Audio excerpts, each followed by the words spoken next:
What's up, guys, and welcome back to the Tim's Sports Talk. And today we have another film review, a raw film review where we're just going to go through the game, give our thoughts on each play, and it's going to be probably a long one because we have 10 extra minutes of overtime today, and we break it down, see who did well, who we didn't like, who we do like, and so on and so forth. Let's see. Who do we really want to pay attention to today?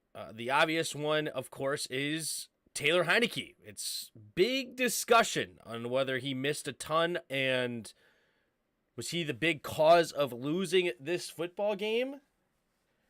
I personally don't think he's a big reason we lost this football, or we didn't even lose. That's why tie feels like a loss. That's why I hate ties, right? But we didn't win. That's the point. So if you didn't win, did you not lose, right? Obviously, I understand the difference between the two, the losses and the tie. I understand that, but still not great. But anyway, is he the reason we tied and did not win this game, or was there other factors, right? And we'll see. We'll go through it. But what is up, everybody in the chat? Make sure that we're here. Get the chat up here. All right. And we got the film breakdown screen. Perfect. So definitely Heinicke is up there. Let's see. Defensively, I think we played pretty decent, but I'm definitely curious on how the corners played with no Benjamin St. Juste again this week. And, why was Slayton open a couple of times? What play, what was the reason for that, right? What play call did Jack Del Rio have? And what defense were we in? Things like that. But obviously, not obviously. But overall, I thought the defense played pretty decent. I do think that long pass was a pass interference, personally. So it is what it is. You take one of those touchdowns away, and this game is very different. But can't blame the refs, I guess, for a big, long game. Not I guess. You can't. You shouldn't, and you can't. Right? Get this over here. Make sure. Did it announce the live stream today? Good. It does. All right. General. All right. Get this up here. Get this up here. We're about to get into it. All right. Let's go ahead and go through it. All right. Also want to have the play ESPN. Make sure we have all the plays up here. NFL. Commanders. What up, Hassan? How's it going, bro? So we got this, and we're going to go through it all. We're just going to see how it goes. All right, let's do it.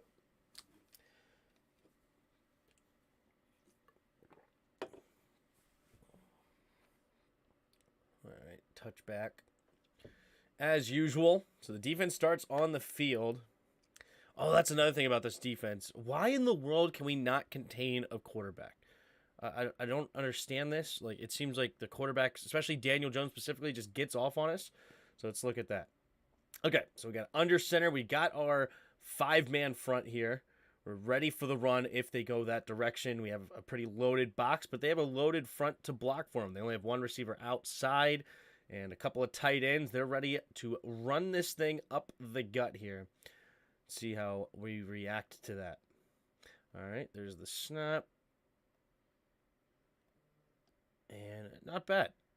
It's only a 3-yard gain. Take a look at it from the other way.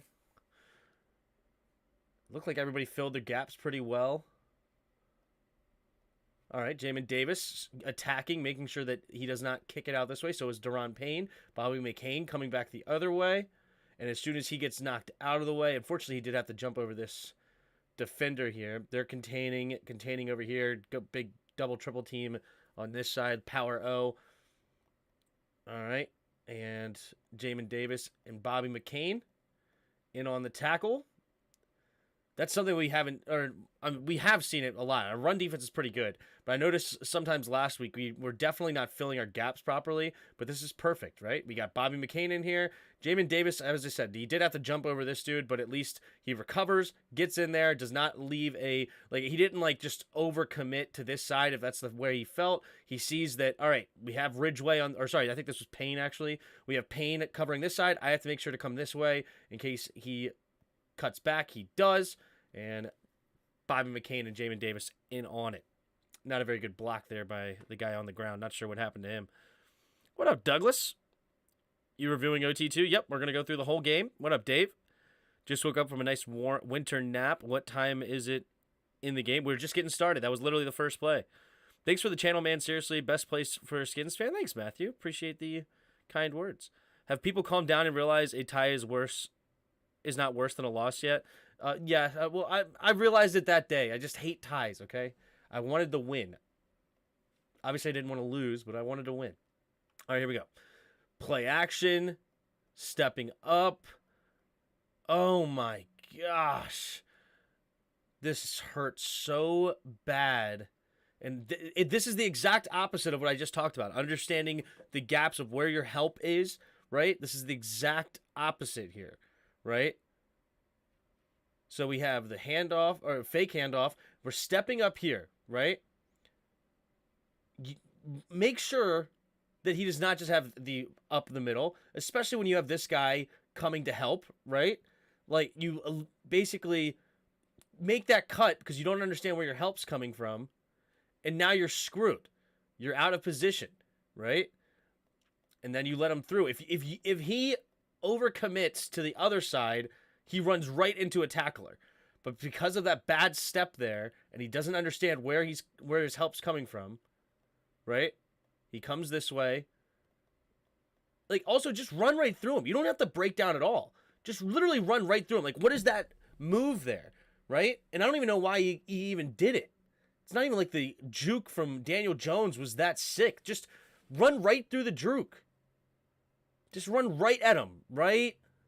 Here, just run right through him. Just run. You don't need to take this step here. If he comes this way, just run right into him. Just run. So frustrating. We have the play all covered up. Let's go back to the backside, or this side here. Let's look to see do we have the whole play covered up. So we only have a 2-man route here. Man, if he throws the football, this guy is too far downfield. Oh, that's unfortunate. So even if he throws, this play started at the 28-yard line. He got past, I think he only has a 1-yard grace period, and he got past it at one point. I don't know if they would have caught it, though. Number 64. Yeah, I mean, he's definitely almost to the 30-yard line. But looking back at the play again, so it looks like we have a deep post and then a little sit in the zone route here. No, a little out route. So we have the post on the backside and then a fakes in, go out kind of route all over it here. These two are all over the tight end. There's nothing going on that way. And it looks like they're all 22 kind of got messed up because we're definitely missing a player here. Because we have 1, 2, 3, 4, 5, 6, 7, 8, 9, 10. Yeah, so there's definitely a player over the top. So nowhere to go with the football in the coverage. Just got to make that sack there if you're Ridgeway. Tough. 91 is what? 300 pounds. And he's no Daron Payne. I can't blame him too much for being a suplexing beefcake. Excuse me. Yep. Just understand where your help's coming from, right? Unfortunate. Tim, watch Ridgeway at number 46 for the Giants. That is why he hopped to the side.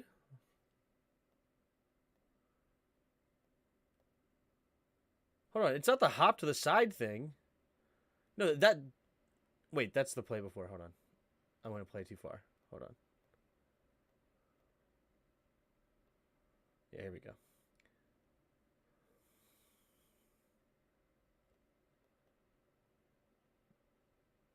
What about number 46? The hop to the side there is not the problem. It's that. That's the problem, right? It's that jab to the right. Just run straight through him, right? Don't let the juke affect you. Just run right into him, right? And at the very least, you slow him down enough to where then you have Sweat that can come clean him up, or if somebody else can get in a position. But that right there to the wrong direction, allowing that juke to work is, and then you basically run into Montez Sweat instead of, you run into Montez Sweat instead of running into Daniel Jones. Like, imagine if he just runs straight, right? Even if he doesn't make the tackle, right? Right there. He just runs straight. He trips up Jones, and Montez Sweat has a clean look at him. Instead, he takes that false step, and now he's tripping up Montez Sweat from being able to get the sack. It's tough. He's setting up the suplex, rock bottom, stone cold stunner. Oh, that is hilarious. Passing lane. Yes, slow man got the move with the move. Yep, exactly. Oh.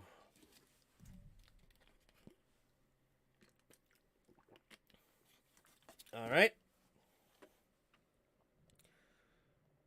Yeah, good coverage on the back end. Just one, as Ron said after, what was that? The Lions loss or the Eagles loss? One of the two, of like just one guy doing the wrong thing. And there you go. Ridgeway was in the position. He just made a bad play. So it's not quite the same, but you get what I'm trying to say. All right, running to the right. A little pitch play. All right.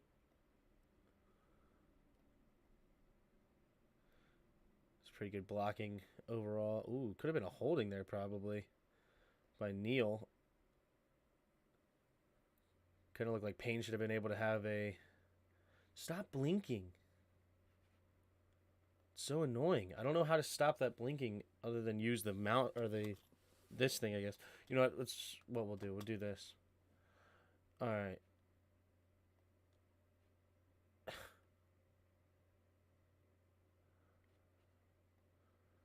All right. Sorry, I'm getting distracted by this stupid blinking. All right. Let's look at it again.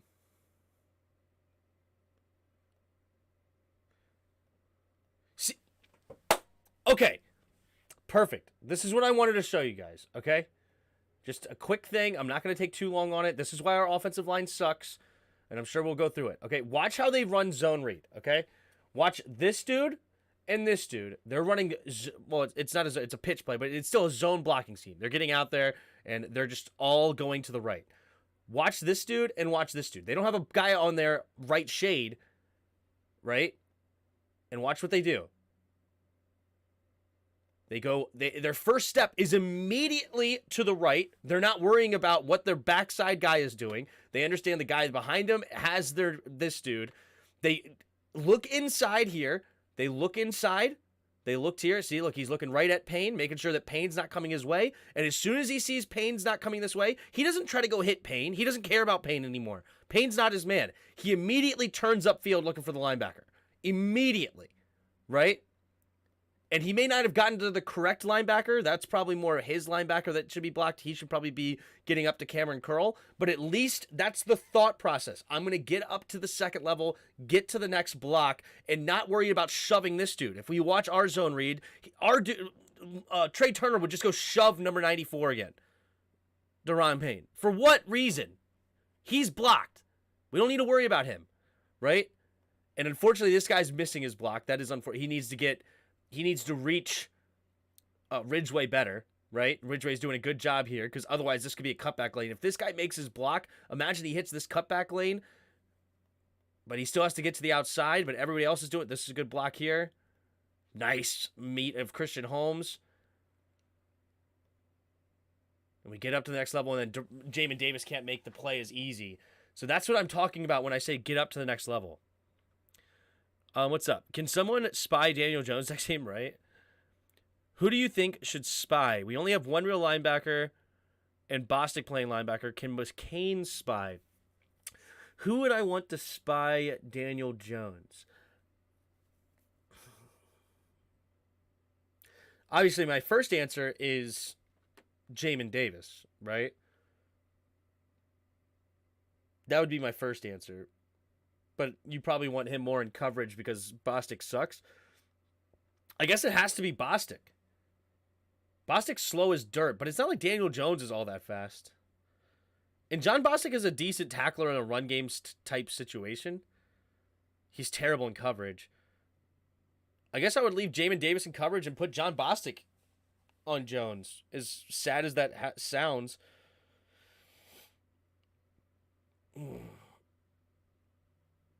But honestly, like, we shouldn't have had to lose contain on him right there. We just shouldn't need a spy with 5 down linemen on a play action, okay? You don't need a spy there. You need to frickin' get the tackle if you're Ridgeway.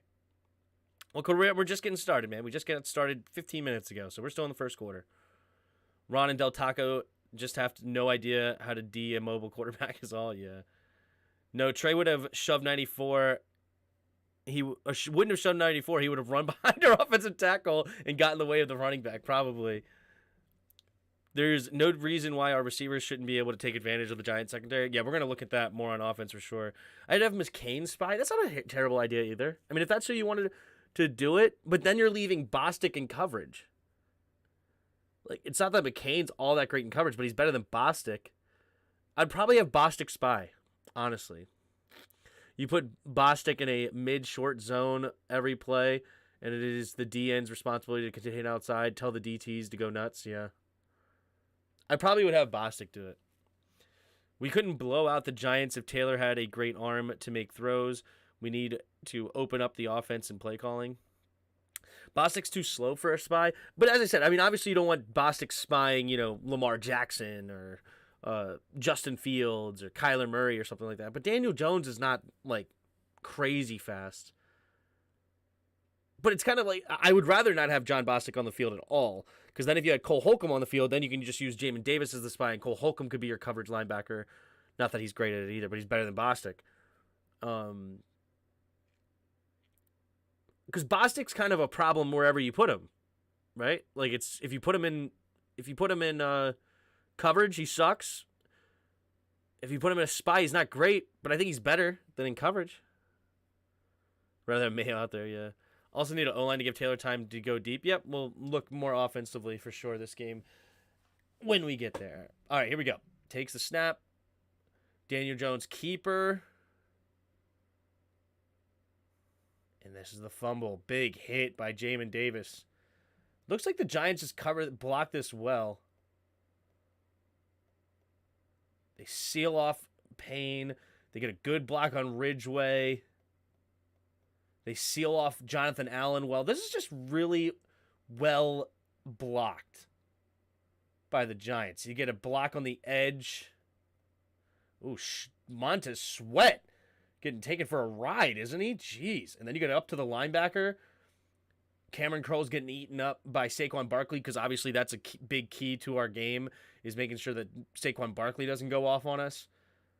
I don't really blame this on the defensive coordinator in this spot. This is a great play call, and fortunately for us, Jamin Davis gets his shoulder right on the football and recovers his own ball. Jonathan Allen also had a hand in there on the tackle, but as far as a nice run play here, I think that was just really well executed by the Giants. That's not one that we just missed. That's great execution by the Giants' offensive line. Hudson is an interesting one.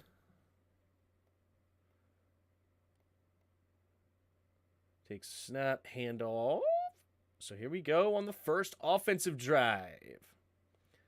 So what kind of offense do we have here? Do we got... All right. Well, power O, basically, with Curtis Samuel being the lead block? Really? That's your idea of a good time? Logan Thomas is so bad at blocking. He doesn't even try. He's got good position here. Like, try. What are you doing? Like, try to push him out of your way. You're just standing there. You're not doing anything. You let him back in the play. Let's look at B-Rob's direction. Did he have to cut it back? This is a good double team here. This is great double team here by Cosme. He's looking at the linebacker. Look, he's looking at the safety. And as soon as he's ready, he gets up to him. Doesn't make the block, though. That's not great. I would like him to get off that double team sooner. I like the push way better than what Trey Turner would have done. I like the push, but get up to the linebacker now, right? This push, you shouldn't be pushing Larson in the back. You should be going upfield, pushing this shoulder to allow Larson to continue to seal off that D tackle and then getting up to the linebacker faster, right? That is one thing I think. It's just how it's coached, though. That's how they coach it. And I hate it. I hate how they coach offensive line play, which is crazy because I thought John Matsko was a good offensive line coach, but this is not good.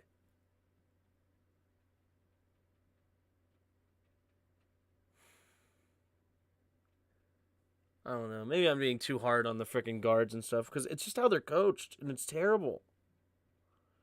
It's terribly coached. What up, BC? He was definitely trying to wall him off. Thomas needs to be more aggressive there. Yeah, and wall him off. You know where the ball is going. It's going right behind you. Wall him off. Be a problem, right? You let him back into the play. His first game playing guard in his life, he will get better. Yeah, I don't know if it's his fault. Because this is how Sadiq Charles was doing it. This is how Trey Turner was doing it. This is how Wes Switzer does it. This is how Norwell does it. This is how, everybody that we've had play guard, this is how they do it. And I hate it. Ugh. I did also, Tim, but I'm questioning him. Yeah. Did everyone get their ties going? They're going to where for the week? Yeah, what's up, Watt? The offensive line, I don't think, is being coached well at all to patty cake blocking. Yeah, he should already be off this double team. Larson should already have this sealed off because of the double team, and we should be up to the linebacker. Instead, we never actually get to the linebacker, and guess who's making the tackle? All right, I don't even know if it's worth continue to complain about. Just know that that's how I feel about it because it's so frustrating watching the other team's linebackers just free to make tackles all day long. And it's a miracle that Brian Robinson is averaging nearly 4 yards a carry this season. If it wasn't for Brian Robinson, I don't think our running game would be anything. Where's my tie, Tim? I should go get a tie. I don't see you wearing it, bro. That's funny. Hopefully, yeah. You know what? I'll go get one. That's actually kind of funny. I like that. I'll be right back.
Here we go. Got a little burgundy tie. I'm not going to tie it tight, though. We're just going to have a loose, chill tie.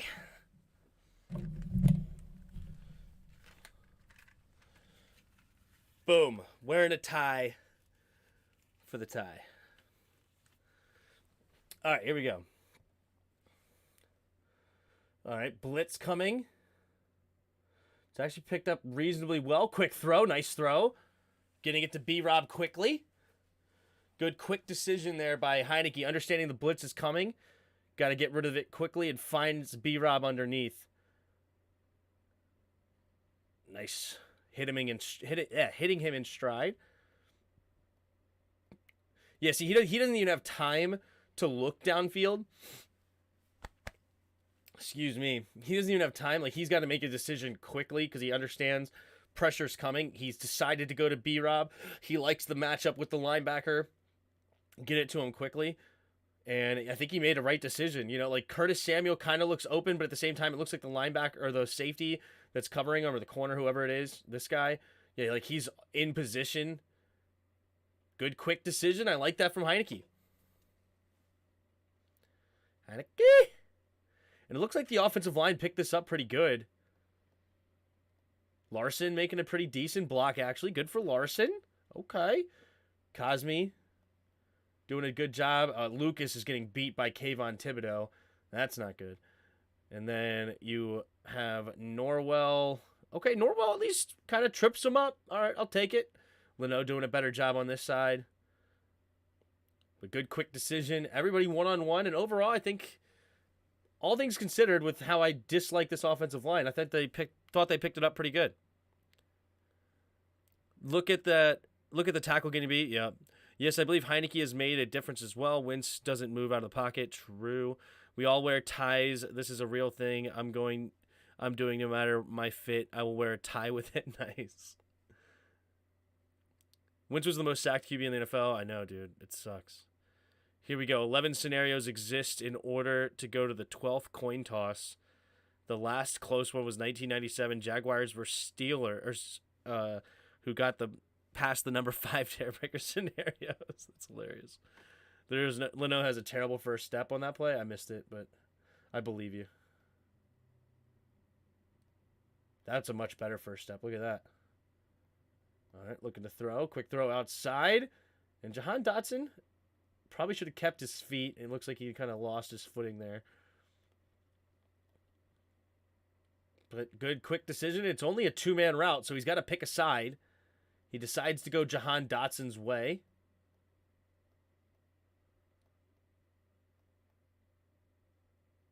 And I like that decision. The slide protection was coming this way, so there was more trash over here. If he would have gone back the other way, it would have been a much tougher throw. This is a much easier throw with how it's being blocked and where the pressure was coming from.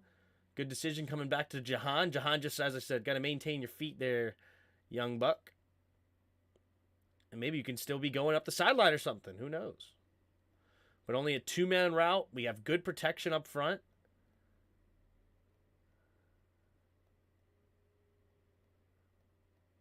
Dude, I just feel like Cosme is so much better than Trey Turner. Like, I can just sense it.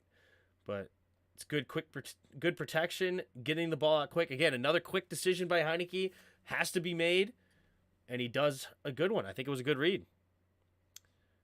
If the O-line was better, I honestly believe they have a Super Bowl caliber team. O-line is definitely a problem. Sorry, Tim, but can you elaborate a team with a losing record going to the playoffs and actually winning it? How? I'm not sure if I understand your question. Can you elaborate a team with a losing record going to the playoffs and actually winning it? How? Well, it's actually impossible for a team to finish with a losing record, I think. Actually, no. The only way to finish with a losing record and make it to the Super Bowl is if you get to the playoffs, winning your division. What would that be? 6-11? Because if you're 7-10, you would win the wild card, the divisional, the NFC Championship, and the Super Bowl, and you would finish 11-10. But yeah. Scott loves having TEs in motion and blocking TDs. I hate it. Yeah. Tim, what other team's offense should we models are from? My favorite offense has got to be the Shanahans. Honestly, I love how they do the run game. Their play action makes sense because they play action it out of the same blocking formations. It's so hard to read. They're also clever in how they get their lead blocks moving with George Kittle, and like they get him in motion in weird ways and then toss it that way. And I personally, if I was going to pick an offense for how our team is set up today with a Taylor Heineke, not super strong arm, not the most gifted quarterback, and he's not Mahomes, so I'm not trying to run a crazy West Coast style, getting it out there and making him make all the plays. That would be my preference. Hey, that question left my brain with a crazy wobble. Yeah, I'm not sure If you're talking about Washington, they even started off bad. The O-line yep. Tim, do you think we should keep Scott Turner? Absolutely not. I hope somebody hires him as a head coach. Phil Bradley with the super chat. No note, but I appreciate the super chat, man. Thank you. $10. Appreciate it, man. All right, here we go. Play action. Handing it off up the middle here.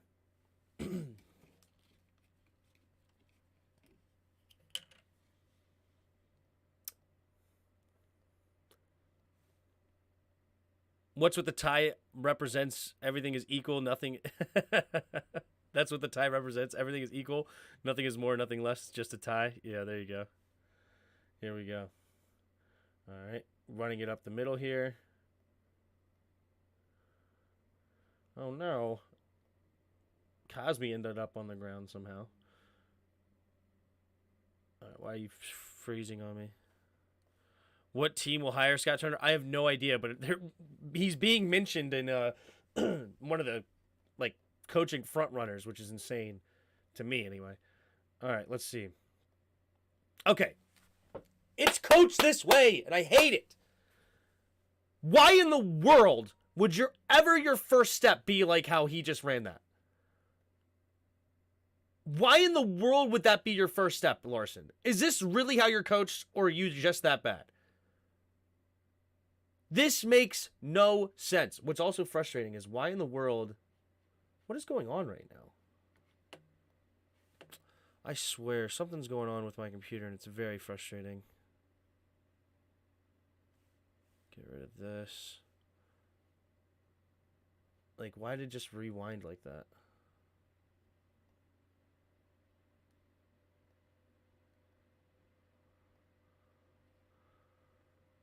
And why are you freezing? Just frickin' play the video. Okay, on to the next play.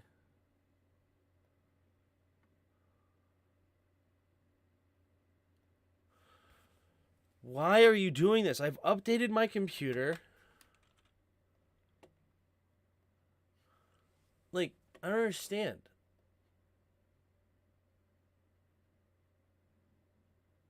I'm not, using any of my...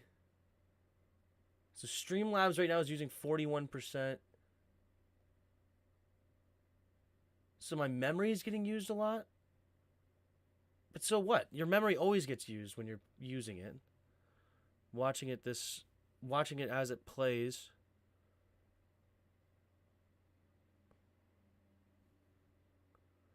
Not seeing anything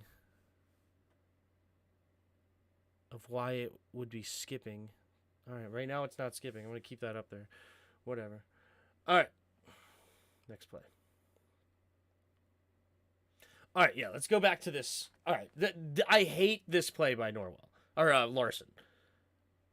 What? Okay, your heads up, nose to nose. This should be a one-on-one now with this dude.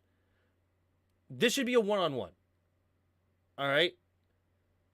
Why in the world, unless he comes screaming this way, heads up, Sam Cosmi, this has got to be your dude.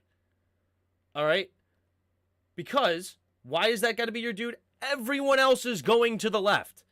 Larson, you get your big butt out of the way and go left. If you get up to this linebacker now, we could actually have a blocked play here, right? Because Cosmi is fine. He's heads up right now.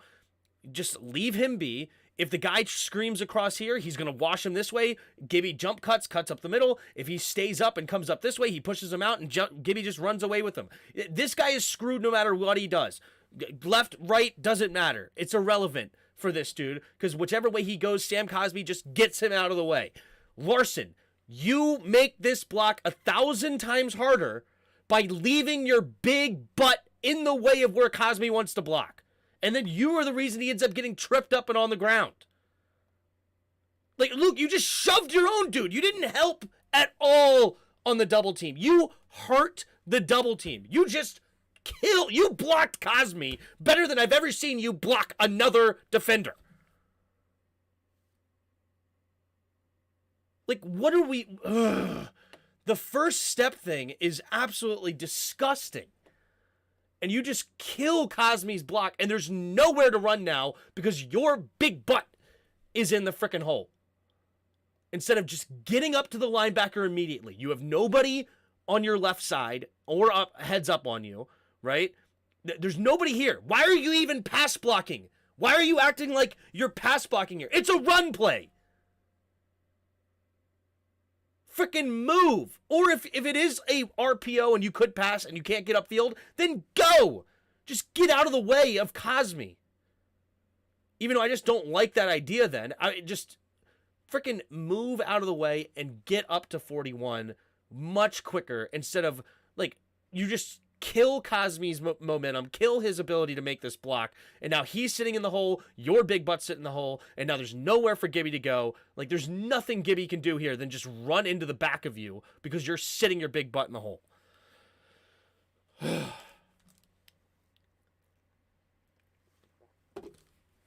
Just horrible. And this is the one that everybody hates because he missed the man. He did. He missed him. He missed him, man. Got to make this throw if you're Heineke. Got to make this throw. Play action. Pretty good protection. He slides a little bit to avoid this little bit of pressure. Sets up and makes a throw. He's trying to get it over this linebacker. He's got to put a little bit more touch on it. So that's why he sails it. It's because of this linebacker. Instead of just leaving it, putting the touch, he kind of sent it on a rope instead. So this is the reason why he overthrew it, is this linebacker right here. Definitely a little bit tougher of a throw than people are making it out to be. They make it seem like it was just super easy and he's wide open. He is wide open. There's no doubt about it. He needs to make this throw, but it needs to be a touch throw instead of putting it on a rope. And if he just sails this over a little bit, and maybe he should have thrown it earlier too. Like, let's look at this. There also is an argument. Let's look at it from this view. Right now, the ball should be sent over this way. Right now. Now, throw it. Now, throw it. Now, throw it. Now, throw it. Like, why are you taking so long to throw this ball? So it's also a thing of he's taking too long on this play, which is not usually very common with him. He's usually pretty good at getting it out there and leading a receiver open a little bit better than this. But you know where your guy's going to be. Just throw it out to the 10-yard line. Just float it out there. Especially right now, this corner is not getting back into the play. Already, the ball should be out, and it's out a little late as well. And then maybe he sensed that. Maybe that's why he overthrew it. Maybe he wasn't looking. Was he looking at the post? Is that what was going on? So he's trying to come back to that late.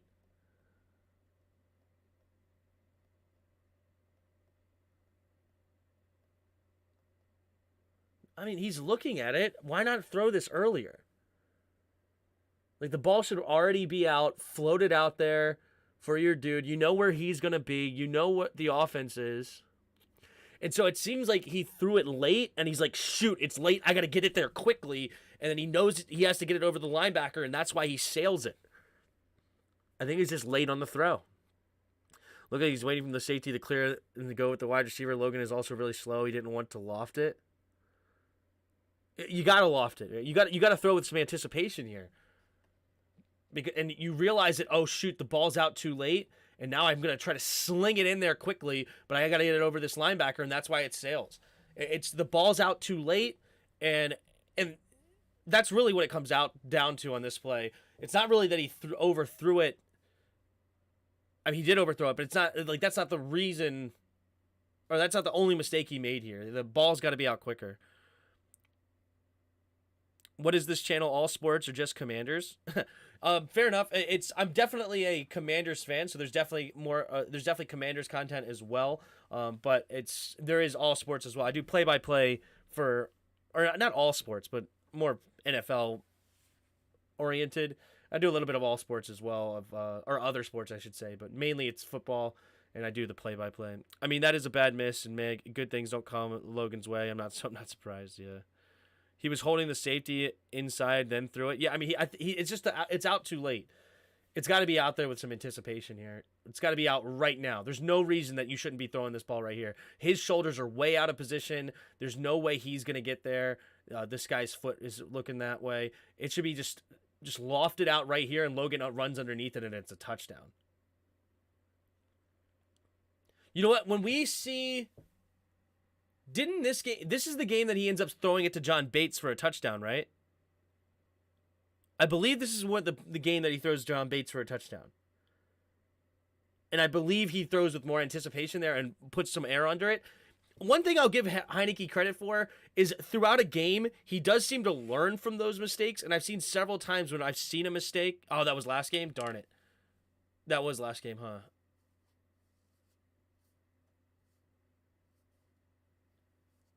All right. Well, then we won't see it. Where was our touchdowns? We had the Jahan Dotson touchdown. Who was the first touchdown? Terry McLaurin. That's right. We threw it out there to the flat. Okay, never mind. Ignore me. Team's in the time machine again. Yeah, that's what I said. No, he Terry. That's right. Yeah, his feet are set to throw outside. Was just that hitch step. Got him a bit behind the play. That's what I think so. I think so, Bod. He's got to believe. He's got to believe in the play, man. All right, pitch play. Nice. This is a good design play. I like this. I like that from. Like going back to it. I like this play from Scott Turner here. That's rare. Not that he created this play, but. Yep, getting the pulling guard, everything looking this way, except for the pitch play. You basically just have this man to beat right here. Boom. See, this is also something I don't like about this particular play. I feel like he could have got more out of this. Right? Like, you didn't have to run out of bounds here. Or maybe his momentum... You know what? I'm being harsh. His momentum was taking him out. There's no way he was staying in. Never mind. I bet once this play back... Oh, yeah, if he would have trucked him, that would have been a whole lot different, too. Because he had to make this guy miss, and then if he just freaking truck sticks him and forces his way to stay in bounds, he may have a touchdown here. Instead, he kind of like tries to avoid him, and then his momentum takes him out of bounds. Yeah, if he just lays that shoulder into 27, it keeps his momentum inside, it could be a touchdown. He square up and hit him, then doesn't. Yep. Is the Cowboys game going to be Sunday night as also? I don't think so. Or maybe. It could be. Depends on the playoff implications. Basically, whoever has the most playoff implications will be the final game of the year. All right, we run this right here.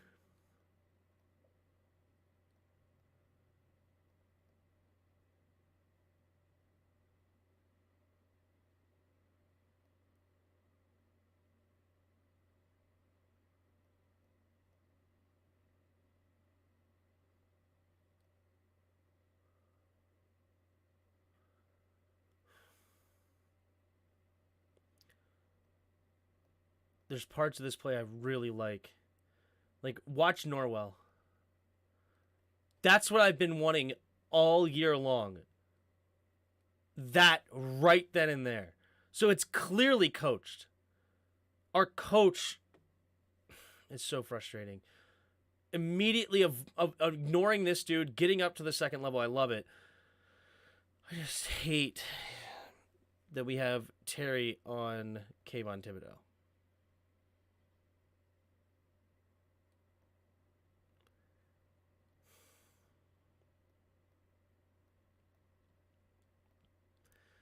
Terry makes a bad block here. Terry goes, his first step is false here, where it's going too far inside. He needs to go up to seal this off. If he comes up here, that's fine. Let B-Rob get to the outside, but you're going to have a pulling tackle here. You let Kayvon Thibodeau off the hook here and be able to get contained, forcing it up, and there's not as enough blocking here. Because now you have the whole backside. Of course, Logan Thomas doesn't get to the backside linebacker either. That helps. Not. But, man, I'm not going to hate on Scott Turner for this particular play. He's just... What I don't like about the play is we just went to the pitch play, so it kind of already gives them an idea of where it's coming, so we don't need to go back to it again, right? I probably would rather just go back to something up the middle or, just to do this. Like, the pitch play is all great when you catch them off guard, but... I don't know. It's fine. Whatever. I'm not going to hate on it too much. Terry needs to make a better block here. He's got to seal this off. Like, basically attack this left shoulder. He basically attacks the right shoulder instead of he attacks the dude's left shoulder. Terry's looking at him on the right instead of attacking the dude's right shoulder on the left side or whatever, if you will. Yeah, see, he like attacks the right shoulder. It's like if he attacks that left shoulder, seals him off, let B-Rob get outside, and then Leno just crushes the corner. Like, this could be a touchdown here. Like, force him inside there.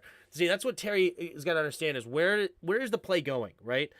Where does the ball want to end up? The ball wants to end up outside of me. So I'm supposed to seal off this edge. How am I supposed to seal off this edge? I got to attack his outside shoulder so that I'm forcing him in, or he has to fight all the way around me, right? Like, he has if he's going to get around me, he's going to get around me upfield, not down the line of scrimmage. So yeah. Do you still have your gamer channel? No. I just don't have time, man. I would love to do more gaming, but I don't have time. What up, Real Progress? I don't want our star high receiver paid responsible for run blocking the best rusher on the team. I understand, and it's not ideal. As I said, I probably wouldn't have gone to a pitch play there in general. I probably would have just started pounding it up the middle with the rock with Brian Robinson. That's what I would have preferred. But I understand where he was going with it. Terry's got to be able to make a better block on that play. It's not an ideal play call, that's for sure. Terry has to understand catching, running, and he doesn't need to understand anything about run blocking. That's not true. Tim has a real job. You see the tie? Yeah. Tim, the GOAT of these film reviews. Thanks, man. All right. Put a man in motion here. He's got to hit him quicker. Why are you hesitating? Why are you hesitating?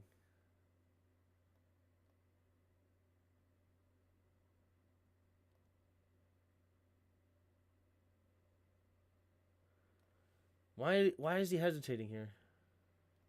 So the read on this play is this guy. It's all about where does this dude go, right? This is the guy he should be looking at. And why? It's because we have an out route here, right? He's going to come up and out. We have a wheel route here. So it's basically a smash concept. The smash concept, we have an underneath route and you have an over route, and you're attacking this corner, right? With him going out and up, and he sits back to where the receiver's going, we need to hit this much quicker, and he can get out there, right? Like he's playing good defense, though, here. He really is playing good defense. So maybe we need to sail it out right here, right now, right? This is good. Like, he's not making decisions. So he's waiting for this guy to make a decision. So that's why he's hesitating, is this guy's playing really good D. He's sitting here. He understands his job. He knows that, all right, there's going to be, if I have to get out here or I have to get out here, right? As soon as he makes that move right there, I pump fake it. I'm just going to flip it out there in one motion, right? As soon as he turns his hips to go cover the deep corner, I'm now going to get it. I'm just going to flick it out there and try to get Curtis to beat this dude to the corner, right? Or hit him in stride, and maybe he can then cut it back. If this guy over pursues, you cut it right back into the end zone, right? But now you're pumping, and now you're reset. So that's okay. So it is a bit quicker than I'm giving credit for, and that is why he hesitated. Is because this guy played really, really good defense here. This guy was really. Who is that? I don't even know who that is. But whoever that is played that really well to make it so that Heineke had to hesitate a little bit more. And Curtis has got to Curtis has got to do better than this. He's done this many times over the last few weeks. Catch the ball, make a decision, and go. Right? He's dancing too much. All right, you've made the decision to go inside. Cool. You've made that decision. Now hit it. Go. Right? But now he's doing this again. No, you've made the decision to go inside. Go inside. Yeah, you're going to get hit. You're going to get tackled. You're probably not going to get to the end zone.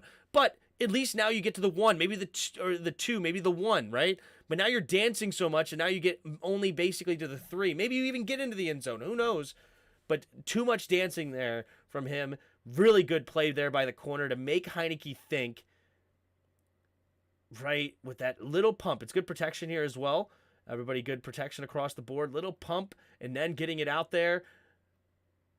Curtis, you got to make a decision. If you're going outside, go outside. If you're going inside, go inside. It's really good defense, though, by that corner. That's really good defense. What was the down? The down on that one was second down. This is where JD is missed. Yeah, TH4 can run there, too. Potentially. Yeah, that's actually a good point. Yeah, maybe since that guy's playing really good defense, he needs to make, you know what? That's a good point. Yeah, buy some more time. You know what? That guy's playing good defense. You don't need to force it here, right? Buy some more time. Because maybe if you come up here, right, and run in this way, maybe you find this backside receiver in this gap in the defense, right? If he tries to step up here, maybe he can find the backside receiver of Terry, or is that Jahan or Terry? I think it's Terry, right? On the backside there. No, I think it is Jahan. And yeah, maybe you can find the backside receiver if he steps up into there and keeps the run. Because, as I said, that corner does a tremendous job, in my opinion. This guy right here. He holds. And it isn't until he waits until Heineke makes the first move. And it's like, okay, he's coming out here. Now I'll drop. And now Heineke has to throw off his back foot, not in pursuit. Then he switches gears, comes out and comes to get it, and it helps contain. He's at least showing enough where Curtis doesn't feel safe to go outside. He tries to cut it back in, but then Curtis doesn't make it. That's Fabian Moreau. That's a former draft pick of ours. Really good play. Still, it was the correct read. Outside defender doesn't sit in the flat. Yeah, and that is what the play is calling for. The play is calling for to attack that corner. He pumped. Maybe you need to pump earlier to get that corner to move faster. Maybe that's something that he can adjust to in the future. Let's go back out here. All right, so we're looking at this corner, right? All right, the corner's doing a good job in sitting. Pump it now, right? Pump now to that corner. Pump it. And then you can hit Curtis in stride out that way as soon as you get him to move. The late pump allows the rest of the defense to get there early, but it's really good defense by Moreau. Switching to my television sounds good. All right, here we go. Man in motion, takes the snap, play action. I kind of wanted him to run here to maybe make it a 2-down territory, see if you can't get into the end zone from the 3 or at least get to the 1 or 2, and then maybe go for it on 4th, but they disagreed with me. All right, here we go. Heineke's got to buy time. Oh, this is really unfortunate that he had to buy time that way, huh? Also, what is this play? What are you doing? Oh. I see what the plan is. Oh. I've actually seen this play call before. So the offensive line breaks down. Actually, okay, I see what he's trying to do here. He's doing it in a very weird way. This is a weird formation to run this play. Okay. So, to explain what they're trying to do here is basically these two guys are underneath, and their goal is to suck these guys up, right? And then you have Heineke looking backside. What he really wants is Terry McLaurin to get over here and get open in the corner here, right? But unfortunately, this is really good, well played. And also, Terry McLaurin does not get over there fast enough. Why is that? Let's look at Terry's route. Terry's got to get over here to this in much quicker than he does. Why is he not over there quicker? Let's look. Yeah, absolutely not. Absolutely not. That is never your release here, Terry. What in the world is that? That is a horrible release.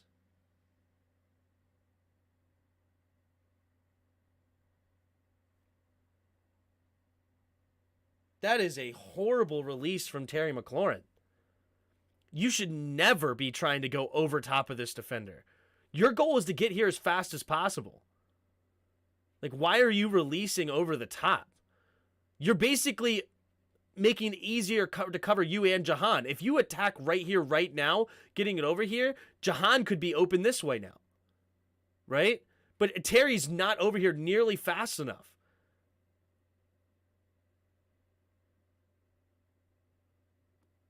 Like, if Terry makes that route much more quicker and hits this much faster, you have number 20 way over here, you have this guy way over here, and Jahan Dotson may be open right in the back of the end zone. But now you're making this so cluttered. That is really where he wants to go. You could see it. He wants to go to Jahan. But now this guy's standing in his way. Number 20 is right here as well. Pressure's coming in his face. Because Jahan's open in the back of the end zone. Terry ruined that play. Dang it, Terry.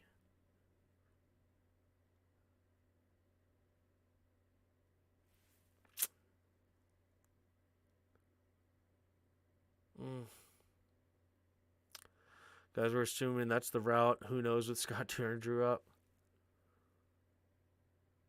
I've seen it before, so I do actually know. Like, I've seen Scott Turner call this exact play in the red zone before, and Dax Milne was the guy that got across the field, actually, and he did it much quicker, and it was open, and I don't know why Terry never even, or Taylor, or whoever the quarterback was at the time, it had to be Taylor, didn't look that way. So that's why I actually have a good feeling that I know, because this is, see where he's going? You see that he's over here now, right? You see, this is where he's trying to go, but he is there way, way too late. You can never run that route that way. Never. Right? Like, this has got to be right here and get over there. He's going to jab step and run over top of this defender, and you're never going to get there in time. That ruined the play. That one move right there ruined the entire play. And that's unfortunate. Because I do love me some Terry. And Terry doesn't make all mistakes all this often, but this completely ruined it. Scott should have been fired after week 3, yeah. We aren't inside the 5. Why are these slow develop complicated plays with our O-line? It doesn't need to be slow developing, okay?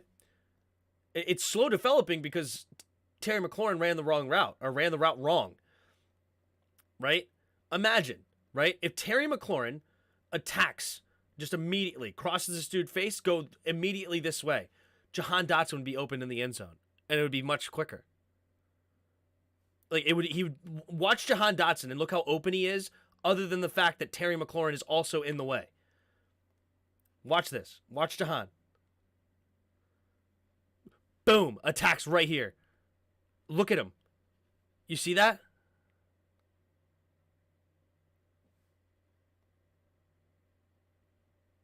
Terry ran the wrong route. Imagine if Terry doesn't go over the top and just runs that way, he clears out number 20 easily. This is a touchdown to Jahan.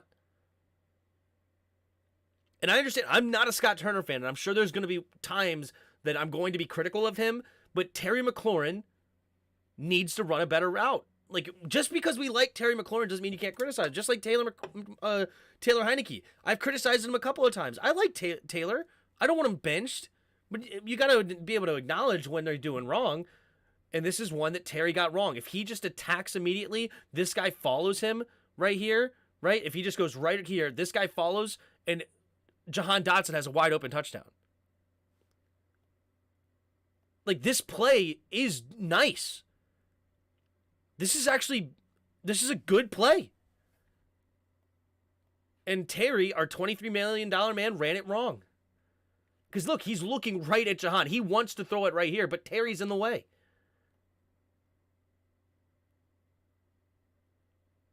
Terry's going to want that one back. Terry is 100% going to want that one back.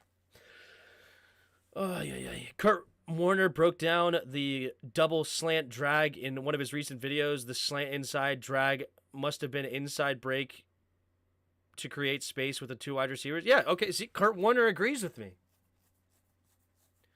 It's a one-man route. No, it's not. Because it depends. First of all, it's the red zone. You're not going to have a ton of people open. Okay?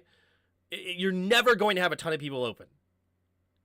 You're basically, what your goal is to attack a weak spot of the defense, basically one player, right? So right now, in this defense, let's look at who we want to attack, right? Who do we want to attack in this defense? We want to attack number 20. That's the guy, right? Or if this guy is more over here and then this guy is more inside to help the run, right? You have a single high, then we're going to be attacking these two over here. And then Terry McLaurin is going to get over here much quicker. He should be over here in 2 seconds, right? That's only 20 yards. He should be over here in about 2 seconds, 2.5.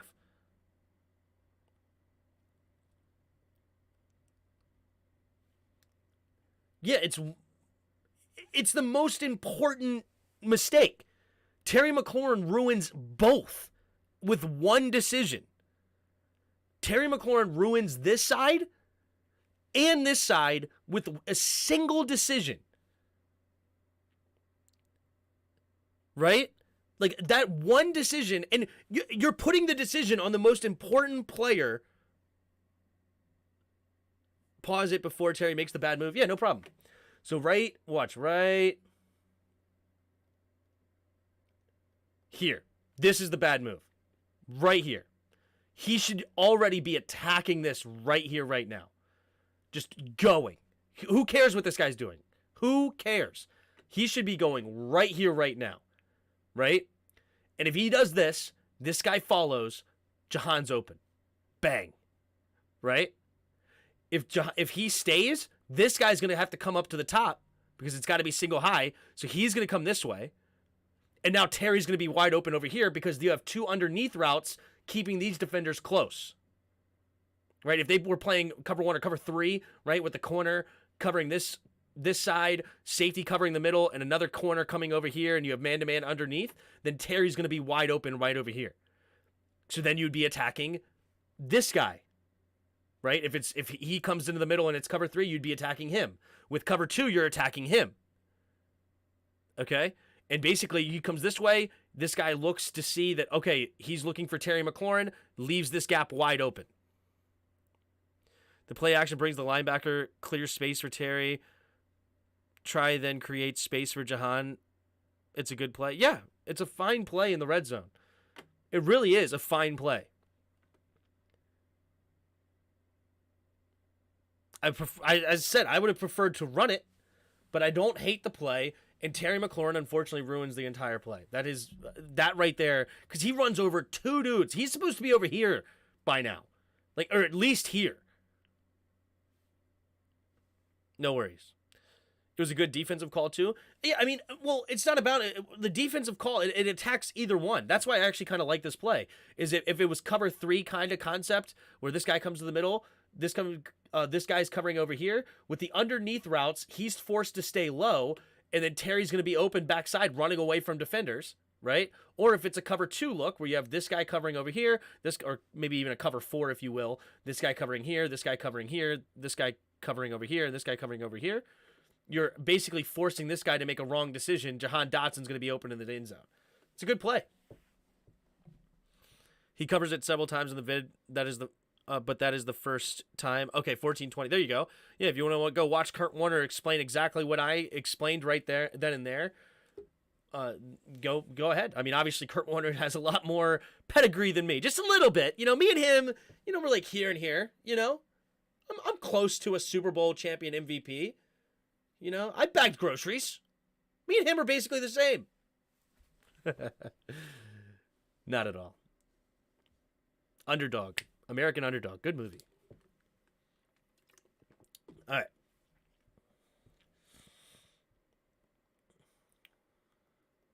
Larson gets pushed back in the pocket, doesn't he? Not the best block.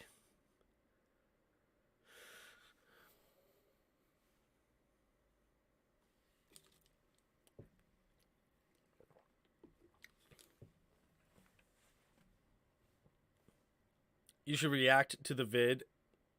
I love validation.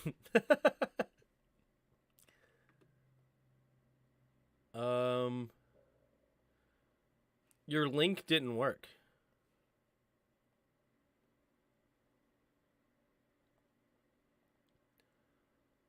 Wait, why is it taking me to YouTube Studio. Whoa. That was weird.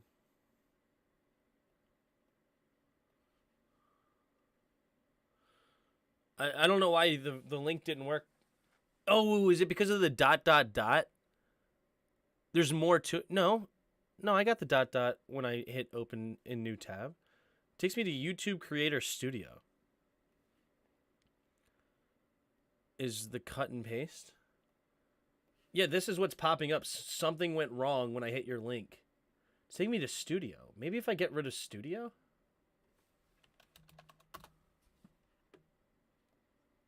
There you go. Okay. If I got rid of... I don't know why it was taking me to Studio when I was hitting it, but if I got rid of Studio, then that's that. All right. 1420.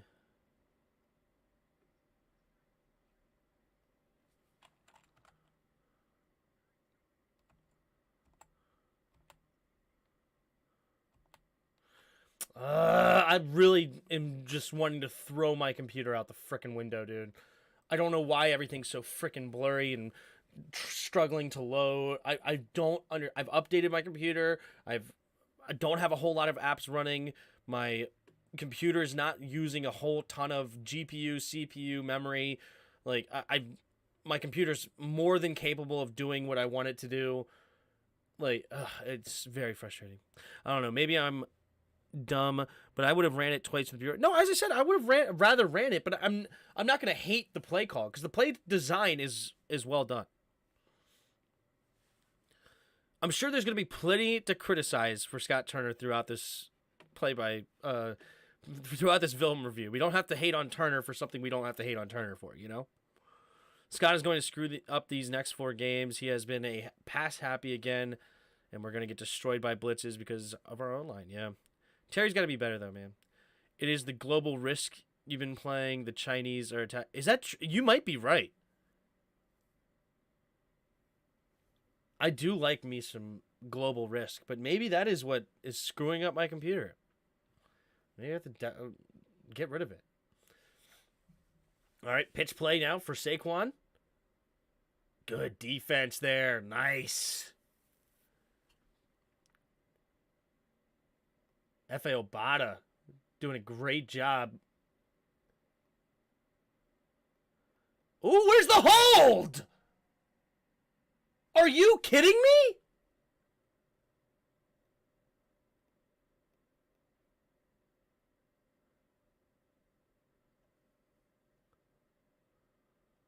What the heck? Oh my goodness. The dude just lets Jonathan Allen by him and tackles him from behind.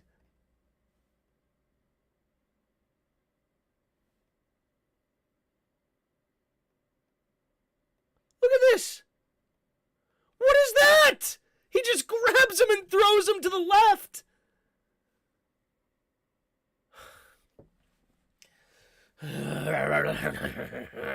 I mean, that is egregious holding. Egregious. There's no shot other than holding this guy gets in position. That is impossible. Look at what this guy is able to do. He's able to literally run a circle around Jonathan Allen. He runs a circle around Jonathan Allen. And yet they don't call holding. How is that ever possible? He literally goes around him in an entire circle.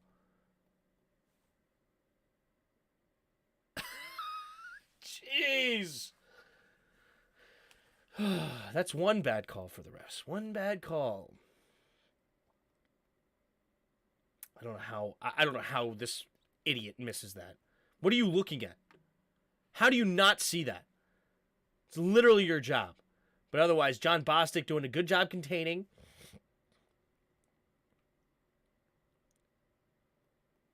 Right? John Bostic forcing it outside. This, you know what? You know what?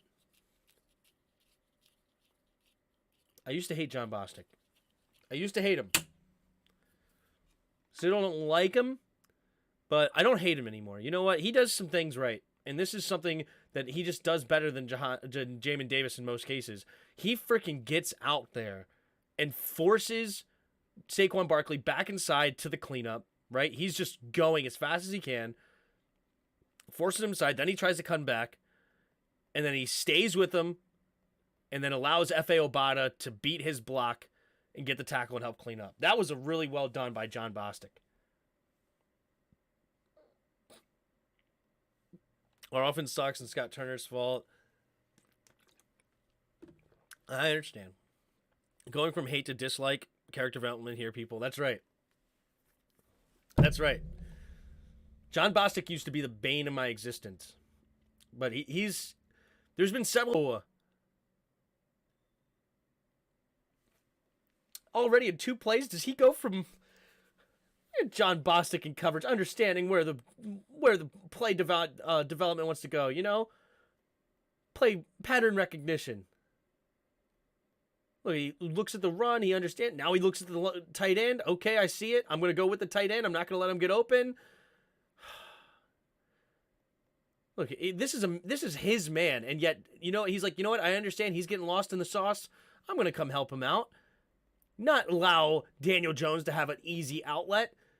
And then Daron Payne cleans him up. John Bostic, baby. Put a smile on my face. Thank you, John. I'm sure you'll do something later that makes me want to pull my hair out. But for now, I'm happy.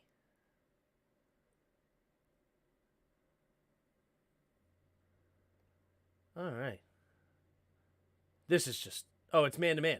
Man-to-man defense, perfect. So it's hard to run a screen when man-to-man. Daron Payne also seeing it, getting it out there. They recognize it late. Good help. Unfortunately, we do. But we force them all the way around. We lose a little bit of contain. Cameron Curl comes up. He now contains. Coming back to clean up. And boom, nice tackle by Tuhill. Good overall team defense there. That nobody let him get loose. Everybody stayed in their lane. Force him back inside. Jamin Davis is here, forcing him back in. These guys come up. They did let him get over the top, but that's super hard. Yep, just let him over the top. Whoa, what happened? You know? Just, yeah, don't let him easy access up here. Force him back over top, right? And then... Jonathan Allen probably should have done a little bit better containing, honestly, because there was Montez Sweat. But, okay, fine, whatever. But he does, at least he forces him like 5 yards back, right? Then Cameron Curl, make sure that he can't come outside. Then he has to cut it back up, and Tuhill never gives up on the play and gets over there and gets the tackle. Like to see it. What up, Yarvis?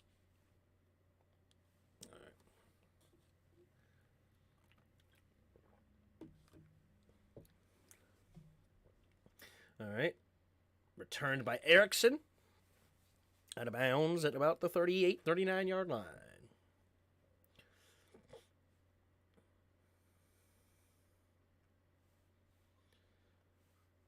Thanks, Phil. $5 super chat. Who else is worried when Chase comes back, destroying D-line chemistry and breaking containment, seeking sacks? I mean, I do think that some people are overvaluing Chase Young based on what we've seen in the past. And there is, I would like just to see him be another body in rotation, at least especially to start.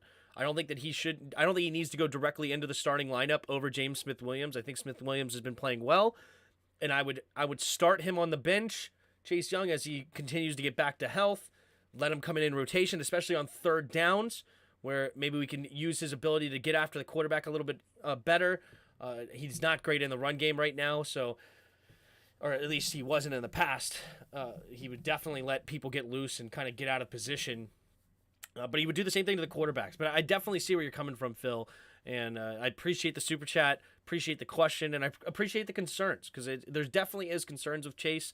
I don't think he comes back and he's all of a sudden TJ Watt, Nick Bosa, Joey Bosa. You know, all of a sudden, somebody huge. We already lose containment, and the D-line is very close. Yeah. The chemistry is probably a little bit over concerned from you. I don't think that you need to be worried about the chemistry of the D-line. I do agree with that. I think that Jonathan Allen's a tremendous leader in that D-line group, and I think he's got them in the right mindset. But I do think that we need to temper expectations of what we should be getting out of him. I don't think it'll be a big issue. They seem much more bought into the scheme with Sigonia. True. If your number 2 pick with his draft profile is ready to start, he's starting. He's the face of the franchise, and I understand, and I think that a lot of people view it that way, and I understand, and that is going to happen. You're right, but I think that he should be more of a rotational piece to start as he gets healthier and healthier, and then eventually work his way back into a starting role. I mean, don't get me wrong, a rotational guy is still going to play a lot, right? Like, I'm not saying that he's just a rotational guy. You bring him in for 10% of the plays. I still want to see him 50% of snaps, and it continues to climb. Like, we have 5 D-line sets, right? Like, bring him in as well on those 5 D-lineman sets quite often. Got to make dinner, be back later. Sounds good, buddy. Could Chase Young be maybe the next, maybe a clone of Jadeveon Clowney? A lot of people are saying that. We don't need Chase for real, yeah. As fans, we shouldn't project on the team and their relationships. I mean, I thought Allen and Payne were homies, and Allen punched him. That's what homies can do, man. Especially in the heat of a moment. My roommate punched me in the face twice in college. I'd still call him today. Here we go. Steps up. Going over the top. See? This is something I do like about Heineke. Look at him throw with more anticipation on this route. And he hits the guy in stride. This is the same type of play here. We got a go route and an underneath route coming, a dig route coming underneath. And watch when he throws this football. Now, and he hits him in stride, gets him in there. It's beautiful. Play action, steps up, good protection. This is basically the same play out of a different formation. And he hits it. He learned from that mistake. Right after, this was what? 5 offensive plays after that? Missed throw? Bang. We need a competent OC. Scott is terrible flat out. That's fine. I do not like Scott Turner at all. But I'm not hating on Scott Turner for what I don't think he needs to be hated on. I think there's plenty to be hated on in his OC, and I would like to stick to the actual criticism, I think. NFL loves New York, yeah. Homies do not punch each other in the mouth. They completely can. Okay? Just because you punch somebody in the face does not mean you hate them, okay? Or it does not mean you have a bad relationship with them.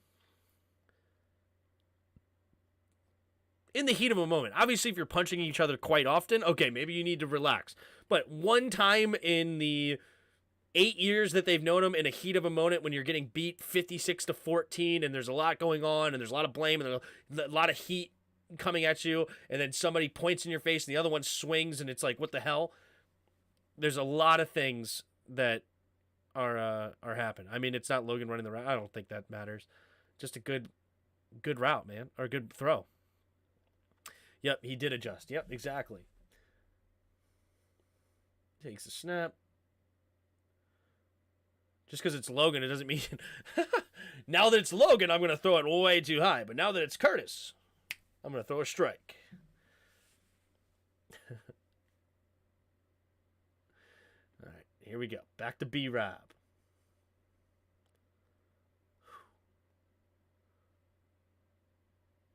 I hate that our offensive linemen run into each other all day.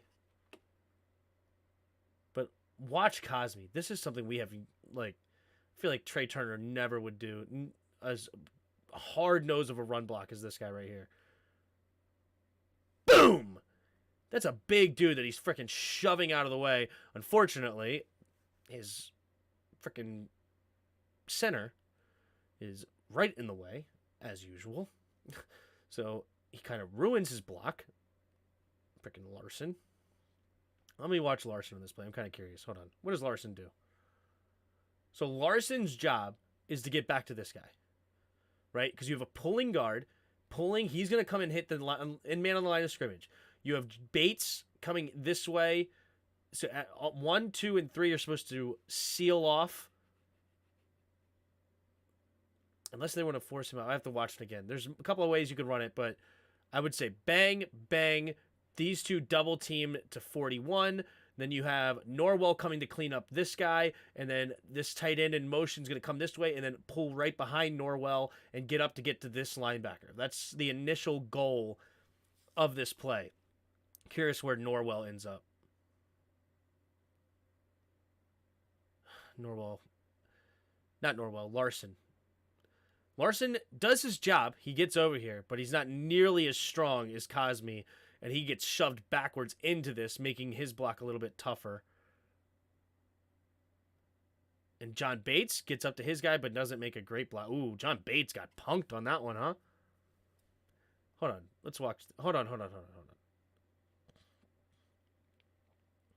Okay, Bates, right here, right now. This guy is no longer your responsibility. You should be already looking at number 41.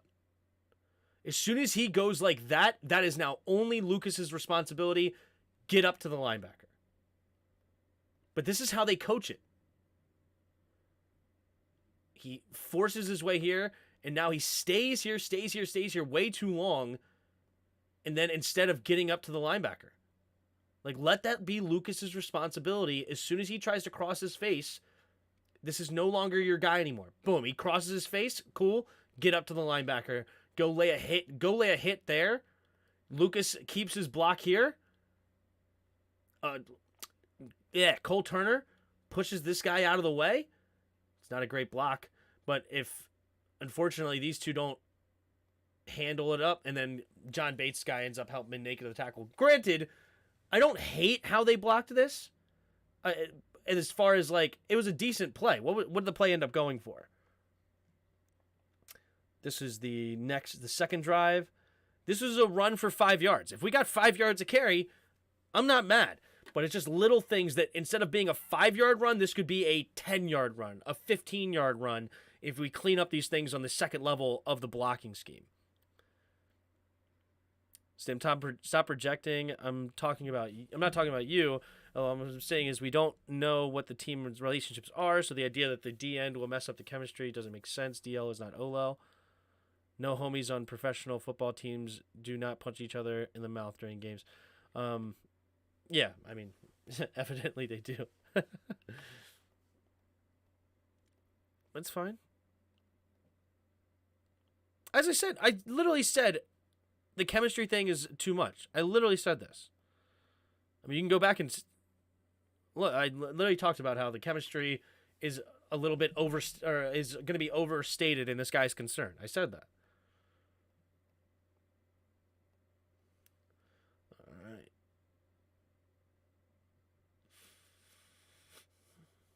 On to the next one. Okay. I formation here. B-Rob has to fight for 5 yards. Gets the first down anyway. That was just all B-Rob, wasn't it? All right, let's look at this again. All right. I hate Larson.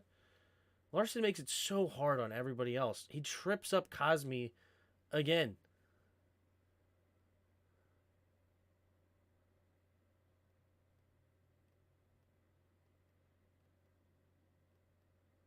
Yeah, he trips up. Like, freaking make your block, dude. Come on. Quit just tripping up your dudes. And Cosme still gets to the second level. What a stud. He gets tripped up and he still finds a way to get to the linebacker. Great push by Lucas. Decent block here. Larson is just sitting in the hole. Larson should not be right here. He should not be here. If Larson was able to frickin' push him out of the way, or at least frickin' hold his ground instead of getting pushed backwards into the hole. And now Cole Turner. It's not the best of blockers, but really it's Larson that's sitting in the hole. And then B-Rob has to do the rest.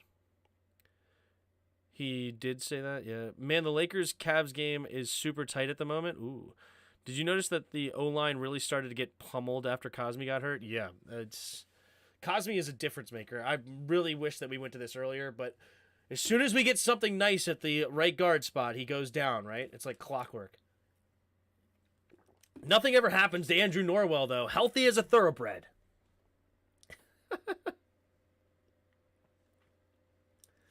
So we go for another run play here. This one's for no gain. So this time we're going it to the left now instead of the right. Same idea. Crushing here. Yeah, watch. Do you guys notice the difference when we come this way instead of when we run behind Sam Cosme? Let's look at Norwell. Norwell doesn't get quite that same push, does he? Norwell doesn't quite get the same push. And neither does Leno.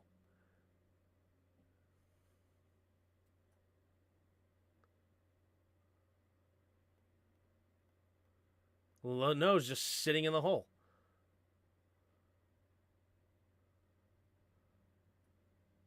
And whoever this was on the backside, Diaby Brown, doesn't quite make his block.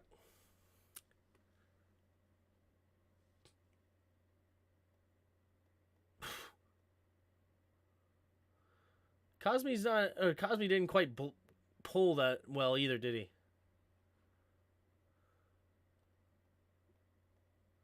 That's a big hit. That is a big hit by number 41. Holy moly. Yeah. Cosme's got to clean that up better, too. Frankenstein stiff.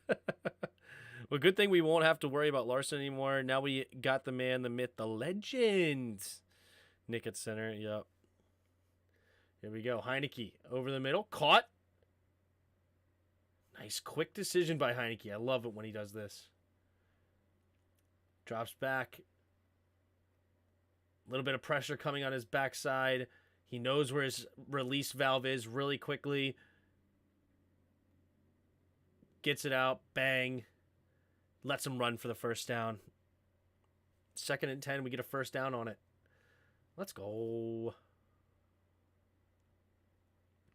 He's going to chip here. Leave him for Lucas. And Lucas does a decent job of preventing him from getting around. That's good. Little release over here, especially with Antonio Gibson bringing that linebacker away. Now Logan Thomas just going to roll over the top. Nice. All right. Takes a snap. Handoff to Gibby. Nice. Hole. Okay. Cosme may have missed his block on this one. Because we got some push all of a sudden. Oh. Larson just took him to the ground.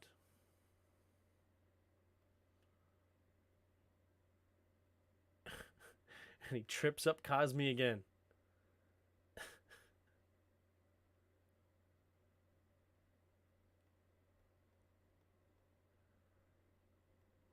Yeah.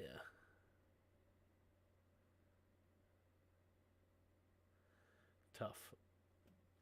This is a fun play here, isn't it? Heineke. Oh, wait. Nope. It's the next play.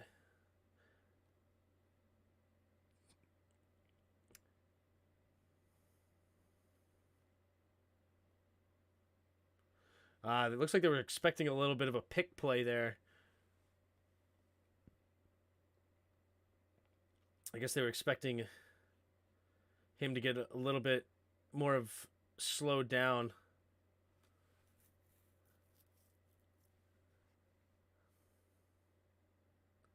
That's why he decided to come here quickly. It's all right. Plays similar to ours in real life. The fact that O-line has regressed so much from last year while every position group has improved is genuinely depressing to me. Yeah.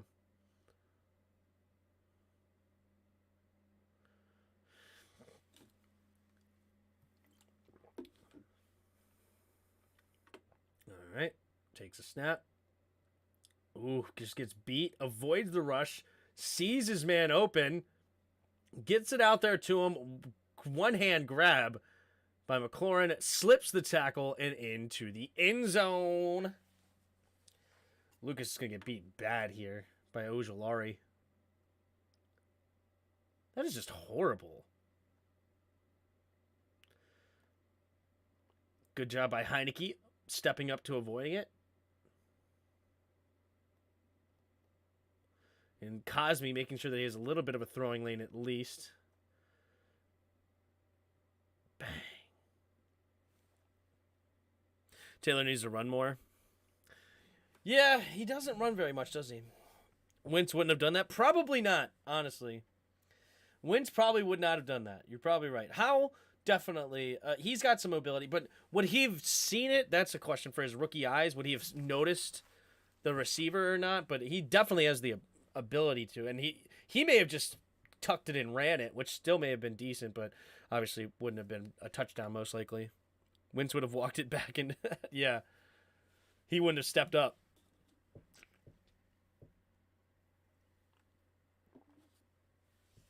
Don't know why Scott didn't go deep in OT.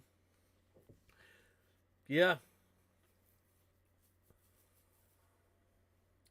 Now, we haven't seen anything that's like been missed deep so far in the first two drives. So that was also something I wanted to keep an eye on, is like how many routes did we actually run that were open that had the ability to, you know what I mean?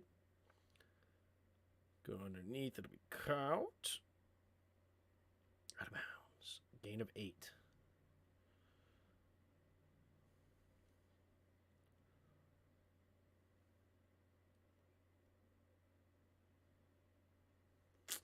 This is a good play. So they're going to make all the action go this way. Get the linebackers out of position, right?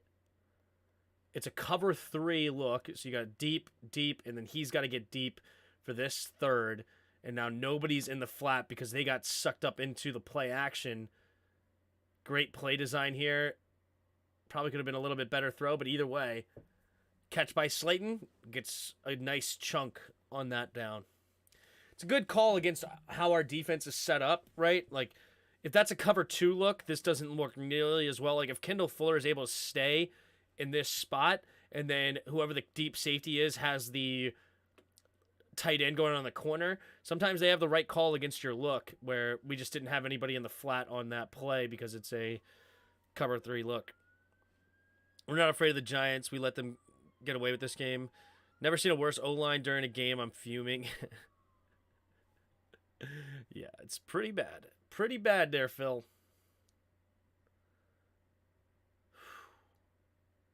Let's just watch how they block this. Let's watch a real offensive line here. Giants have had a bad offensive line for a while, but look, they're blocking to this linebacker. They seal off Ridgeway. Good block here. It's a little bit of a hole, but they get up to the second level, and now this allows some running room here. And Derek Forrest has to make the tackle. Derek Forrest is never going to be blocked. The free safety is somebody that's the running back's responsibility. So, but how much did they get on this play? 5 yards on this play. So good job by Barkley, because yeah, there's nobody going to be there, or maybe a receiver supposed to be over there, but not really. But go back to this. Like, all right, let's go, not back, sorry. Let's go forward.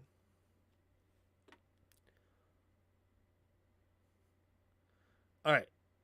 So, you have these two double teaming Allen to Bostic. Right? Hold on, I got to make sure I see what they do. There's a couple. Yeah, okay, so you have him sealing off the edge. You have these two double teaming the Bostic. You have the pulling guard coming up to hit Jamin Davis.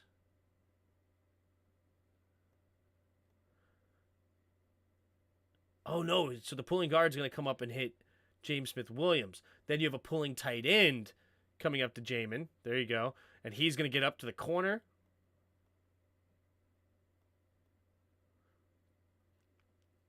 Sealed off. gets the block. There's the crease. Double teams working downfield. Boom. It's a little bit better than what we do, and the safety has to come up and make a play.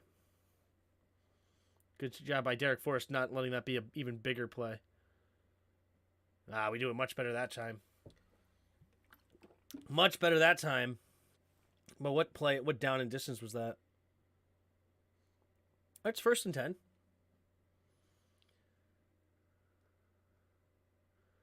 Whoo! James Smith-Williams, baby!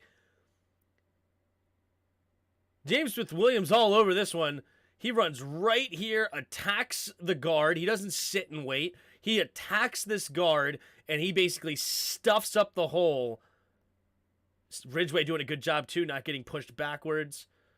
And this guy, it makes this hole all sorts of tough to get through. And then Jamin Davis there to clean up. John Bostic kind of getting blocked downfield, but whatever. That play's all on James Smith-Williams. Respect. James Smith-Williams just takes it upon himself to shut this play down. Boom, boom. Look at that. The pulling guards don't even get... He literally takes... Maybe we could see it better from this angle. He takes on the pulling guard and the pulling tight end to leave Jamin Davis open to come help tackle. Watch him. There's the pulling guard and the tight end. There's nowhere for them to go. Well done, James Smith-Williams. Cavs really pulled away with 3 minutes left. Ooh. On Sunday night, when we play the Giants, we cannot let these guys run the ball. We got to figure out how to contain Daniel Jones. Agreed. They seem content to settle for mediocrity. Wish the Wizards was... Oh, yeah. It's hard to be a great team if you're not drafting the superstars, right? Because nobody wants to come to DC, unfortunately. All right, Daniel Jones under center. Play action. Rolling to his right.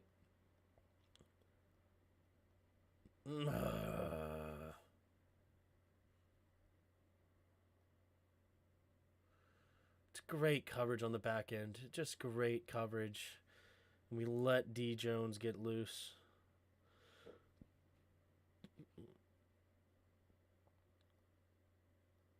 All right, I lied. No John Bostic on the spy. He basically is the spy this play, and he just gets toasted. Yep, no more John Bostic spy. You have lost responsibilities. John Bostic is basically going to spy the quarterback on this play, and he is nowhere near good enough to be a spy, apparently, because he just overcommits. He's not really playing spy, though. If he was actually playing spy, then this would be very bad, but I don't think he's actually spying anything. I think he's just playing zone, helping to get out here and cover. Deron Payne, I wish come up more like this. But then again, why is nobody on... Like, where are these guys going? Oh, they're, like, acting like it's a screen over there. Jamin Davis. This is lazy. It's man-to-man defense, though. It's not lazy. I shouldn't say that. That's harsh. It's man-to-man defense here with Saquon. He's over here. The linemen are coming over here. John Bostic has got to stay more in the middle of the field because he's the one that loses can stay. This is on Bostic. He's got to stay over more in the middle. Like, there's no reason to overcommit over here, especially when you have a safety or corner, whoever this is right now, over here with help. You're the man that's supposed to be in the middle of the field helping to cover this. So this one's on Bostic losing contain.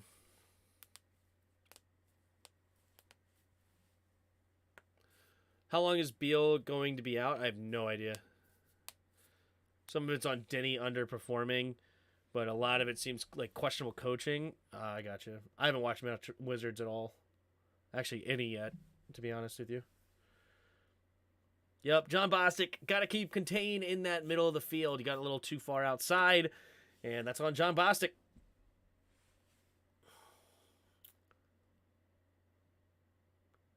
Jones in the shotgun. Play action. Quick throw over to the right side. Caught by Barkley. Push out of bounds. Seemed like good coverage on the back end.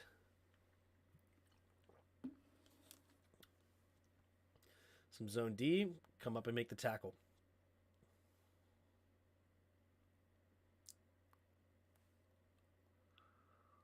He's the third best player in the Wizards, and he's being paid $50 million a year. Who's the third best? Beal? How do the bad ref calls look? Heard they were really bad. We haven't gotten to one of the really bad ones yet. They did miss an egregious holding on the Giants, but that drive ended up being a 3-and-out punt anyway, so it didn't really matter. But they did miss an egregious holding. Good tackle there.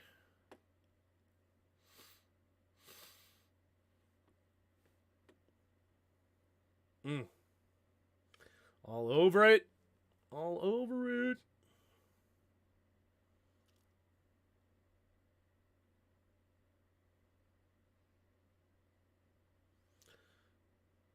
Some good coverage. Was that only a 3-man rush? I think that's probably why there were so many. Like, it would seem like nobody was open. All right.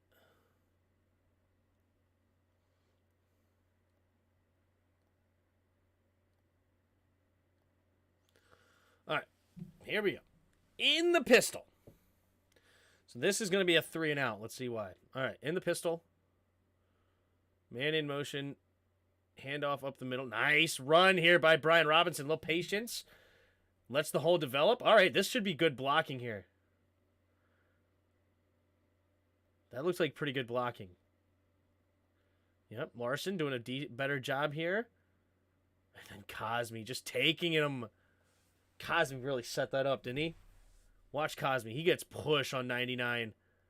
That push definitely created that crease. You see that? That's exactly who Brian Robinson ran behind. Trey Turner would never. Kind of got stuffed initially, but then got that push. And that's what allowed B-Rob to get a 5-yard gain on first down. 3 receivers to the left. Play action. Looking, pumping, pressure.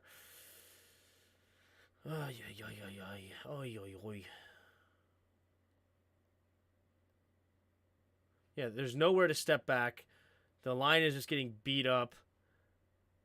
One-on-one here. One-on-one here. Like, nobody really looks open yet. And now he's about to get pressure right into his face. Right? Like, I guess he needs to sling it out to Logan there a little quicker.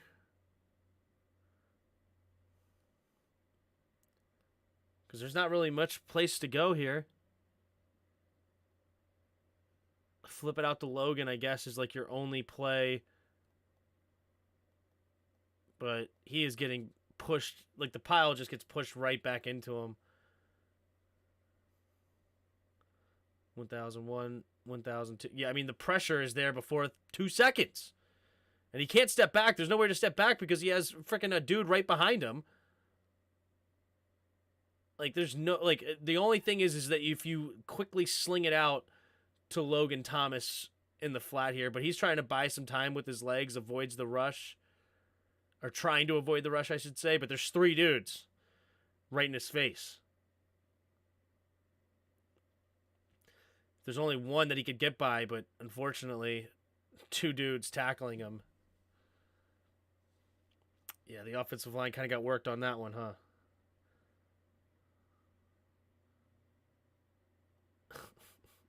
Norwell and Larson get taken for rides. Oh.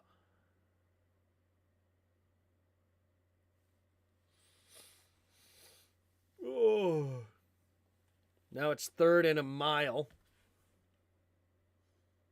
Setting up the wide receiver screen. Oh, so close. So close. And everybody wanted to go for it here on 4th down. With what we know on the next drive, we should have. But, of course, at the time, you don't know what's going on. You're just trying to play the field position battle.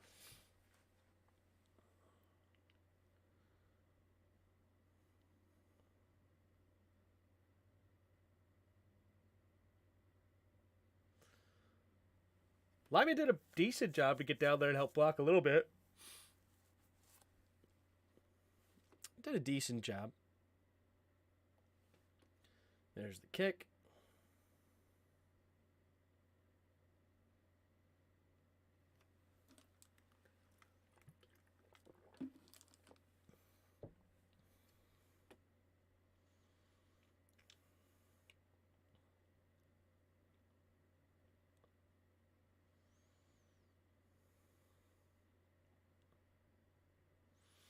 All right, here we go.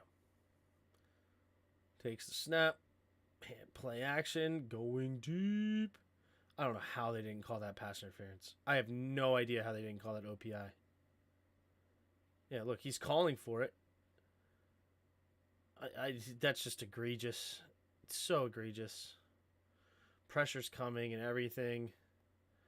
He just throws him, dude. Just throws him to the ground. Two hands on him, shoves him to the side. Like, what are you doing?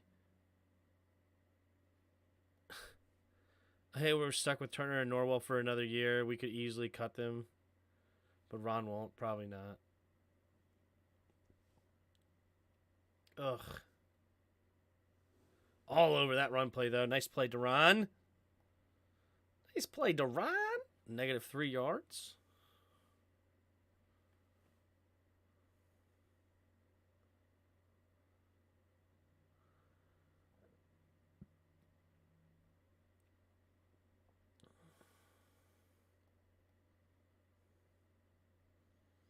Play action, hitting it underneath. Good quick tackle there by Fuller.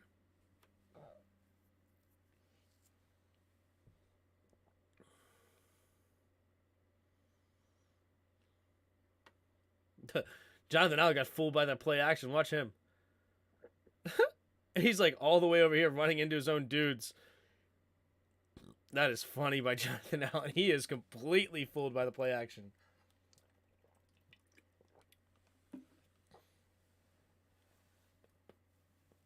Doesn't really affect the play. It just looks funny. Pretty sure there's a holding call against that was missed as well on Montez Sweat right here. I don't know what the refs are looking at, man. They get a first down on that play. What are you looking at? How do you miss? How do you miss this hold? How do you miss that? He's grabbing the crap out of his shoulder pad and just pulling him.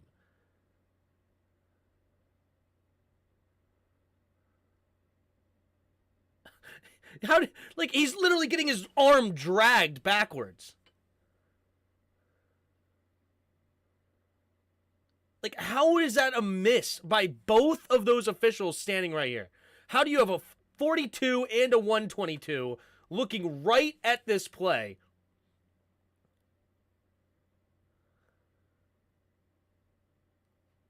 All right, this guy's looking over here. So, all right, you're off the hook.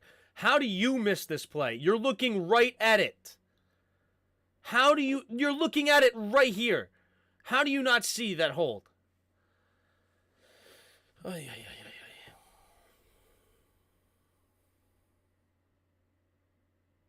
Look how Tuhill contains.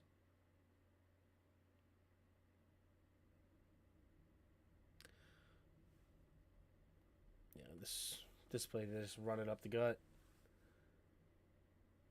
We don't contain it. Why do we not contain it? What is Jamin Davis? What are you doing? Man to man? You're just not going to respect the run at all, huh? You're just looking right at the tight end. Not even respecting the run at all. Man to man defense here, huh? Man to man defense here on first down. Man to man defense in the red zone on first down. I hate that.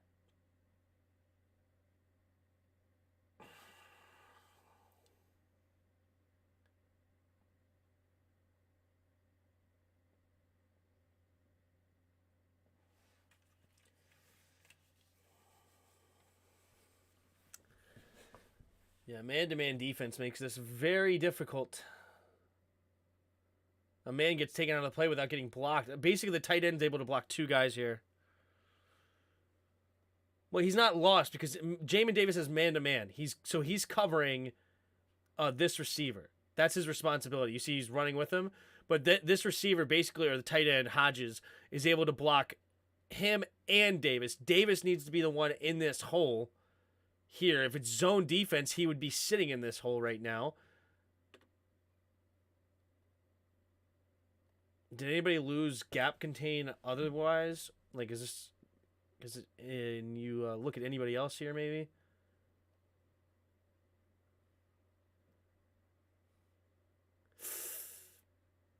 Ridgeway, Ridgeway did not play this well either. Yeah, basically you have two guys going to one gap. That's on Ridgeway. It's on Ridgeway.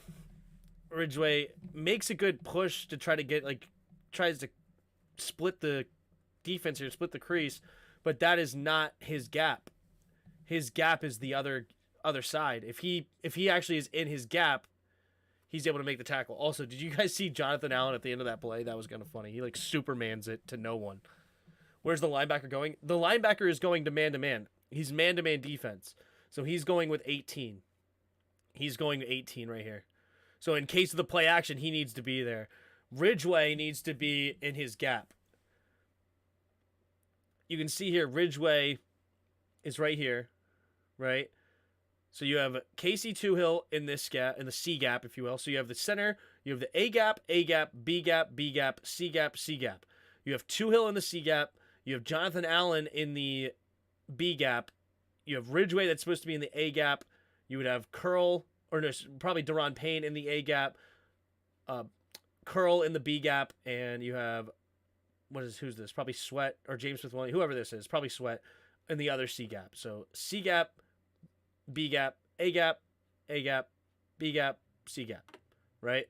And that's everybody's contains. But watch, Ridgeway gets into the B gap and loses the A gap, and that's exactly where Saquon Barkley is going to go. See, he's going to go all the way to the A gap. If he stays in this B gap, right? Or sorry, he's trying to get all the way to the B gap. If he stays in the A gap right here, Saquon Barkley doesn't have anywhere to go, right? Because Jonathan Allen's going to be in this gap. You have this guy on the backside. You have him in the A gap, him in the A gap. Curl's going to be in this B gap, and you have Sweat keeping contain. But because he comes to the B gap, the A gap is now left wide open here.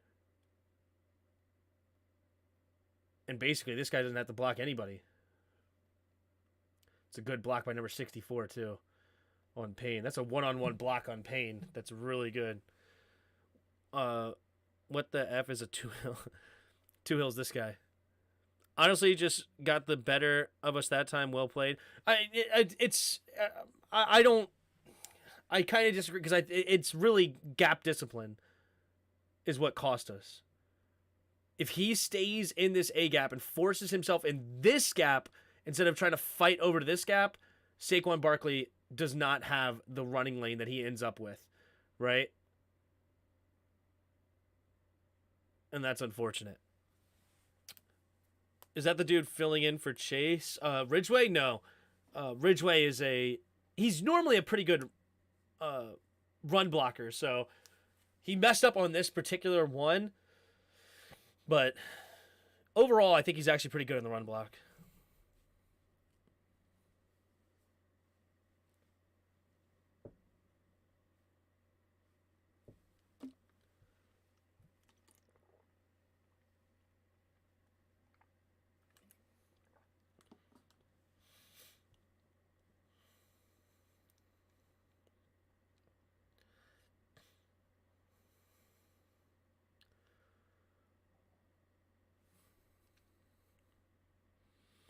That deep pass cost us? Yeah, it should have been a pass interference. He threw our defender to the ground. It's so frustrating. All right.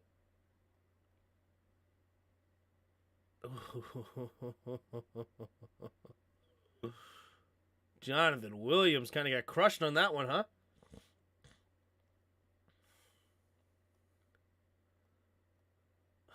It's because we never get to the linebacker. I hate how we frickin' block. I'm just going to spend on it. Just quickly, Norwell, you need to get to 54. Watch it yourself.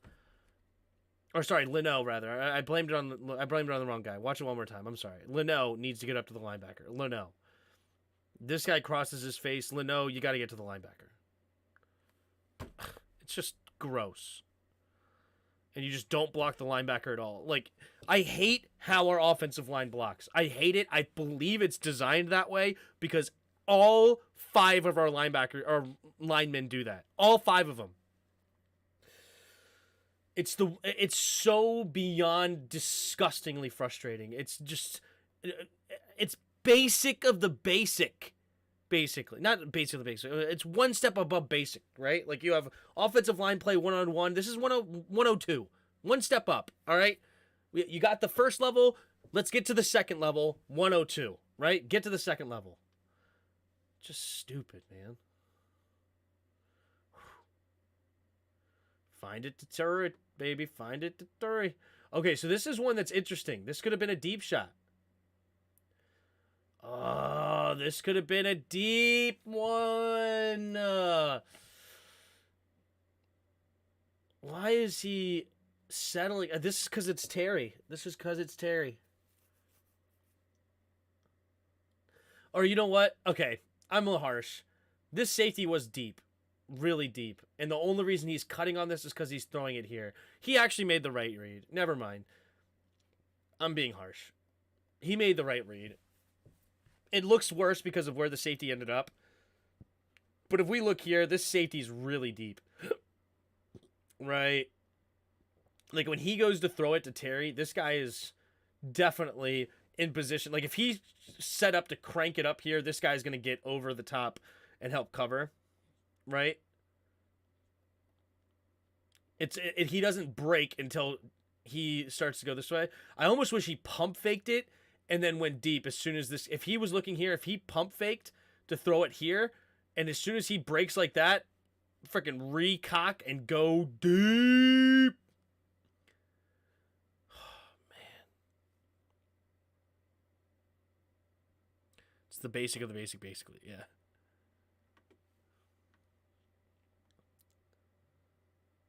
That's a deep shot opportunity. Man. Wish he pump faked it and went deep.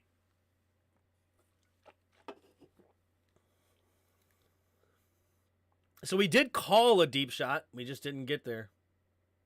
What the heck was that? Nice. Man, he's forcing it into his boy Terry now, isn't he? This is a tight window throw. Bang! Love it. A little slant pass to Terry. Want more of those. Especially with everybody going this way, looking like it's totally a screen pass. Backside screen. Love it. Or backside slant, rather. Nice.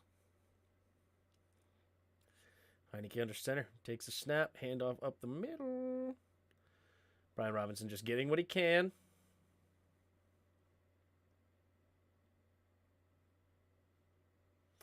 Just get what you can, big boy. Just get what you can. Because you know your lineman ain't going to block for you that much. John in motion. Pistol formation, takes a snap. Play action. Looking, throwing it, and hit immediately. Was there anybody else open here? No, it's only a 2-man route. Ugh, what is this play? What is this play design? What the heck?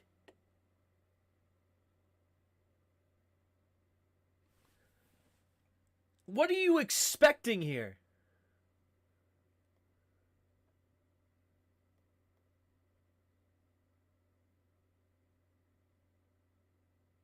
A little high-low, I guess? Like,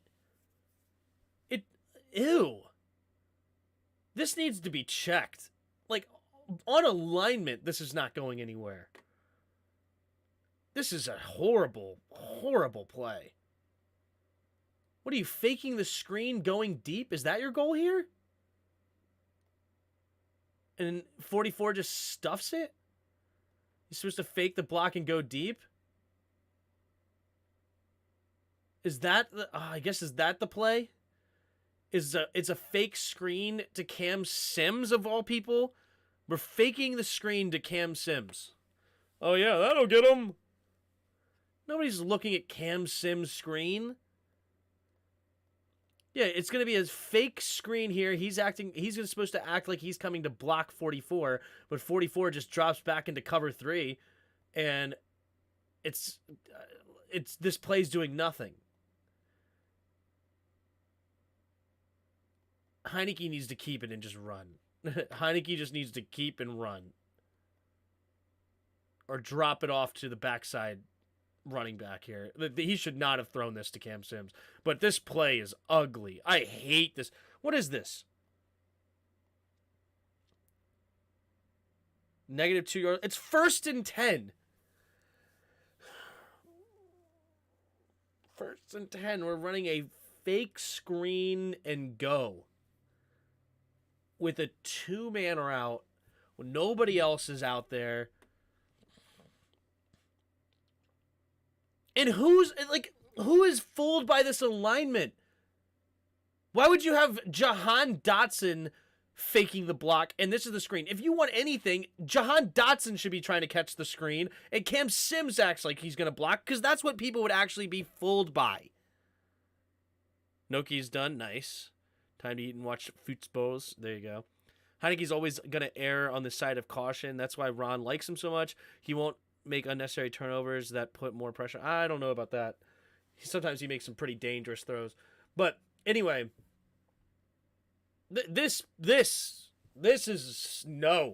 is horrible. Everything about this. I don't like the play call in this moment at all. We're in a situation where we could continue to pound the rock on 1st and 10. They're on the ropes. We have the defense tired. This is already the 1, 2, 3, 4... the 5th play of the drive. We're pounding it on them. At this point, we're just killing them in the time of possession already early. We had a 4.5-minute drive, a 4-minute drive, a 2-minute drive. This is going to end up being a 6.5-minute drive. Continue to put the pressure on them. Continue to run the football here. Like this, and then don't use Jahan Dotson as the fake block. Use Cam Sim as the fake block and go deep, because that's how somebody would actually be fooled. Or Curtis Samuel, or Terry McLaurin. Somebody you would actually throw a screen to, not fake the screen to Cam Sims to go deep to Jahan. What in the world? Potato and pasta, but I guess it's closest to German Spätzle. Heineke literally averages like 2 turnovers a game. Yeah. It is what an Irishman living in Italy would eat. 5 cheese, white sauce, chicken. Nice. This play is just horrible. Like, and Heineke needs to be... Heineke never should have thrown that. It shouldn't have been called, but Heineke then also shouldn't have thrown that to Cam Sims. Like, what is Cam Sims going to do with that football? Buy some time, run to your left, live another down, because that was a horrible play design off the rip. Here we go. Setting up the... Going right back to the screen. Thank you, Terry, for making this into something. What in the world, dude? What do you think? You think you're cute? Like, you just faked a screen pass, and now you're going to go right to a screen pass? Like, come on. What are these play calls?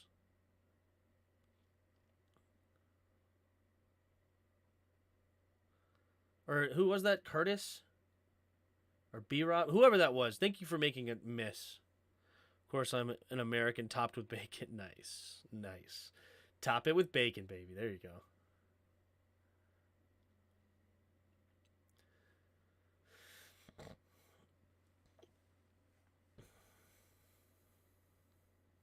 All right, all right. Now it is 3rd and 7.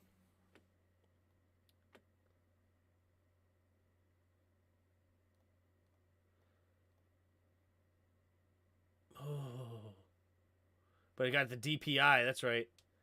And definitely a good call. He was all over Terry. Terry was trying to go outside, fake outside, and definitely got held. 100%. Thank you for the call. Appreciate it.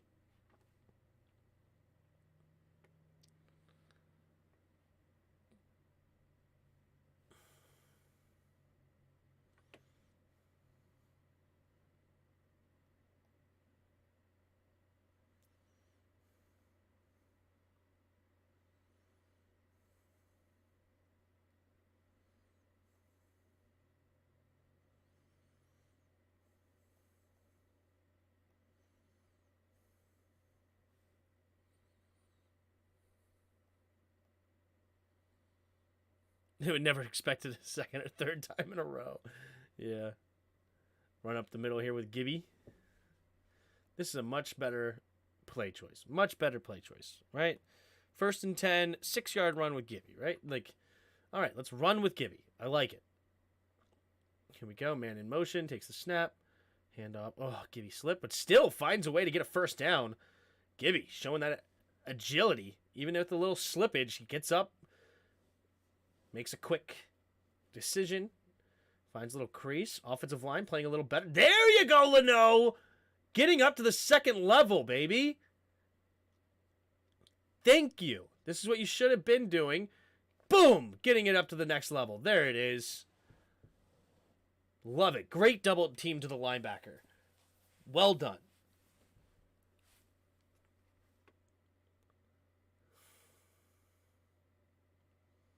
Gibby does a great job just to get back to the line of scrimmage. So what's going on here? So we're trying to just sweep to the right here.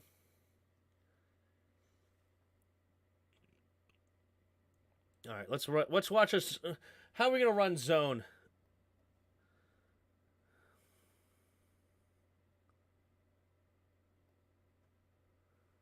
Somebody got killed.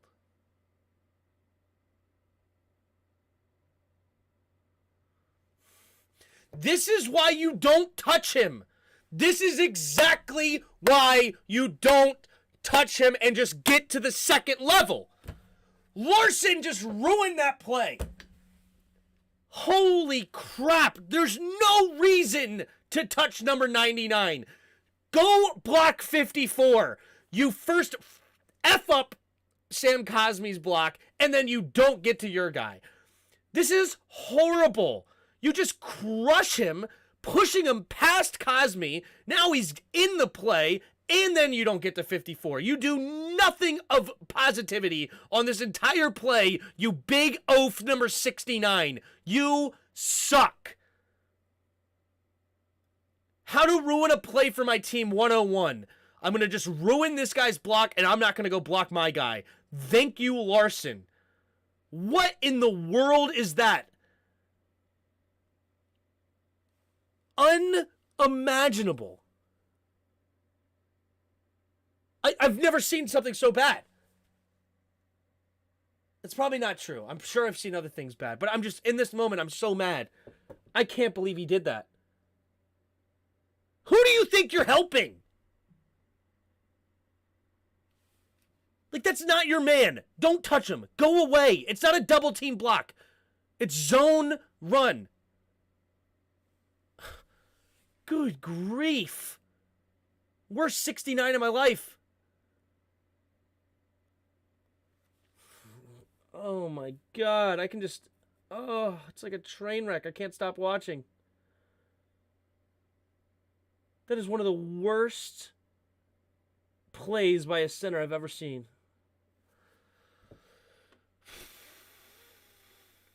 I hate you. Oh, I just despise you.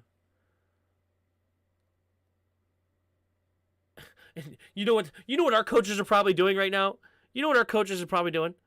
Good, I was going to blame the OT and the tight end, but yeah, you're 100. Like, dudes. Like, you know what they're probably saying? They're probably saying, Cosmi, you got to make a better block, man. Come on, Cosmi, you got to get around him, man. They're double teaming you. He just helped you out. You got to make sure you get around him. Go make your block. That's probably what they're saying in the meeting room. They're probably not even great. Well done to get over there and help the double team. Oh my gosh.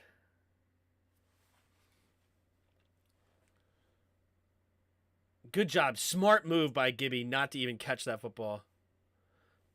Coaches are saying good block. Yeah. He's a backup season.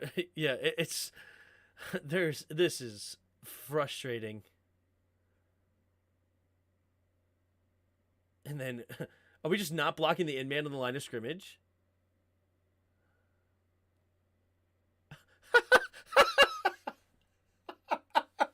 We're just not blocking Kayvon Thibodeau. Kayvon Thibodeau can't believe how he's not blocked. If Kayvon Thibodeau just runs around, he's like, wait, there's not somebody coming to hit me? Okay, I'm just going to go crush the quarterback then. We just, on a pass play, just don't block the number 5 pick overall defensive end.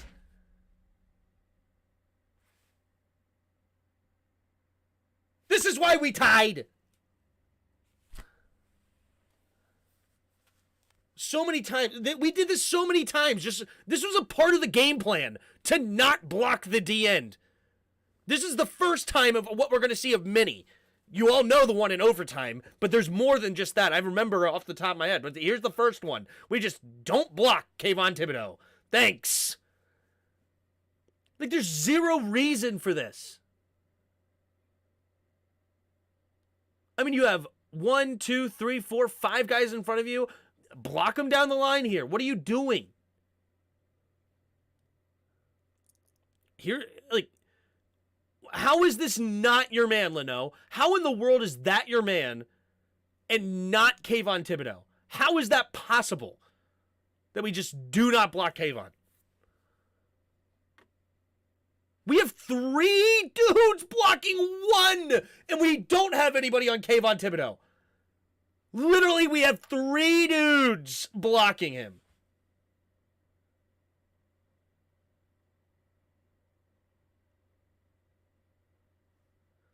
Number 97 is getting blocked by 1, 2, 3. And meanwhile, Kayvon Thibodeau is unblocked.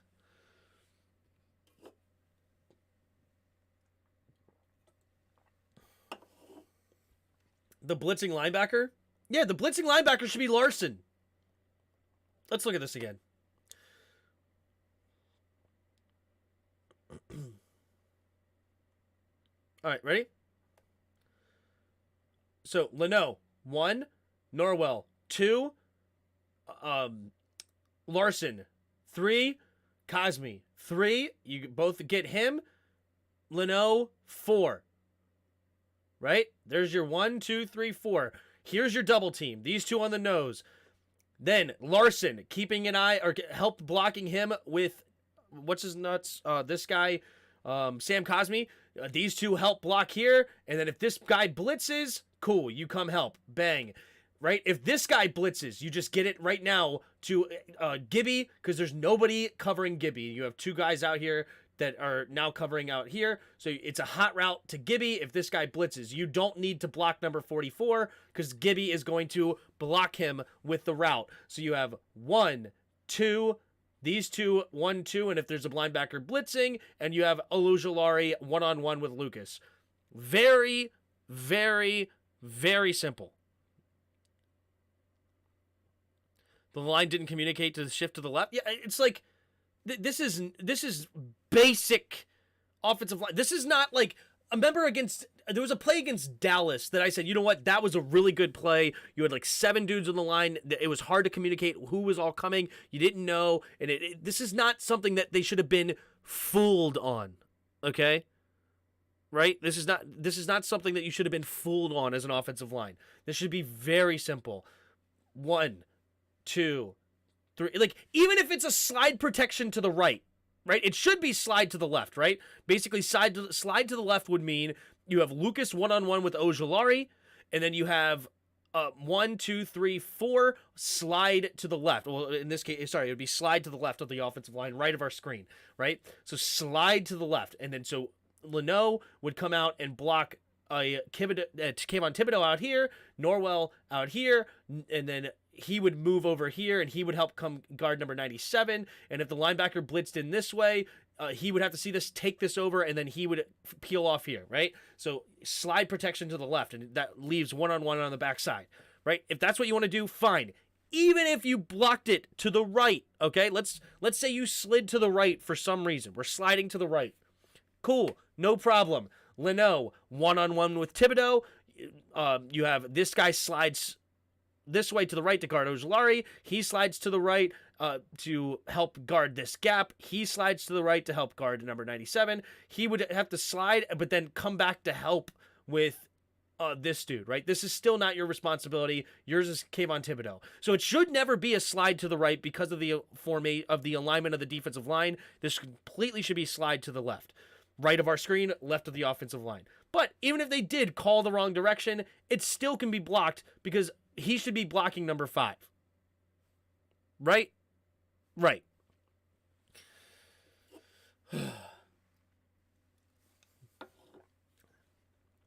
We did call bootlegs a few weeks ago, but stopped because Leno couldn't block the D end. They just kept blowing it up. Yeah. 1, Scott refuses to bootleg with him or take advantage of his legs. 2, doesn't want him to get hurt. 3, I think we overrate his mobility at times. I mean, he's definitely not Lamar Jackson. I think somebody said that earlier. I agree. He's not Lamar Jackson, but he definitely has the ability to get outside of the pocket and move if you need him to. And using him, moving the pocket around would help with the pass rush as well. But this is horrible. Like, what is this? How do you just not block Kayvon Thibodeau? How is that ever possible? That's, one of the worst. Golly, I'm just getting worse to worse to worse to worse. It's like making it so hard to frickin' watch right now. So, good job by Gibby not catching that football. Terrible decisions by the offensive line. Taylor Heineke, pass incomplete, short left to Antonio Gibson. So, we're about to get another incomplete pass here. Let's take a look. Takes the snap. Blitz was coming. Oh, no. Is this not to Gibson? This is to... Oh, no. The first down was Gibson, no gain. Second one was incomplete that we just didn't block Kayvon Thibodeau. And now this should have been pass interference. They throw the flag and somehow pick it up. I don't even know who picked it up.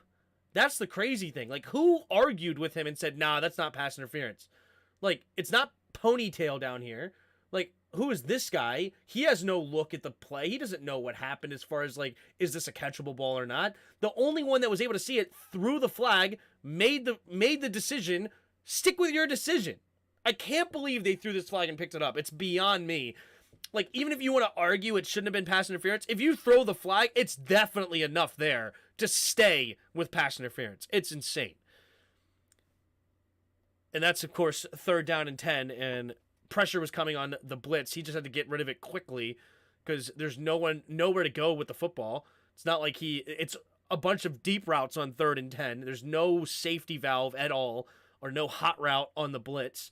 Man-to-man across the board, and he's just going to try to give his receiver a chance. And it should have clearly been a pass interference. I can't believe they picked that up.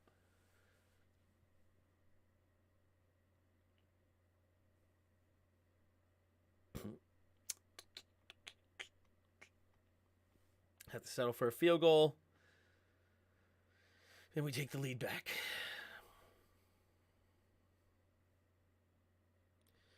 Didn't touch the D end again. Oh, shoot. Let's watch. Yeah, it's a good point. Let's watch the blocking again.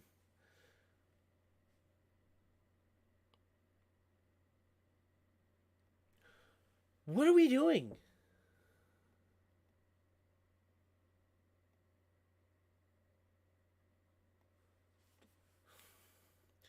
And I guess Lucas is going to get destroyed on this play. Just all-out blitz. I just can't believe they picked that up. That's insane. That is incredible. Putting John Bates on Kayvon. I know.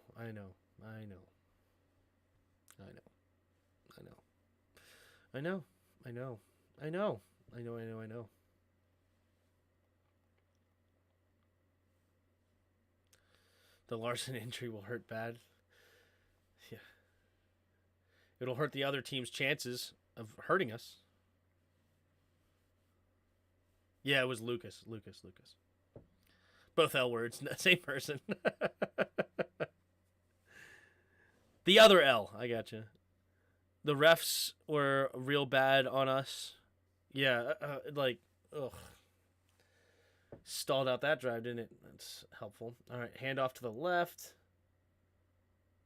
But then again, we stalled out that drive. I just hate everything about that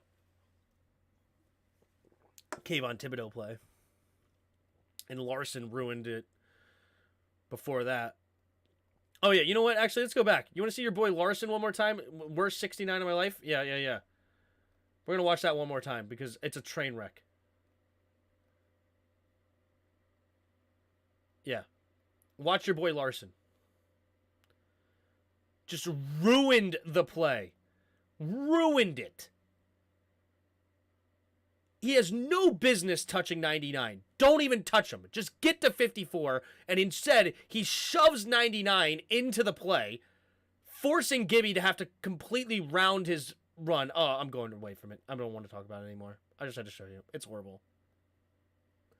On to the next.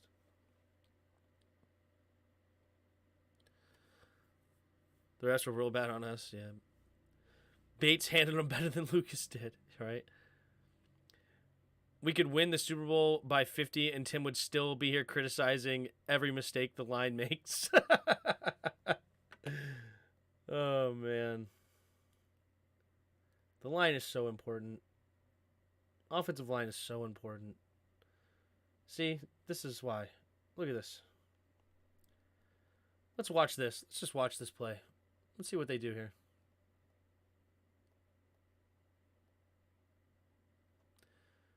Look at that. They already have two dudes up at the second level. They already have them. Neal is going to get up here, and he's already on 52. You have 64 trying to seal off this end. You have this guy pulling. Helps clean this block up. Bellinger's losing a little bit. Okay, I'm just going to help you out a little bit. Just going to push him out, push him up. But I'm not blocking him. This is still your responsibility. I'm just helping, and I'm getting up to the next level. And then he just helps freaking block. This is how you block it, man. This is beautiful. This is beautiful. You know, 85, 46, already getting up to the next level. Number 78 does a great job here on Allen. 64 seals off the backside. We don't even try to block 96. There's no reason to. We're running away from him. 76. So Bellinger's losing. Okay, no problem. 76 just doesn't need to take over the block. Just gives him a little shove, and now we're off to the next level. I don't need to block you. I just need to give you a little shove to get you out of the hole. Create the hole for my man behind me. Boom. And now get up to the next level, make a couple more blocks, pushing everybody, and then that gets an extra. That's a 9. In our offense, that's probably a freaking no gain, 2-yard gain or something like that. And theirs, it's a 9-yard run. It's just blocked correctly. So Baker's a Ram now. Ooh, did Baker go to the Rams for real? We'd have Bama in the 8. Yeah. The line needs to go do their job. They're the biggest factor. Yup. QB sneak up the middle. And Luck with Cole is better. What? What? Oh, man. Little delayed handoff here.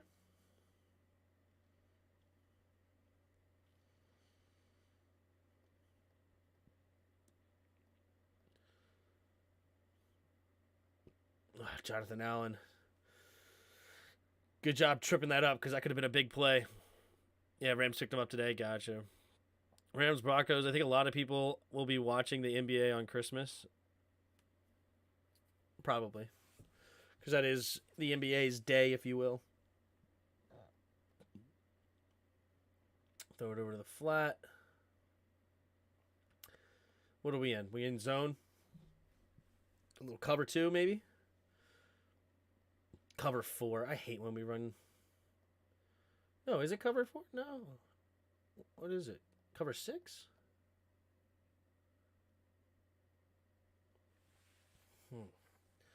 What defense are we running here? It's definitely zone of some sort, and he looks like he's definitely covering this half of the field.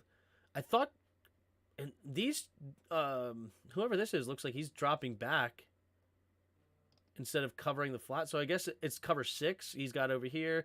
He's got over here. So it's like quarters coverage on this side, but then one deep safety here. Because Christian Holmes is not coming deep. He's staying up here to help guard 18.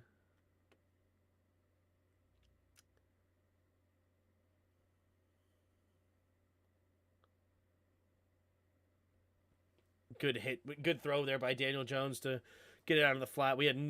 That defense had nobody in the flat. Or actually, hold the phone. Bobby McCain was supposed to be out there, but he gets blocked. So, okay, we did have somebody in the flat. He just gets blocked. It's interesting that that's not pass interference, huh? He's making that block before the guy catches it. But, whatever.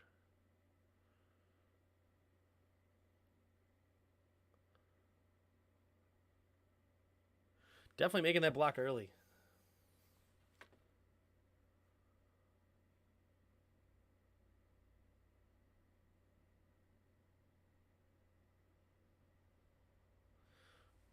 James, I'm always right. ESPN when I'm wrong. Yeah, except when I'm wrong. Whoa, what's going on? Okay. Bond might be right. Tim, what was the occasion? Why are you all dressed up? Oh, I'm wearing a tie because we tied. Wearing a tie for the tie.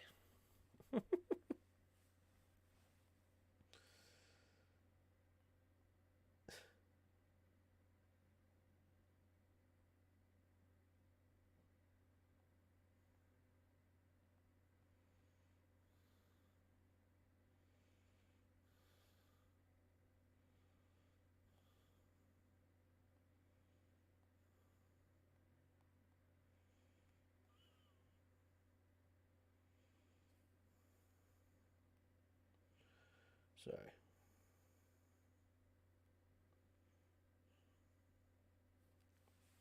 Okay. Oh, or a bolo at my wedding. Does a bow tie count? Yeah, a bow tie's like a tie. If you get inspiration from Phillip Rivers there, bud. Oh no. All right, here we go. Delayed handoff and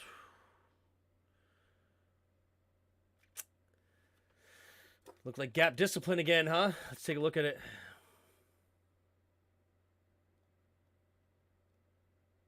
Yep, gap discipline. Gets sucked up in here. He's got contain. He's gonna keep this gap, man.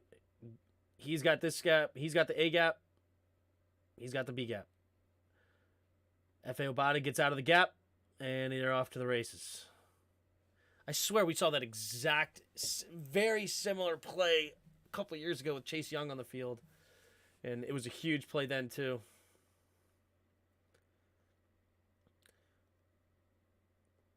Another delayed handoff. This time we stayed disciplined. There you go. And Jamin Davis ends up making the tackle. Let's watch the difference here. Right? So here we go. This is gap discipline. This is what I'm talking about, right? So beautiful. So we have this guy outside, this guy in his gap, this guy's going to be in his gap, this guy's staying in his gap, this guy's staying in his gap, and now Jamin Davis has got outside contain. Now there's nowhere to go. Gap, gap, gap, gap. Everybody's in their gap, and there's nowhere to run. This is what I mean by gap discipline, right? And it you almost want to, when you're one of these guys right here, right? Like you want to try to all right, I'm going to fight this way, right? I'm going to try to get over here to get out of this double team, right? Or I'm going to try to fight this way to get out of this double team. It's like, no, you got to stay in your gap, stay in your gap, stay in your gap, stay in your gap. And then Cameron Curl is going to come up, clean this gap, and he's going to get outside contain. All the gaps are covered, and now there's nowhere to go for Saquon, and Saquon gets tripped up in the backfield. Exactly what I mean. If we go back to the other play, and we can look at the gap discipline here, right? Just to show you. Yeah. Watch the difference, right? So we have Jamin Davis in this gap. We're going to have probably Jonathan Allen coming all the way to this A gap. F.A. Obata has this gap. He's got outside contain. He's got outside contain. And then Cameron Curl. If Jonathan Allen stays in the B gap, then Cameron Curl would have this A gap. If Jonathan Allen stunts inside, then Cameron Curl would have the B gap. But so those are the two gaps that are in question. I'm not sure. I have to look at it. But F.A. Obata's gap is 100% the B gap. And look where Saquon Barkley runs. in this big play. Boom. He goes back into the A gap, and that absolutely screws this play because look how big the B gap is now. Bang. And when you don't have gap discipline, that's what happens. All right, next play. Throw it to the right. Was there a penalty or something?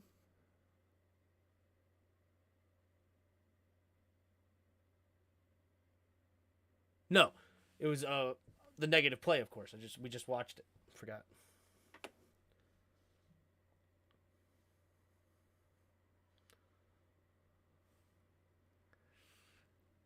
Is that some sort of 5 wide? Why were the D tackles lined up outside both the guard? Oh, on the big play? Yeah, here we go. So, okay.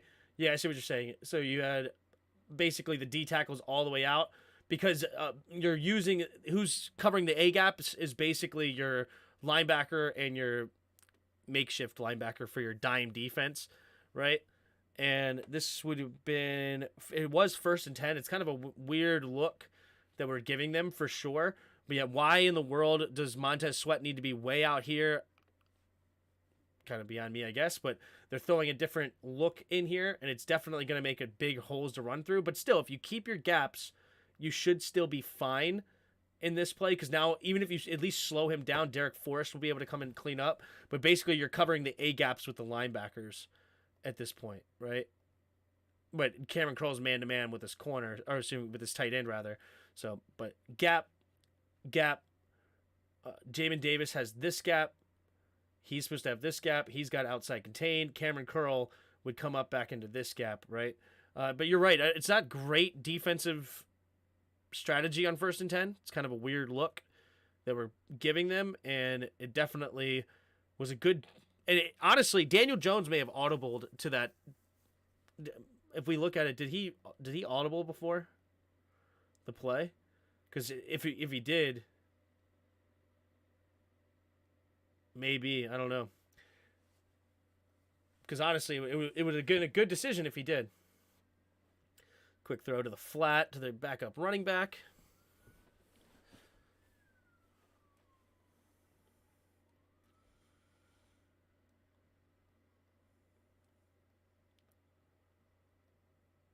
Quick catch. Oh, we got to make that tackle, man. We got to make that tackle. No sense in not making that tackle. Zone defense with the blitz. It's a zone defense with a blitz. That's... Yeah, we're bringing Jamin Davis. It's 3rd and 10. I don't mind the blitz for sure. And then you have Bostic out here. He's covering the flat. That's okay. Coming up. And the defense is fine. I don't know if I completely like the call, but a blitz on 1st down is fine. Right? It's fine. I like this defense. But you got to be able to come up and make the tackle. You have 2 guys right there. And neither one makes it. Got to make a tackle, man.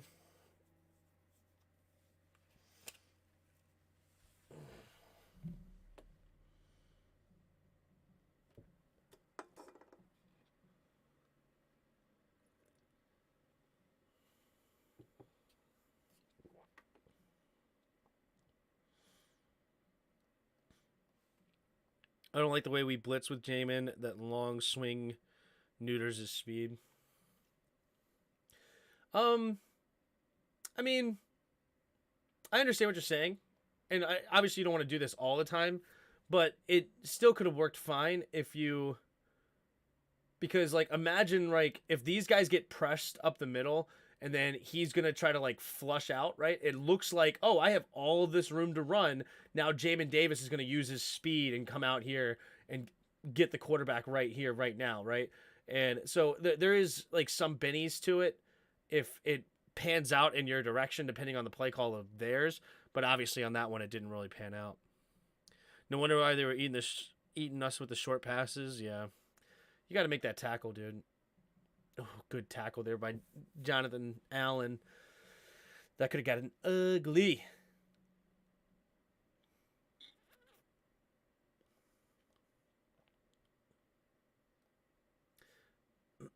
But you look at that. Little gap discipline, right? And see, even when it's not pretty, it still works. So you have Jamin's gonna go out here in man to man. So you have who would be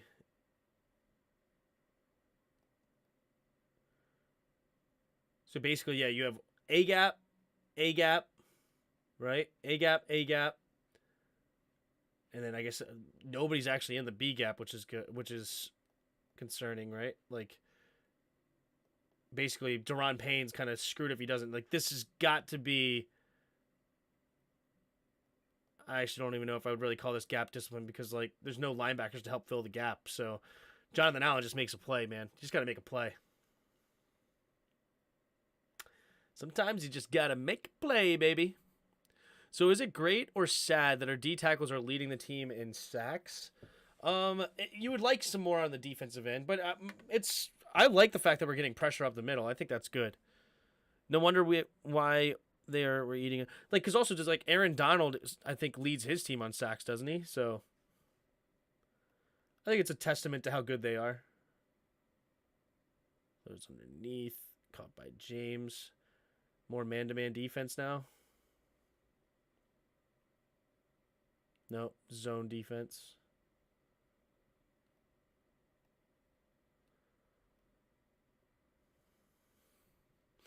Tim, all you need is a visor, hat, and the fit is complete. Yeah. You know, I don't have any visors. I was never a visor guy. I do have some hats, but I don't have any visors. Here we go. Daniel Jones going to keep it. But there you go. Nice play, Cameron Curl. But unfortunately, he still gets the first down, huh? 3rd and 1. He still gets the 2-yard gain. But Curl doesn't let him get completely loose, which is good. Good job containing that play, making the tackle, breaking down, and limiting the damage at least. Oh, that's right. They didn't even give him the first down, did they? Oh, that's right. This was a super dangerous play. I thought that was a very silly play by the... I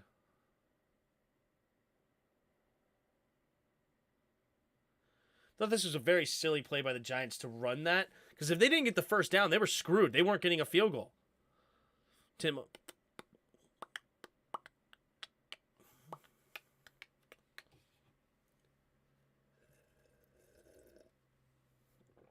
All right, so we had a tie game going into the second half.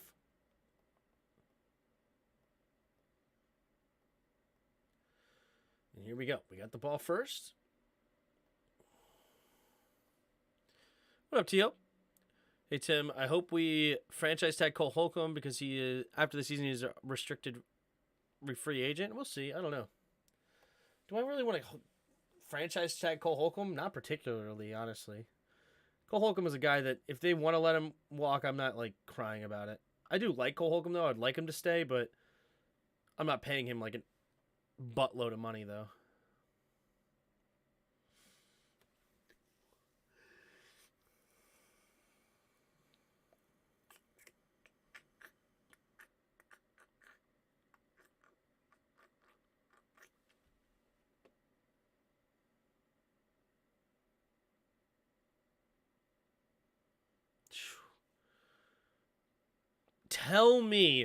Somebody tell me right here, right now, the odds of Carson Wentz taking a sack on this play.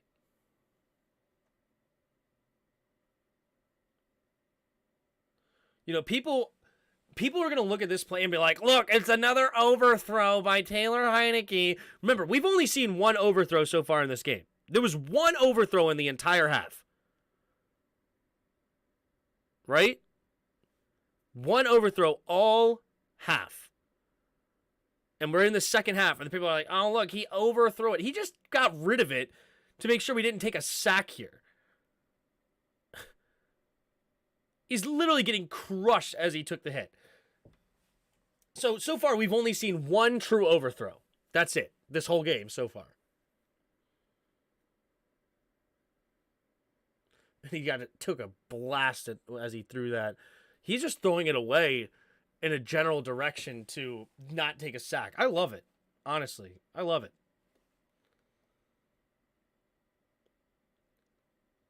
Steps up. And there's the fumble.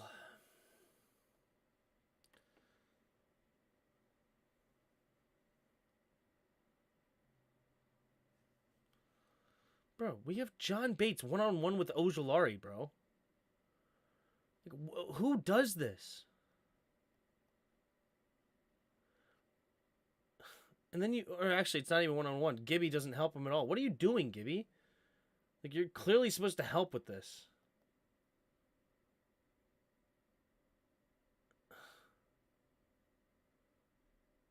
But if we're being honest, where's Heineke throwing the football?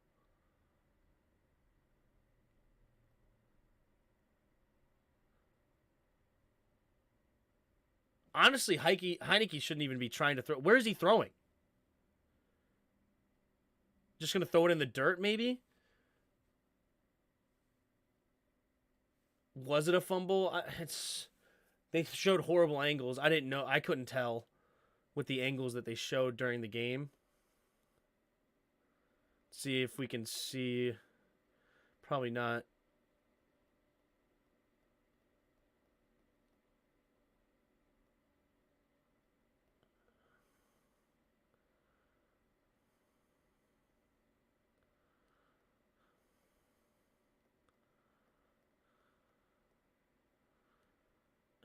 It's so hard to tell. You can't tell.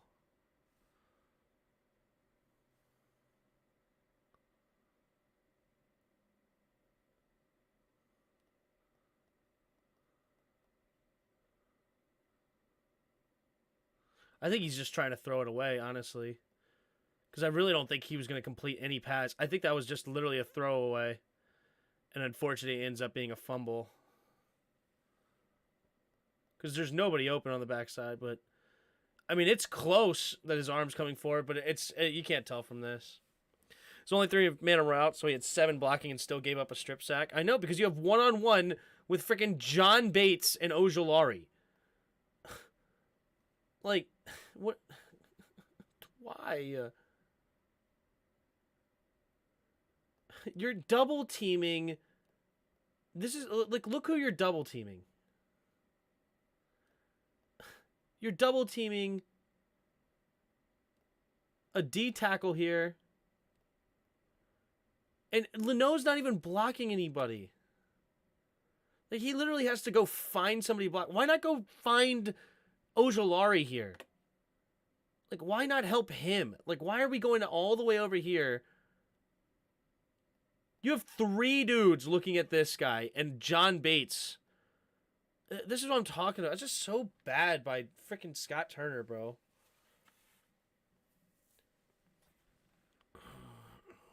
His arm looks forward. Yeah, I can't tell when the ball technically got loose.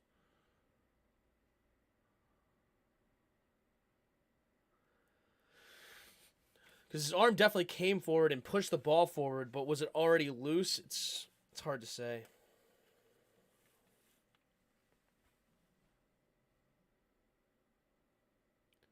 Good tackle on the run defense here.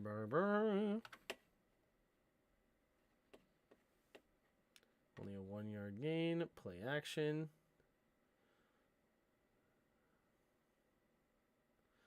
Jamin was slow on that one, huh?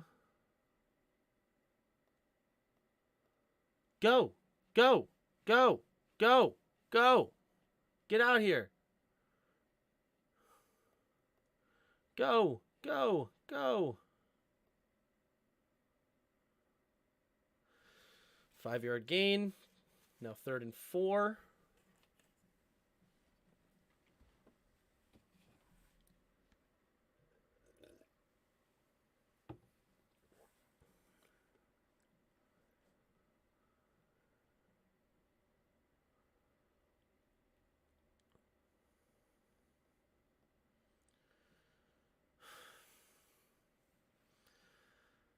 can't believe we let Daniel Jones run for this first down, looking like Le'Veon Bell.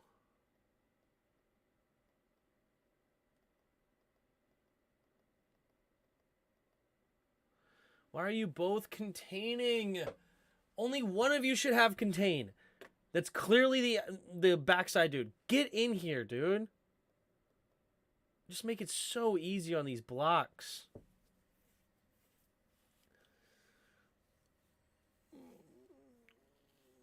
Oh, man.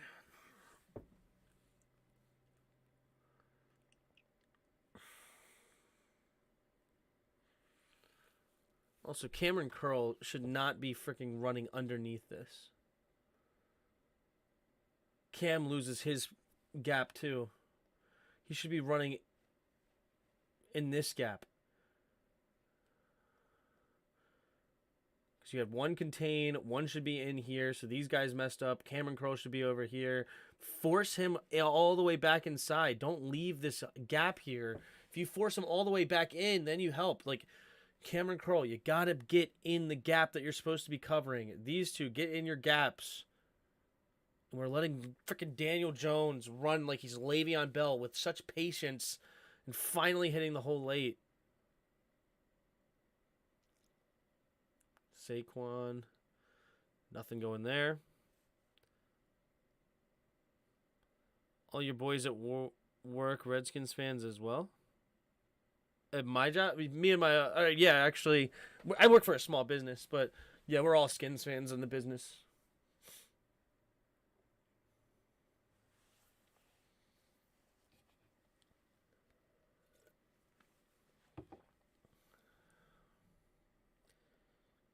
Play action. Oh, Christian Holmes got freaking dusted. He is not a man-to-man corner.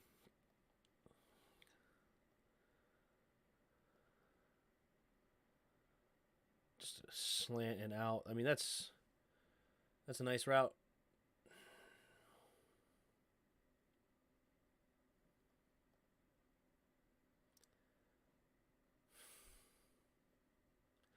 Why do we have three guys looking at Slayton?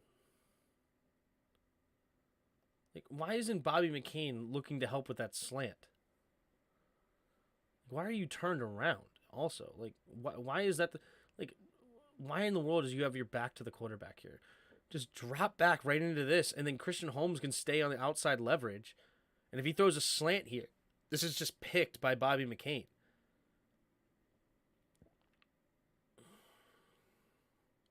Or one of these two should be helping on the slant, because now you're leaving Christian Holmes, a rookie 7th round pick, on an absolute island.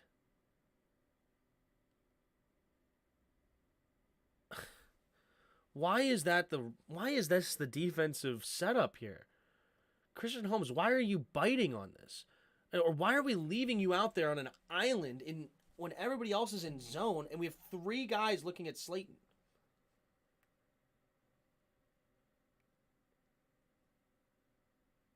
There's no reason for this.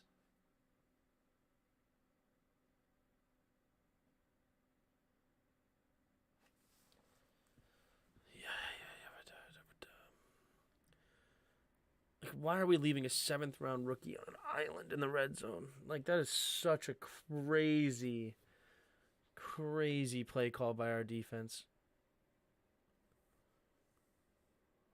Too easy. Too easy.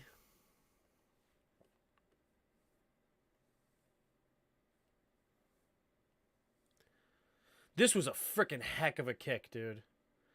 That thing just died at the 4. What a freaking kick by Graham Gano. That was nasty. This is the Del Taco special number 5. Yup.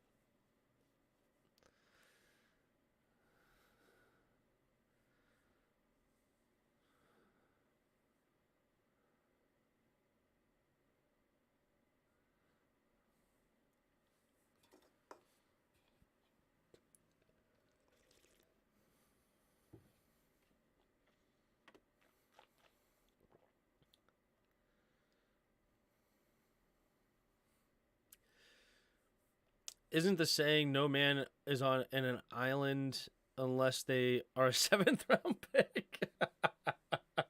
Totally. Totally, dude. All right. Not great blocking, but good enough. Good enough. Gain of 5, I'll take it. I'll take that for show. Take 5 yards all day long. There's it. Oh, we get up to the second level? Hold up. Hold up. We got a pulling guard. John Bates with a nice block. Leno getting up there. Norwell kind of getting to the second level. Kind of. Like, he got there to, like, tag him, but he didn't block him. But, you know, he's there.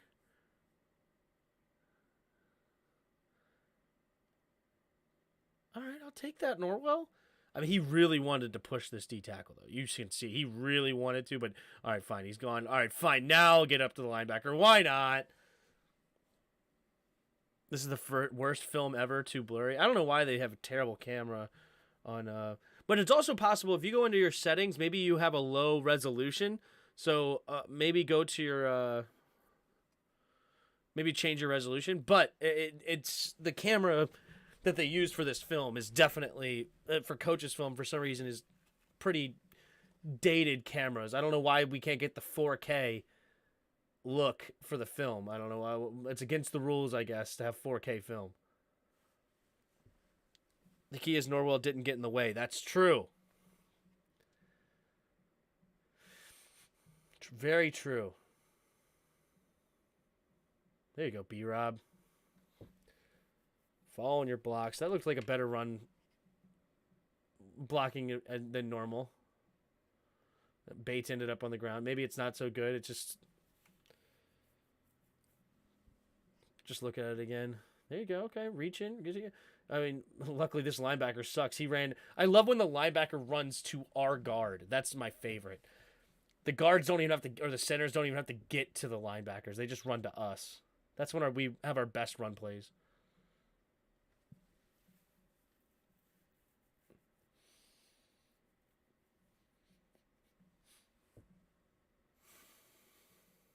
Oh, just don't guard Kayvon Thibodeau. Or did Bates just get beat? Yeah, yep. Bates just got destroyed.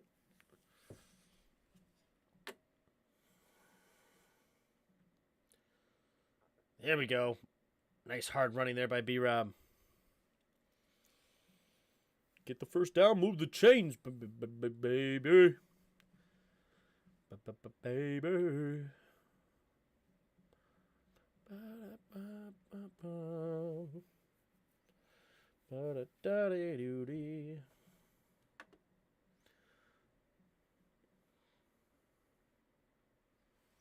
Not much going on this one. We had a false start on Logan Thomas at some point. Fun. It is the passive blocking scheme. Bates made his block. He just got hit with the wall of humanity. Yeah, probably. Logan Thomas get called for the false start.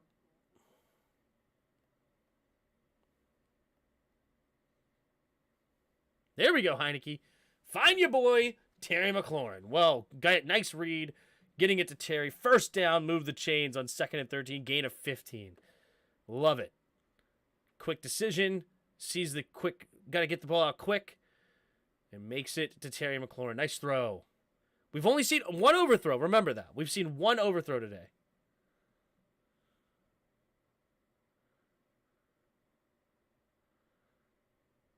It's the one everybody's talking about, but it's only been one overthrow. So this is a gain of 4 to get 4 yards up to the 2nd and 6 now. All right, this next play is one that I want to see. Where is the block in the back by Logan Thomas? Please find the block in the back by Logan.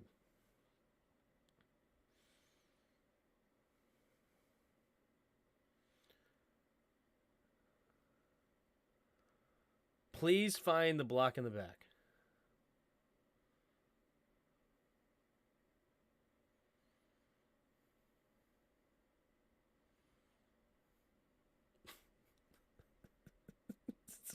just the horrible call. Horrible call. Logan's just standing there getting pummeled.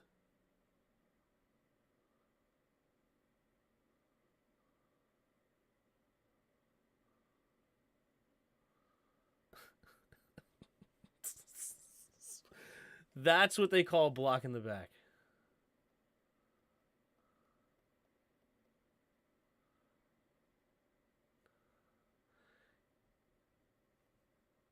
Isn't that the worst? I can't believe he threw that. I can't believe he threw that.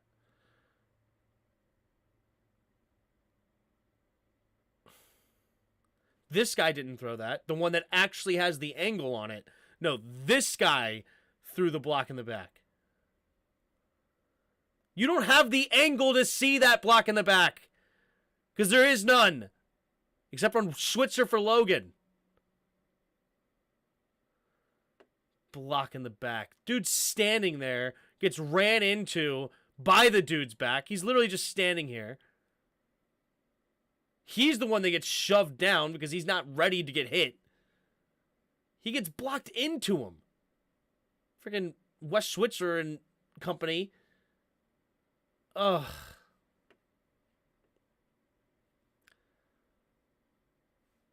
Horrible freaking horrible block in the back call.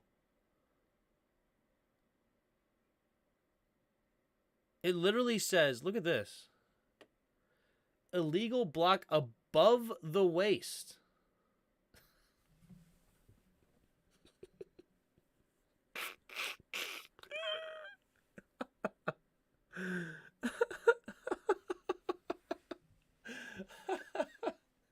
Illegal block above the waist. That's pretty funny.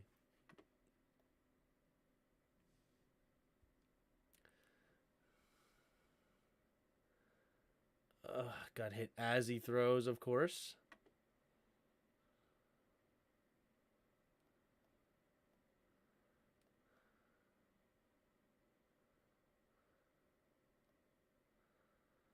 Who's that blocking?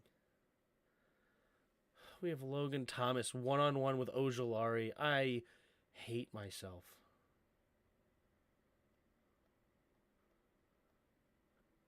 Help block, dude.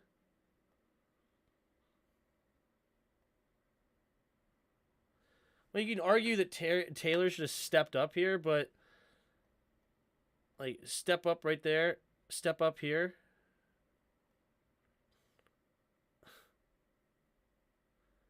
But why in the world do we even have Logan Thomas one-on-one with Ojulari? And why, like, Gibby, freaking help. Come out here, chip, run through this. Help him. We have Logan Thomas one-on-one with one of their best pass rushers. We have Switzer blocking no one. We have these two double teaming 97. And instead we have freaking one-on-one. We have 1, 2, 3, 4, 5, 6, 7 dudes blocking, and we can't give freaking Heineke some protection.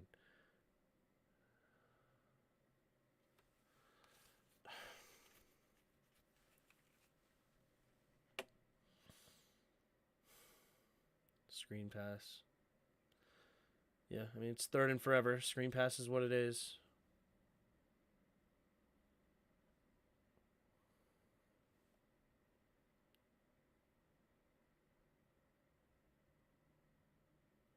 This highlights why we missed our third down running back. Yeah.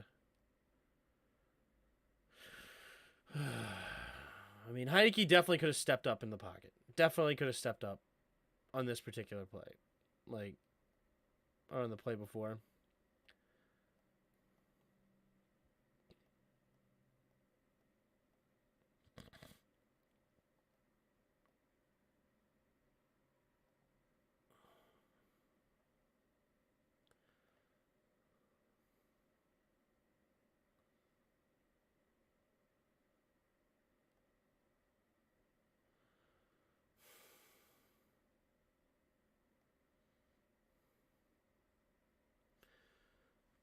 Gotta be kidding me, though.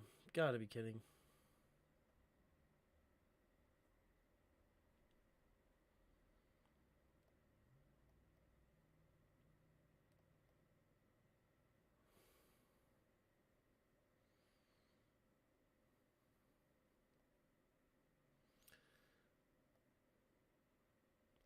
Yep, Heineke needs to step up.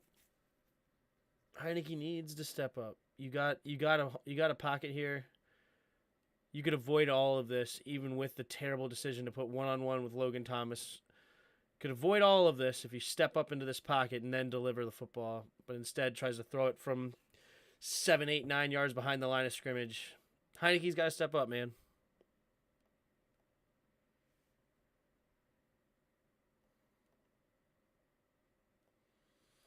Shouldn't have been in that situation with a terrible freaking call. Whatever. What are you going to do? You're in that situation. You got to step up in the pocket. You got to make a play. So that's at least two.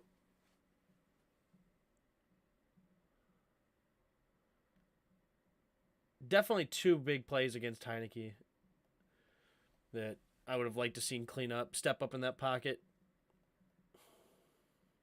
Why are we leaving Logan Thomas one-on-one with their best pass rushers? Beyond me.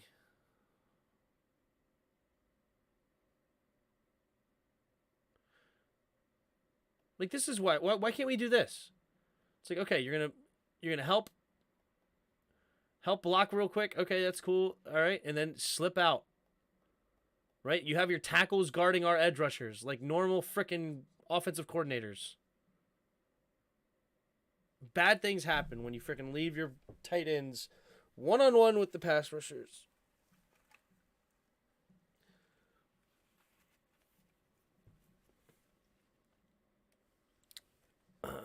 Taylor got to play smart and not try to force things. No, I wouldn't say it was forced. It's just he's got to step up in the pocket. What up, spoiled? For once in a decade, Washington has a better coaching staff than the Saints. Yeah, you guys looked pretty bad yesterday. I'm not going to lie to you. I have no idea why in the world you guys are having Mark Ingram as your third down back instead of Alvin Kamara. That is beyond me. Why is they not teaching Taylor in the film room? I'm sure they've taught him in the film. He stepped up in the pocket many times. For some reason that time he didn't. I wouldn't say that they don't teach him to step up. I mean, he's definitely stepped up. And a lot of times there was no place to step up in this game. But that particular one, you had room to step up. You can avoid the rush that way and do it. I mean, the touchdown to Terry McLaurin, he stepped up and avoided the rush and got it out. I mean, he knows how to step up in the pocket. No, Tim, much better for the guards not to block and have the tight ends one-on-one with the ends. Exactly. Yeah, let's have the guards not block anybody. Great call.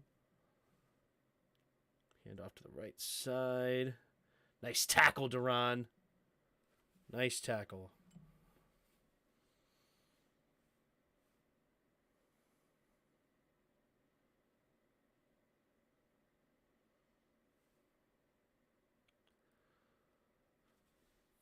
He also needs to stop forcing in rough coverage and make better reads. Each INT been open wide receiver elsewhere. I don't know if that's completely true or not, but yeah, I mean, he's definitely forced things. I mean, the one last week against Atlanta was horrible. So, I mean, Heineke's not perfect by any stretch. He's not great.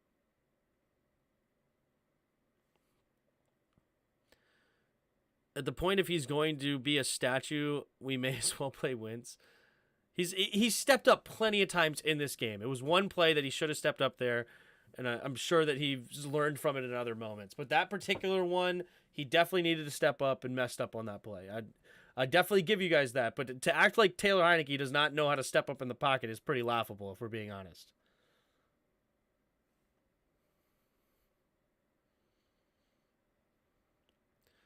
Pete Carmichael, Dennis Allen, the idiot duo. Taylor go back to running the ball. He will keep other teams off balance. True. What up, Peter?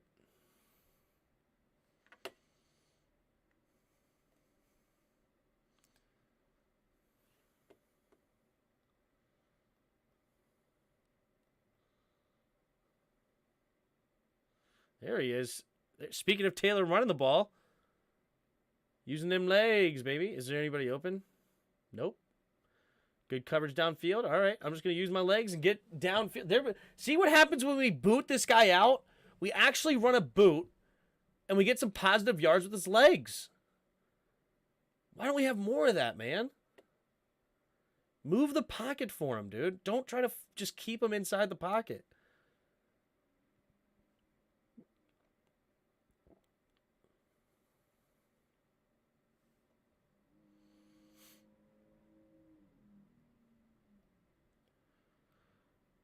is the play call, not the players. He didn't throw a pick this game. This game was not his fault, guys. Yeah, I mean,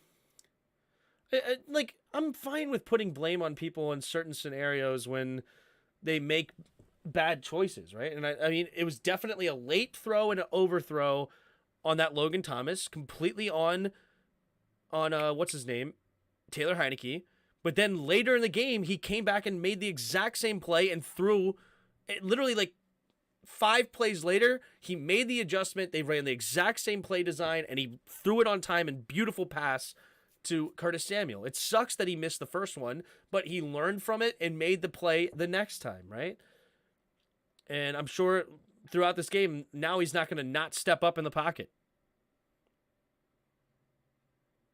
What up, Kari?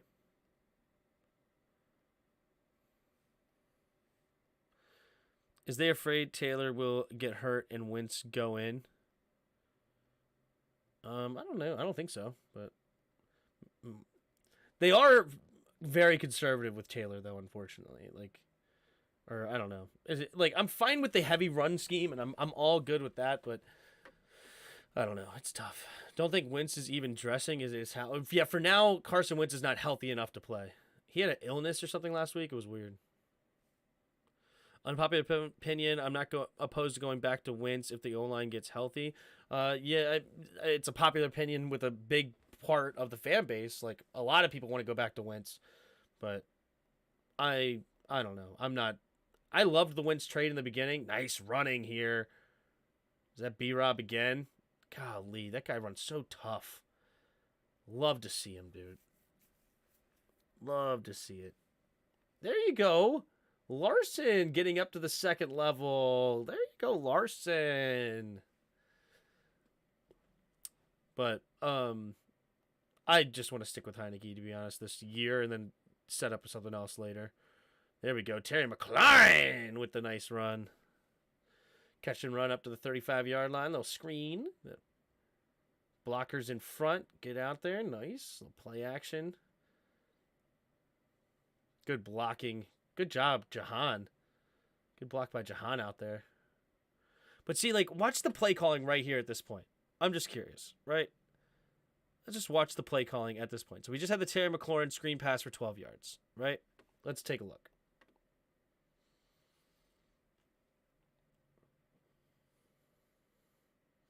It's going to be thrown underneath. See, look at that. Taylor stepped up on that one, didn't he? Boop, stepped up in the pocket. He learns from it, right? When he makes a mistake, he goes to the line, he goes back to the sideline and learns from it. And the very next time he has an opportunity, he steps up and takes a shot because he steps up and still delivers the ball and gets a gain of about 8-9 yards. Nice play. This is how I see it. I'm glad we signed Wentz because it made Taylor want it more. Probably. You keep saying he learned from the next play. He does the same thing. What do you mean? He just literally... Last play, he didn't step up in the pocket. What does he next do? He literally makes it a point, the very next play, that he has opportunity to drop back and step up into the pocket. Do you not see that? He also getting $10 million to warm the bench. Yeah.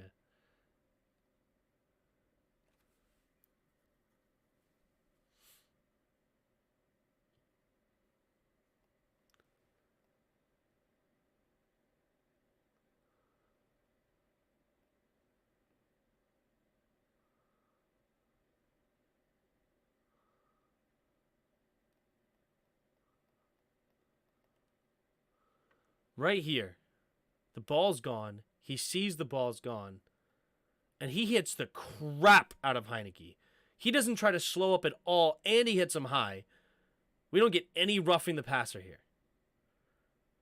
Bang! High hit on the quarterback, crushing him to the ground. Nothing for roughing the passer. Ugh, whatever.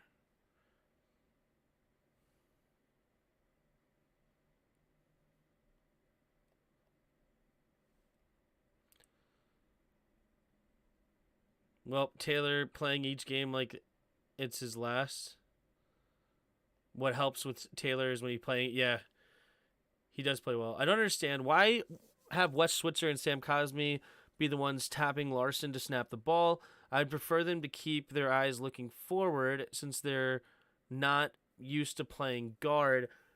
So yes, you would want to use Norwell instead, is what you're saying? Since he's the one that's normally in position. I mean, that's fine with me. Yeah, that could be. Uh, that's a good. That's a good assessment. I could agree with that. Use Norwell instead.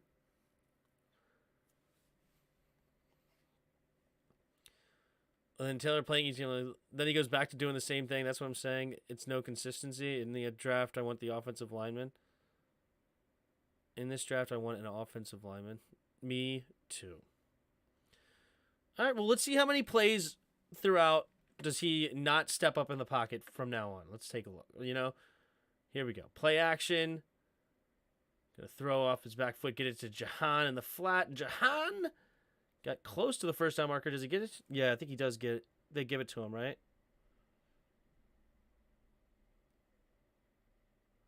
1 yard. No, they don't give him the first down. Doesn't matter. We run the ball. Oh, that's close. Oh my goodness. Kind of surprised they didn't give him the first down there.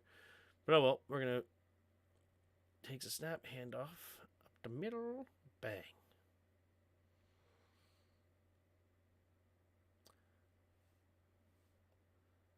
Taylor does want it team behind him. Taylor is reading the game better than he was last year.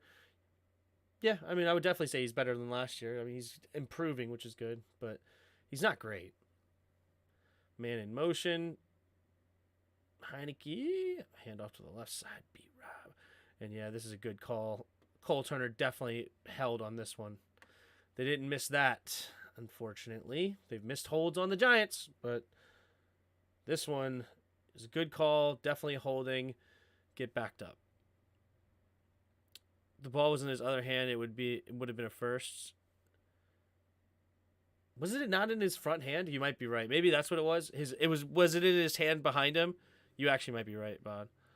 Terry would have stretched for the first. Jahan has to be situationally aware of the first down. I agree. Of course, we did it. Flag. That's how it goes.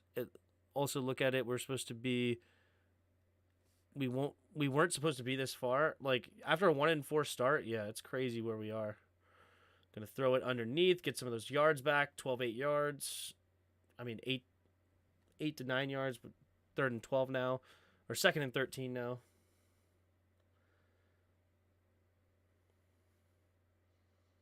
There we go. We actually have tackles. We actually have offensive linemen blocking the endmen on the line of scrimmage. What a concept.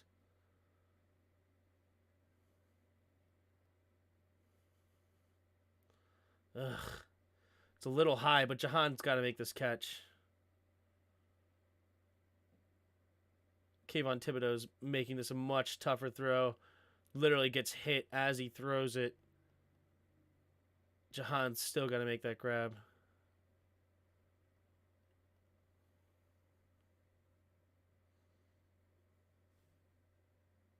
I feel like Scott's terrible third down play calling is a representation of him not trusting Heineke's arm, I guess.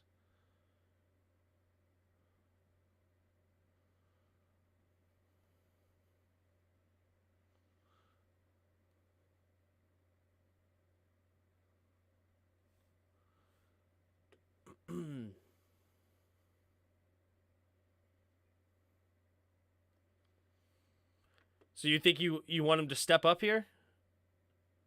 Where is he stepping up into? It's not quite the same as the last one, where there's a pocket to step into. Multiple open. Who?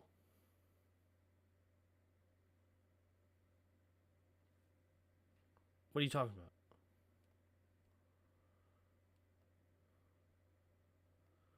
Who's open?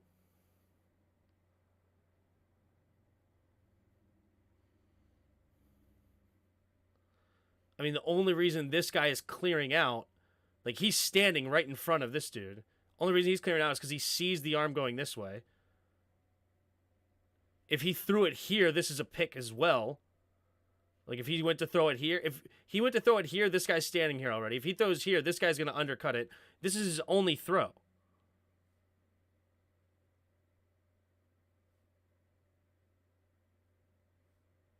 Like, this is the only throw he has. It's a little high, but Jahan needs, in my opinion, if you're a first-round pick, number 16, I'd like you to come down with that catch, but it is what it is. It is a little high, for sure a little high, but he's getting hit as he throws. Like, he's literally got a guy hitting his arm as he's throwing the football right there.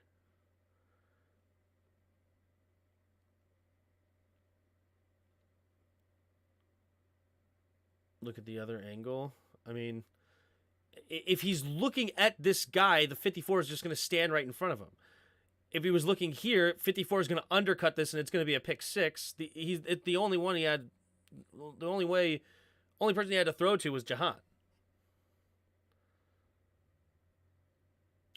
Little high as he was getting hit. 3 receivers to the right. It's 3rd and 13. Takes the snap. I can't believe they didn't call this. Dude, look at his freaking helmet, bro. This is a joke. Watch his helmet. How is that not illegal? He literally grabs his face mask and throws it into the freaking field. How is that not of illegal hands to the face mask?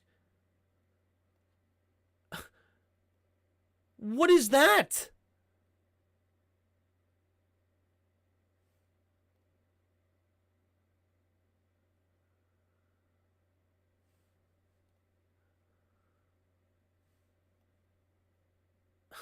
How is this not an automatic first down? Illegal hands to the face. What are you looking at? How do you not see a freaking helmet fly off and not think, oh, wait, how did that get there?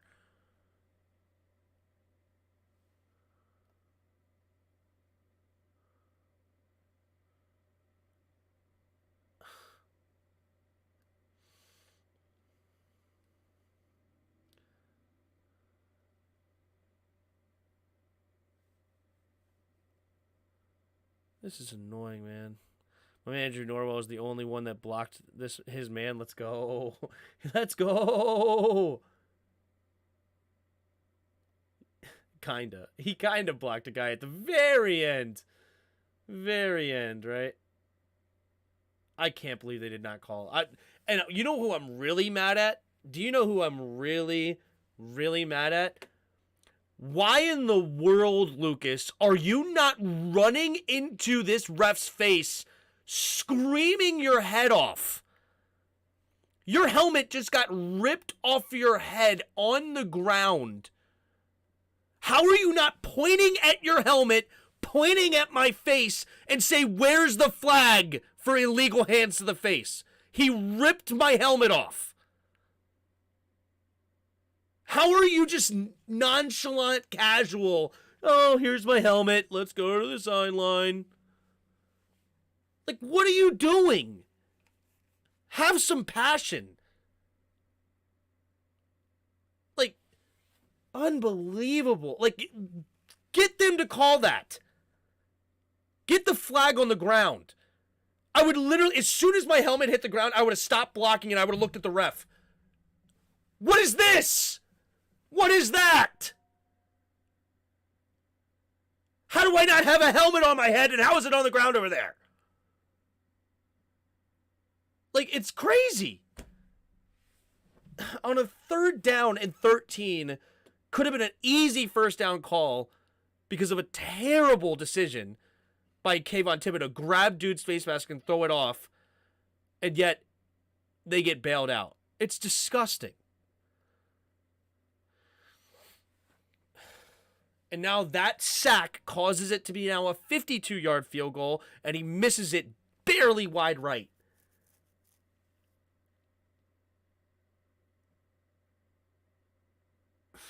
Can't take a sack there. Can't take a sack. And if we go back, Taylor needs to throw this away or something. This is impossible to take a sack. You cannot take a sack here. Just throw it away. Granted, he couldn't really throw it away. Larson is so freaking good, too. Like, what are you doing? This is not your man. Don't worry about him. It's technically his man. I'm lying. I just hate Larson. It's his man. It's his man. It's his man. Larson's fine. I hate Larson, but Larson's fine. Anyway, Lucas, scream your head off. Ref, throw the stupid flag. It's an easy call. Ugh. Why Ron not screaming at the ref? People need to. People should have been. It should have been World War III. I would have been like, I didn't notice it at the time. They didn't really highlight it on replay or anything. I didn't hear the announcers talk about it at all, and I just missed it in live action. Otherwise, I would have been freaking out. I'm kind of glad I didn't see it during the game because there's no reason. It is what it is. The call, it didn't get called anyway. We may as well move on during the game. Move on to the next play. But I was just mad we took a sack. As soon as we took a sack, I was beside myself anyway. But just horrible. And he barely misses it to the right. Just sails on him. Doesn't come back. He had the leg, just didn't come back. But Tim, why didn't Taylor move up in the pocket? Yeah, exactly.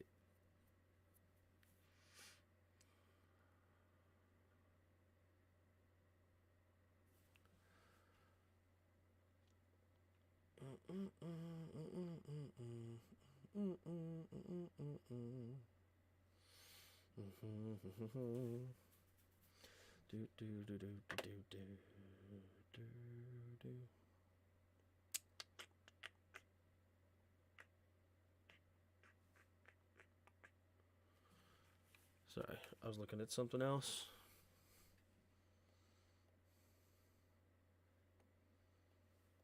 Oh, they finally called holding on this one now? Yeah, there you go. Oh, now you throw the flag. Thank you. Could have called that earlier, too. Appreciate it. Easy call. Now it's 2nd and 20. Also, why is it 2nd and 20 and not 2nd and 21? Oh, probably no. That's weird. Why'd they get 9 yards for offensive holding instead of 10?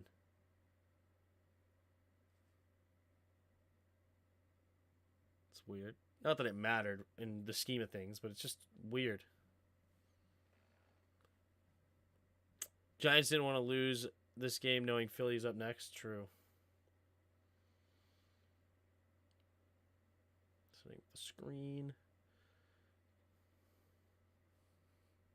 Dude, it'd be so nice to have a franchise QB. It would, wouldn't it? It really would. That it would.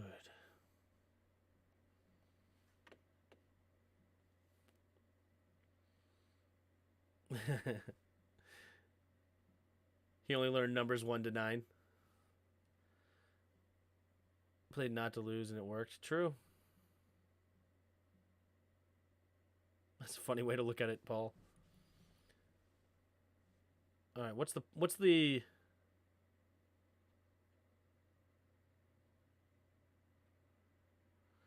Wow, they call block in the back on that one, huh? Let's go back. Let's go to this view.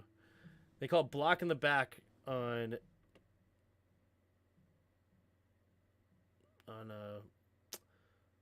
number 37 here.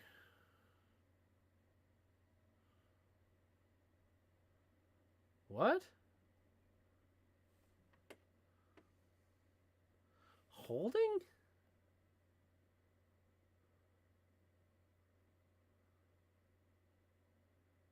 I guess he must have been grabbing that shoulder pad a little bit. That's a tough call.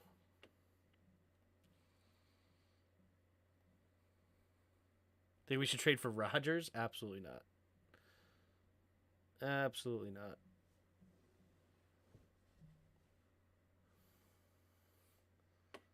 Another holding call. This one's on Linnell.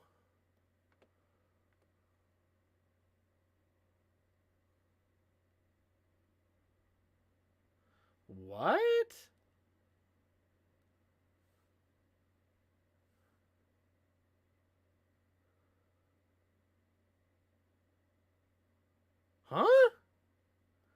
Not that it mattered. Honestly, I was actually fine having a noose of keeping the same down.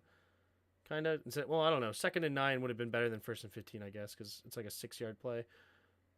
Guaranteed. But Leno gets called for holding here. How do you even see Leno?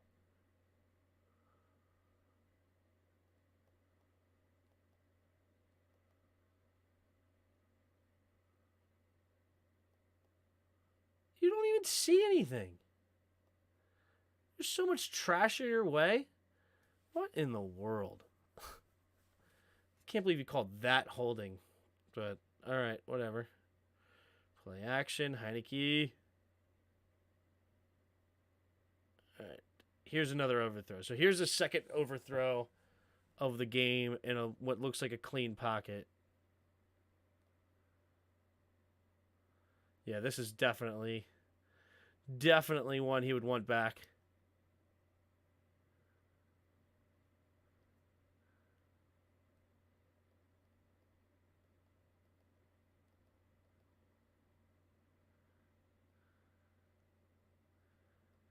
Definitely.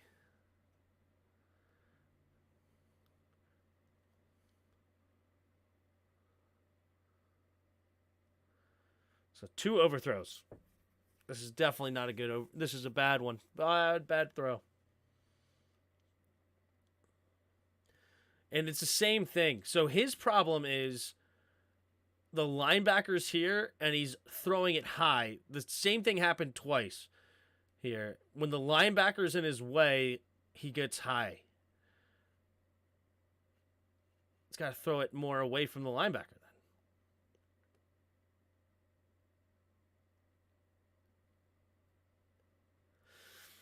But yeah, the linebacker got into that throwing lane, and instead of putting a little touch on it, he sailed it over top. Number 54 here.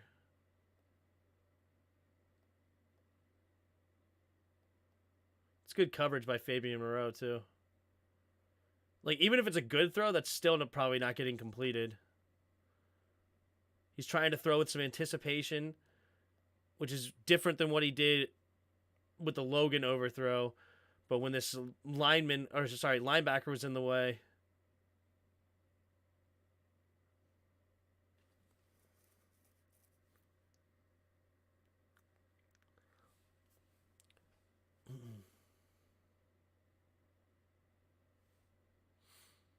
The rest wanted a tie parlay. All right, here we go.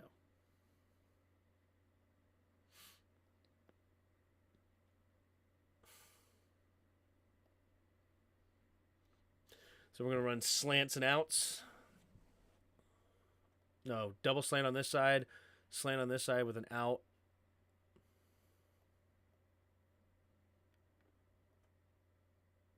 Good defense there to come off his man. So he was hoping it was man-to-man. He was going to follow Jahan, but nope, zone defense over here. Trying to beat a man-to-man defense real quick. But they lined up in zone. So should he have gone backside then? But we had no play action. We had no motion here, huh? To try to see if it's man-to-man or not. That's weird. We usually run a lot of motion. I don't know why, like, he didn't start over here and then motion over to this side to see if they can't figure it out it's man-to-man. Because zone, he probably wanted to go back to the slants here, right? Because this against zone is not great. With this out route, because he's just going to be sitting here in the flat.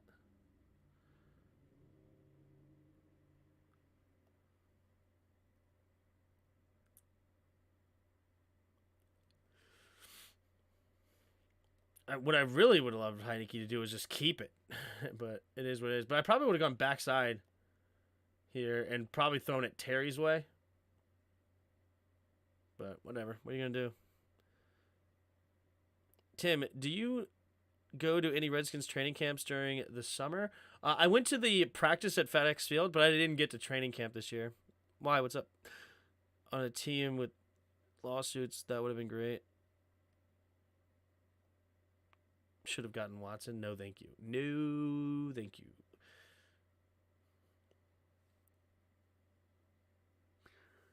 Trade a guy like a couple of first-round picks and pay a dude $50 million? Absolutely not. Absolutely not. Why in the world would you want to do the same thing that a freaking Browns team did?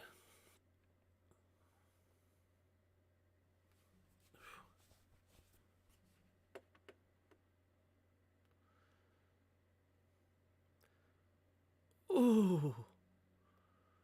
Almost intercepted.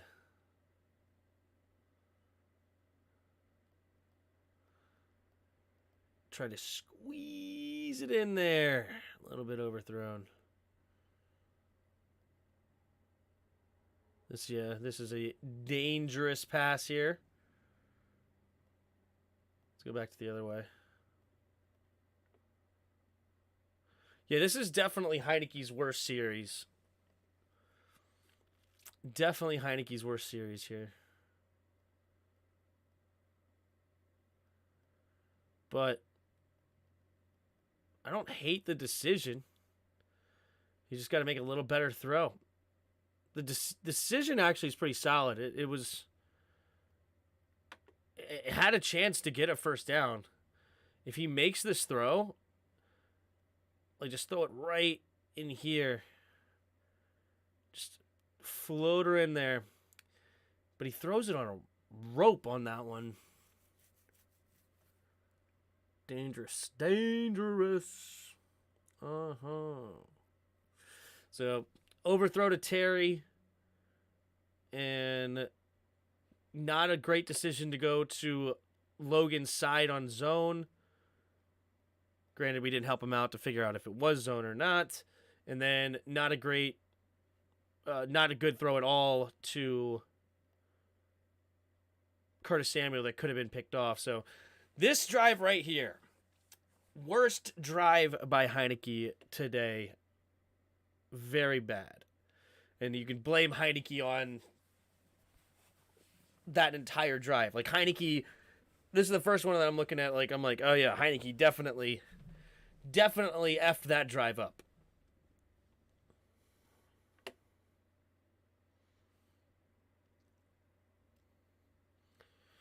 Should we have kept, you mean Fitzpatrick? No. He don't know how to throw his wide receivers open. I disagree with that, but he's done it plenty of times. That one's just a super tight window throw on 3rd and 13.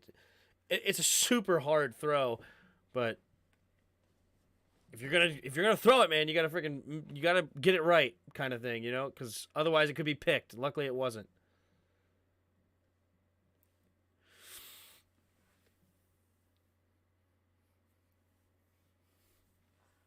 Where'd they have the practice? They had it at FedEx Field. Oh, but training camp? I think they did a few days in Richmond, and then they went back to Ashburn.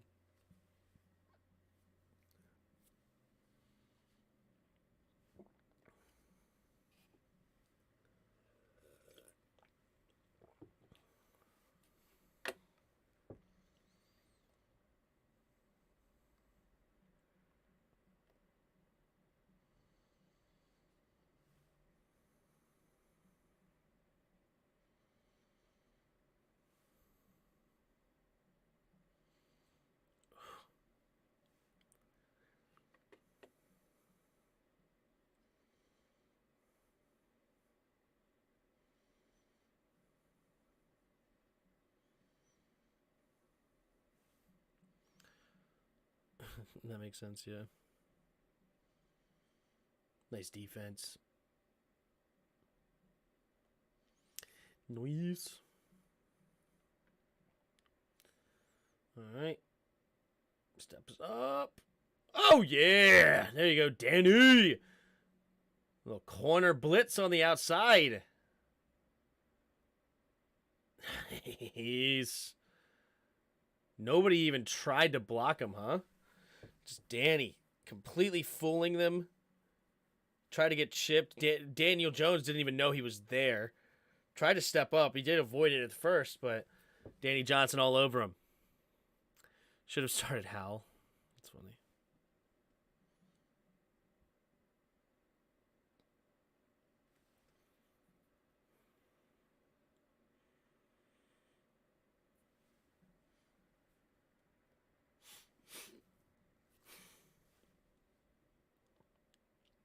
Taylor was not the reason. Yeah, I know. It's fine. It's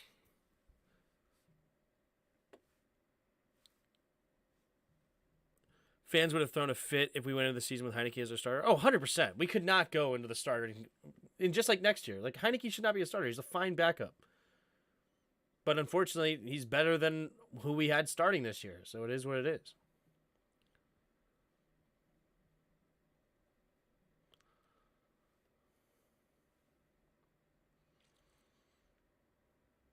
They didn't come to Richmond this year at all? Okay. I couldn't remember if they did I thought they did a couple of days in Richmond or something. Was that last year?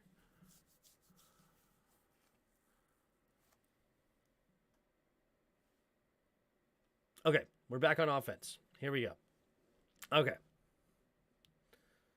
Heineke in the shotgun. Takes a snap, quick throw, right over to the nice throw. All right, we're back on a slant. There you go. Quick decisions, getting it to your boy Turret for a first down. There you go. There you go.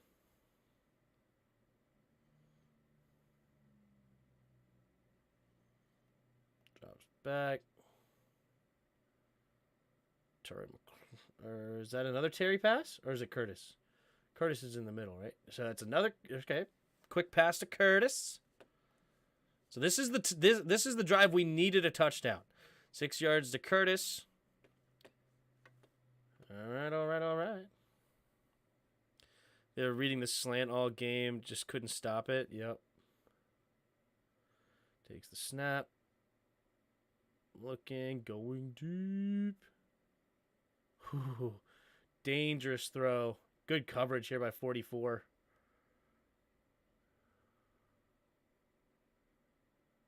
That is hip pocket. Great coverage. Taylor tried to throw it out there to him, expecting him to get some separation, but number 44, who was that again? McLeod, man, that is some coverage.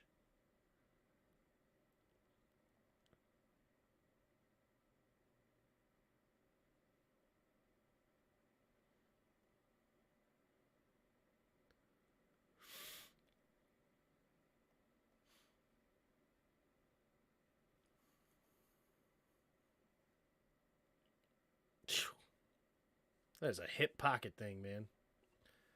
It's pretty dang good. I like him because him and Scott is holding us back from not a real shot at the Super Bowl. Yeah. Yeah, last year I live in Richmond. Gotcha.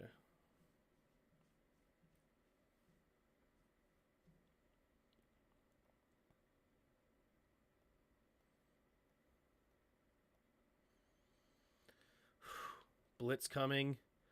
Just get rid of it. Thank you. Also, how do they not... Hold on. But yeah. Good job by Heineke not taking a sack here. How do we not block Ojulari right now? How is that possible? How is it possible that Ojulari goes unblocked? Just what is this?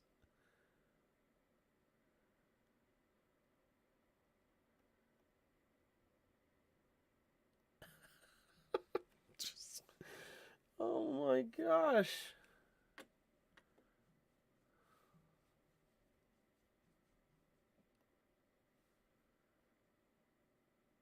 Play of the game right here, baby.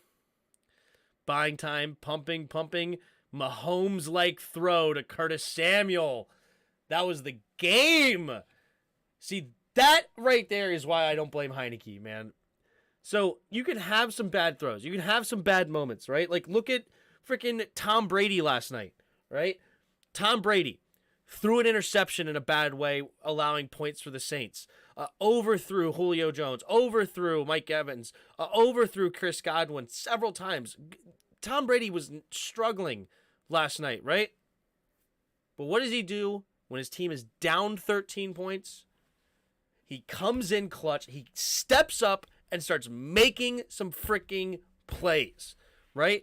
He's not getting helped by Scott Turner. This is a horrible play call. What do you have here? This is the play call that we run on 4th and 4. We have two guys running into each other.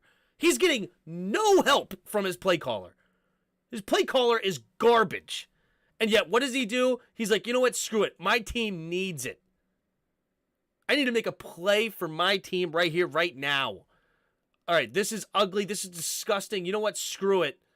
I'm going to buy some time. I'm getting out there. I'm looking. I see Curtis now open late. Now I'll throw it. Bang. Dot. Dot.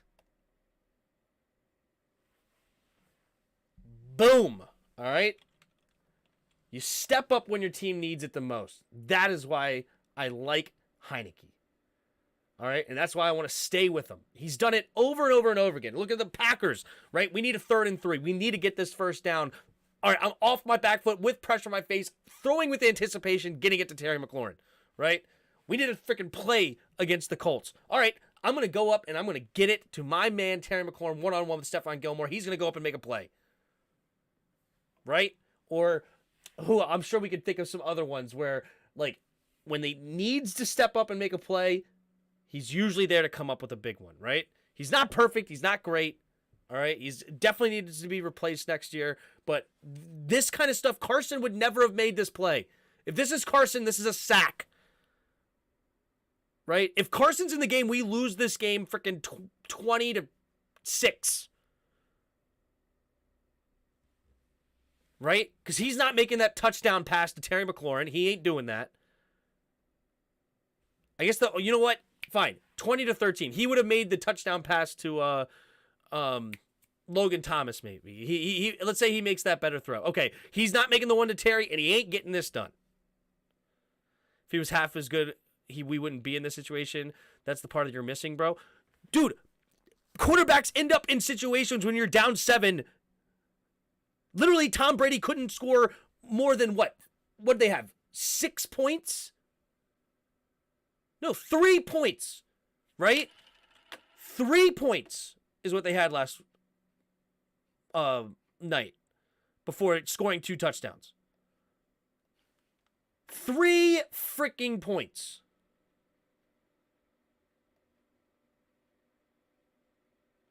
Play by play. Yeah, just 3 points. And he was missing dudes, overthrowing, intercepted, giving them the ball in situations, right? This interception right here, it turned into a field goal for them. So instead of the Buccaneers trying to get points before half, he gives the Saints points before half, right? Freaking just not good at all game long. But it's all right. You know what? Down 2 tugs. Let's get in there. Let's make some plays. And he freaking did it. All right? And that's what freaking Heinicke does right here, right now. When you need a play, you buy some time, and you freaking get there, right? Oh, it's awesome. It's awesome. It's awesome. Awesome. I think Carson could have converted more 3rd down. I disagree. He would have been sacked 9 times. Like, I don't know what you guys, like, go watch the other games. He was sacked 23 times in 6 games. He was, sacked 9 times against the Eagles or something crazy like that? He just runs into sacks. He has 0 pocket awareness. Man, everybody's complaining about Taylor Heinicke not stepping up one time. Holy smokes. Do you want to go watch the Carson Wentz film? Talk about a dude that doesn't step up? Has no clue how to move in the pocket? Buy some time, throw off schedule? Horrible. And again, I'm somebody that wanted Carson Wentz here. I liked the Carson Wentz trade, okay? I wanted it. I thought he has elite potential. I loved the 6'5", the super strong arm. I thought he had more ability to move than he does now. He freaking sucks at it. Because I vividly remember his rookie season against Pittsburgh. He drops back. He has pressure coming. He steps up, avoids the rush, and just throws a freaking dot off schedule, off platform, boom, perfect throw to, I believe it was Darren Sproles at the time for the Eagles, and it was a huge, I think, touchdown pass, right? Like, he used to be able to do those kind of things. I don't know what happened to him. He's scared as all get out. All right? It sucks. I really wish Carson Wentz worked out here. Because I agree that if he did work out, we could have an elite type of offense. If he played like Heineke with the heart, the passion, the freaking tenacity, the willingness to do what he needs to do to freaking win for his team, we could be through the roof with a 6'5" arm like that. I agree, but he didn't. I watched it for 6 straight games. He was horrible. Right? Like, even in the Jacksonville game, he threw 2 terrible picks. Fortunately, Jahan Dotson makes that beautiful catch, and Carson made a great throw to Terry to get back into the game. But that was his best game, was the Jacksonville game, and he still threw 2 terrible picks. He got skunked against Detroit, looked horrible, just running into sacks. He let Aiden Hutchinson sack him 3 times on his second rookie game, right? Like, it just ran into them. Like, the Tennessee game, he had 2 open receivers on 2 different plays, and he didn't throw the football for some reason, and instead throws an interception on the final play of the game into double coverage for J.D. McKissick. Like, I would love for Carson to be great. I would love that. But he isn't. And it is what it is. It is what it is. Wins the ball over 40 times in a game. It's a huge difference when you have a running game and you don't. The play calling would have been much different. Dude, oh my gosh. I don't care about the play calling. I really don't. When you have a pocket, you step up, you have an open receiver, and you refuse to throw the football, then we could get the play calling, right? Like, okay, sure, Heineke misses a throw, and it sucks. But at least he's freaking making the throw. I can't even critique that point at freaking Carson Wentz when I've seen him look at a wide open Terry McLaurin, had a pocket, and pump faked it, and didn't throw the football. It sucks. Because otherwise, I would love Carson Wentz to be our starting quarterback. I was also telling everybody, no, we're not starting Heineke. That's stupid for the first 6 weeks. No, we're not going to Heineke. Why would we go to Heineke? He's not gonna be the savior. He's not gonna be great. I know what he is. We don't want him. I was saying all those same things, right? But he is what we need at this point where we are. And I wish Carson would get there, right? It's almost like best case scenario, Heineke gets hurt at some point. Carson comes in. The team then has a reason to buy into Carson, right? They didn't just bench Heineke at that point. Because right now, you know who loves Heineke? Freaking Terry McLaurin. Why? Because he throws in the football. Do we also remember whole first halves where Terry McLaurin was not getting any targets? Or 1 target in an entire half? Like, you can go look at the Eagles stats, right? Oh, yeah, Terry had a great game. 8 catches, like over 100 yards, a touchdown. Or no, he didn't have a touchdown. But 8 catches, over 100 yards. All of that came in garbage time, basically. He had like 2 targets in the first half. Same thing with the Lions. Like 1 target in the first half. But once the game got out of hand, all right, Carson's now going to start throwing it. Like, at least Terry even gives our number 1 receiver, $23 million man, a chance to make plays. It's frustrating. So frustrating. Tim, you know Heineke run game has helped Heineke so much? Of course. It's unfair to criticize Wentz for not having one. Yes, a run game would have helped Wentz. Cool. But a run game wasn't going to help Wentz look at an open receiver and not throw. Exactly, Lawrence. Wentz was skittish, never seemed confident. Terry never got the ball, stepped into sacks, and we flat out didn't win with him. Right? What's the excuses here on this final drive? There's no threat to run the football.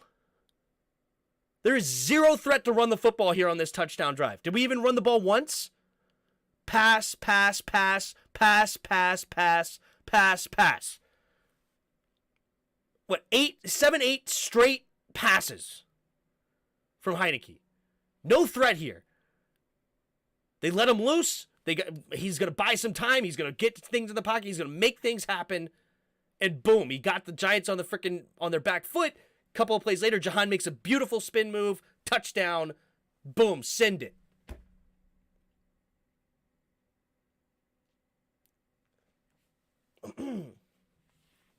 I really don't care if Terry scores or not, as long as it's someone does it, and it was Jahan. Dude, the offense was averaging like the same amount of points. It was like 16.2 for Wentz and 15.8 or something right now for Heineke. Like, it's basically the same points per game. He got skunked by the Detroit Lions. I don't care if you have 0 run game against the Lions. You can literally pass the ball every single play, and you still, if you're a $28 million quarterback, 6'5" with an arm, you still should be able to get something going against them. The Lions' defense sucks. It's not like we never ran the football. Sure, we passed the ball more than we ran, but it's the Lions.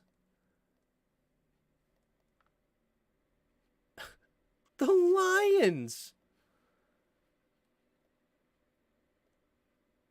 Play-by-play. Punt. Here. Carson Wentz, short pass to the left. Logan Thomas, 4 yards.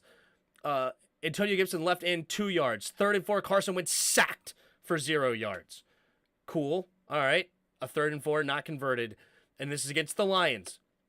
Carson Wentz, incomplete pass, penalty on Carson Wentz, intentional grounding. Couldn't even throw it away correctly. Like Heineke has done in the Eagles game. Like, this is a whole lot different with that whole Eagles situation where he got the thing up over his head. He still was able to jump on the ball and get rid of it and not get an intentional grounding. Here goes Carson Wentz. But, all right, left tackle run. Carson Wentz left 8 yards, whatever. Okay, intentional grounding. The next one. Gibson up the middle for 2 yards. It's 2nd and 8. Carson Wentz sacked for 9 yards. Fumbles. And it's a touchback. Or, sorry, it's a safety for the Lions. Now we're down 5-0. Then they get the ball back, score 12. Here we go. Next one. We ran the ball for 5 yards, ran the ball for -1. Now it's 3rd and 6. Carson Wentz incomplete, looking for Terry McLaurin. So set up on a 3rd and 6, no good. Ran the ball twice on that one. Next play, incomplete pass short to Gibby. Next play, sacked for 6 yards, lost. Carson Wentz short to Logan Thomas for 13 yards on 3rd and 16. So we've already had, 3 sacks, including a safety, early on in this football game. Appreciate it. Thanks, Wentz. Carson Wentz passed for 4 yards to Curtis, incomplete to Logan. Short to Jahan for 9 yards. Short to Gibby for 2 yards, incomplete for Cam Sims. Penalty, delay of game, awesome. Thanks, Wentz. Carson Wentz, incomplete pass to McLaurin, and we had to punt. Wentz, short pass to McKissick. McKissick left in for 4 yards. 3rd and 2, short pass for 2 yards. Incomplete to Terry.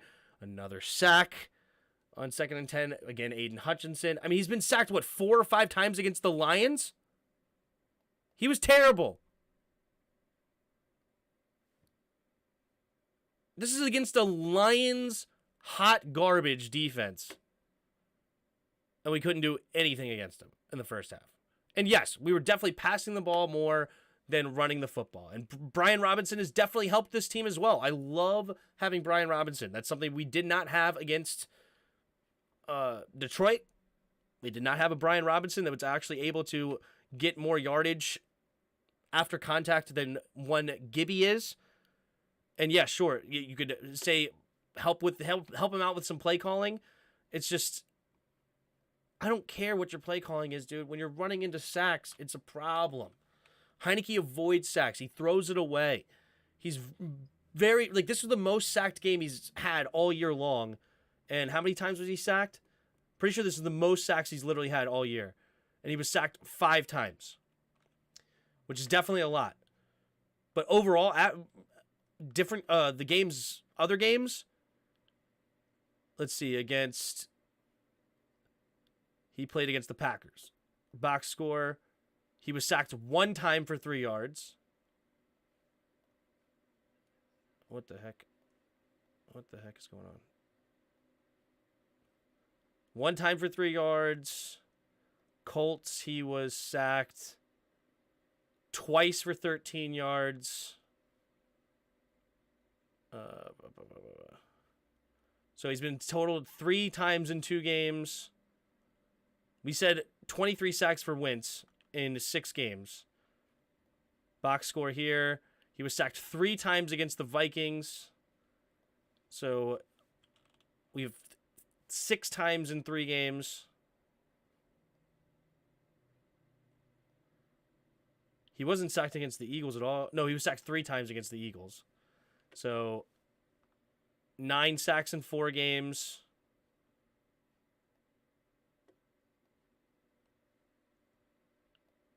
Houston sucks. I don't think we were sacked against him. Yeah, no sacks against Houston. So we'll eliminate that one because Houston's hot garbage. And against the Falcons, he was sacked 0 times. So in the same amount of times, he has been sacked 14 times in 7 games compared to 23. Want to see Taylor with a good O-line? Yeah, and our O-line has not been good. Carson Wentz, 30 for 46, 337 yards, 3 touchdowns, and 1 interception. How was that trash against the Lions? It came in garbage time, dude. Oh, my God. When you're down 3 freaking scores and the defense slows up on you, yeah, good for you. Finally, against a terrible defense, when you're down 22-0, you start turning it on in the second half. Awesome. Well done. Well done, Wentz. Well done. I appreciate you for playing, and you got skunked in an entire half by the Lions. I appreciate it. Even worse than skunked, you even took a safety. So your offense was at -2 points on the day.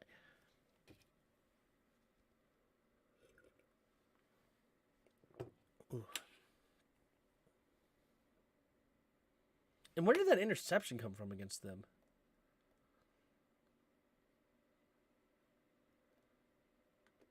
Was that garbage?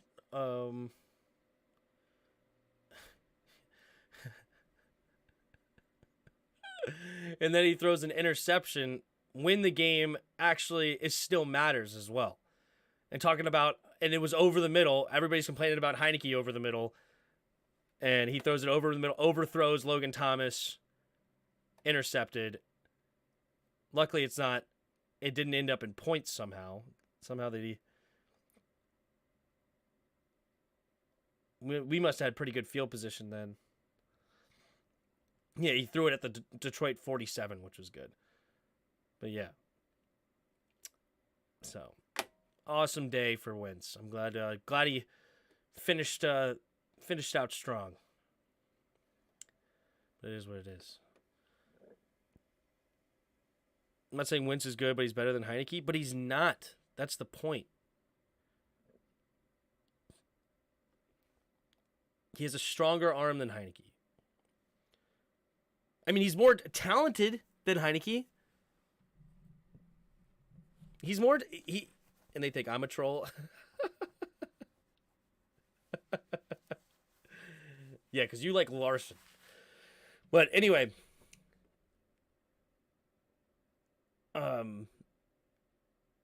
he has more God-given ability.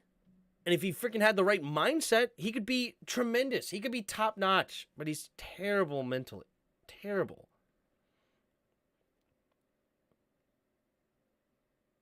Dude, Heineke can barely throw a 200-yard game.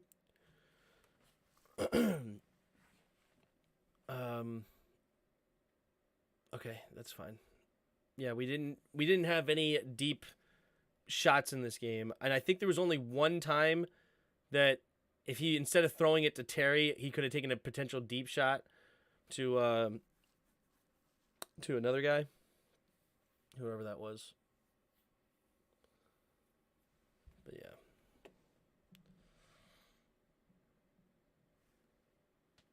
Oof.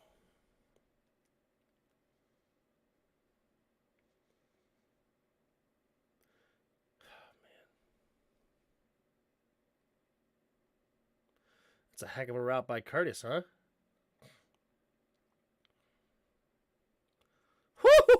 Woo! Look at that. And he already threw it. Talking about Heineke can't throw dudes open. Look when he throws this football.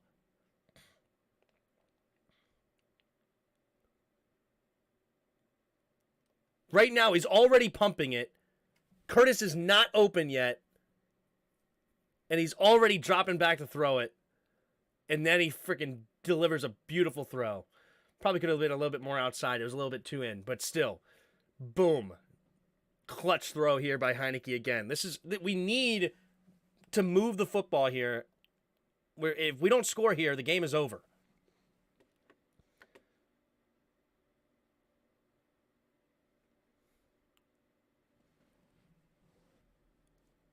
Snap, looks, boom, Jahan.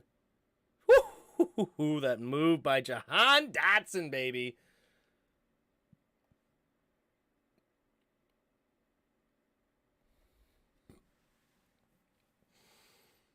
That move by Jahan Dotson. Well done, Heineke, going through his progressions. You can see, let's go actually to the end zone view. Like he was looking to the his left first, and then he came back to his next read, looking left, and scanning through, getting to his reads. Well done, Heineke. And then freaking baller Jahan Dotson. That is like the perfect spin move, is it not? That is like literally you hit the circle button or the B button perfectly in Madden. And you ever see it's like, oh, it never happens like that in real life on that spin move. Well, here's the real life perfect B button. Boop! Makes two dudes miss. He's reaching for God or something. What is he? Please help. Help me. Watch this guy right here. Help me.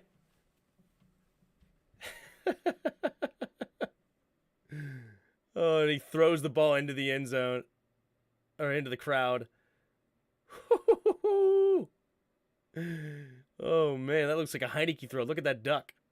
He throws as good as Heineke, doesn't he? Look at this. Whoop, whoop. Look at this duck. There's a Heineke pass. He in his celebration, he turned into Heineke. Make this make sense. How does someone with a weak arm keep overthrowing their targets? Yeah, he puts it on a rope, but he only had he had 3 overthrows today that did not have a clear dude in his face, but that were on him per se. So three throws on him so far. Maybe there's more. I don't remember, but for sure.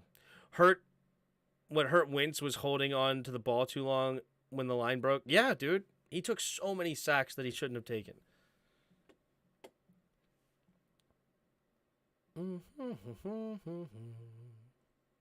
At the end of the day, you can't deny wins, dude. No matter the stats, the team wins with Heineke. The team doesn't win with Wentz. Would you rather lose with Wentz with big numbers? Basically, that's what they're saying, honestly. They're like, look at the Lions, man. He had 300-plus yards, 3 touchdowns, and a pick. Wentz was awesome.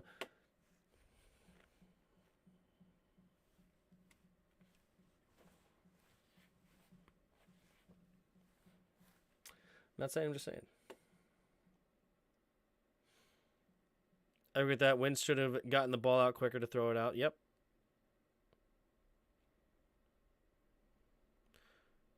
.804 QBs who don't have strong arms tend to overthrow down the middle because they lack a throwing base. Nah, dudes, that's very unfair to pin it on Wentz like that. Football is a 3-dimensional game. Blame the defense, too, while you're at it. Excuse me. Yeah, Will Jack was bad. Will Jack was definitely bad. They just left Amon-Ra St. Brown open quite a few times, that's for sure. Or they let DeAndre Swift fall to the ground, get back up, and score a touchdown. True. True. But Wentz obviously didn't help them whatsoever with, like, what game was it? Was it last week's game?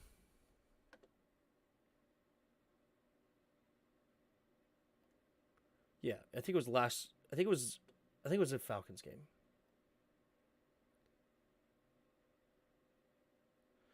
This is what I liked. This is what I like, right? Let's look at this. I'm just curious. Excuse me.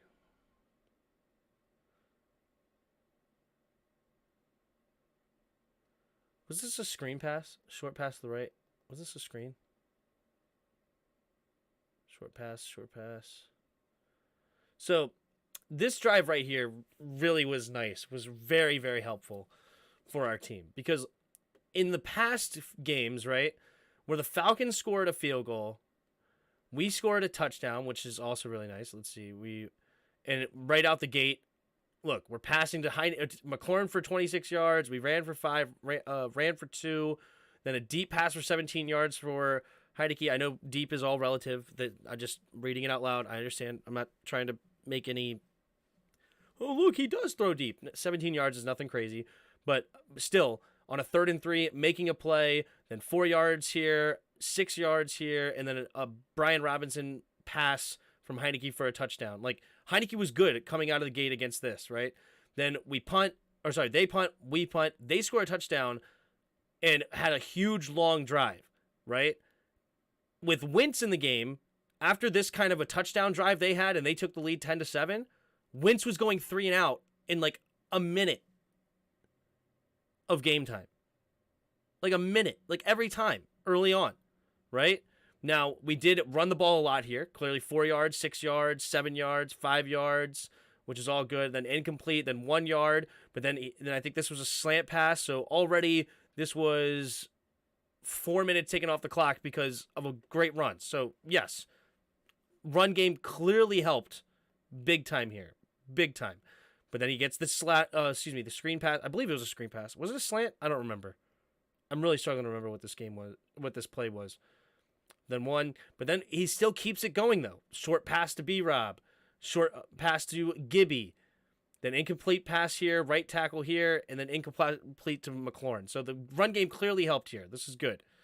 Definitely, clearly a run game helped, but this is something that we weren't doing for sure against other teams.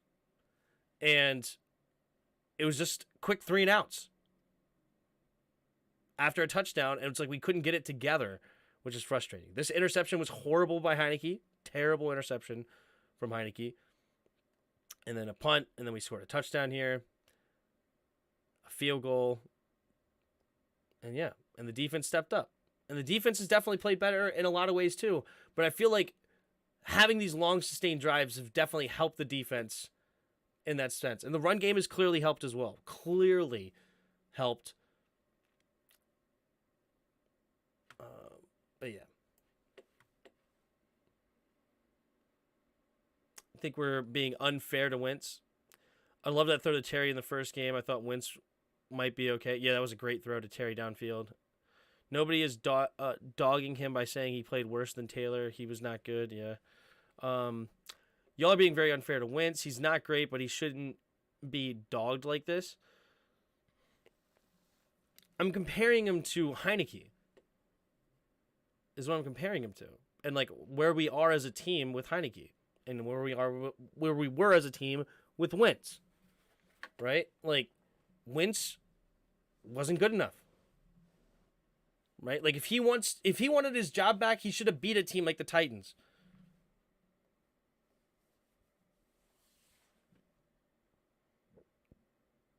Oh, we got lucky here, didn't we? Oh, this is a play I wanted to see on defense. Okay, let's see what happened here on defense. So we have 3 receivers to the left. So it's zone. So I guess it's single high.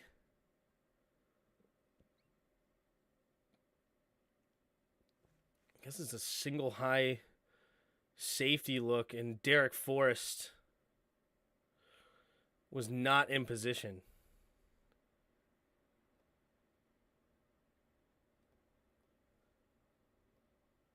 Very confused by this defense.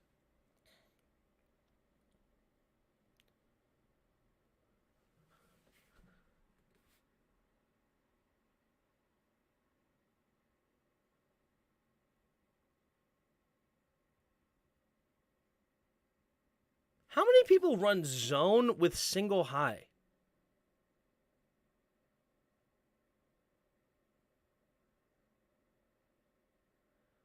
Heineke has things that Wentz didn't to win games, like a run game, like a defense that can get the opponents off the field, special teams that's great. When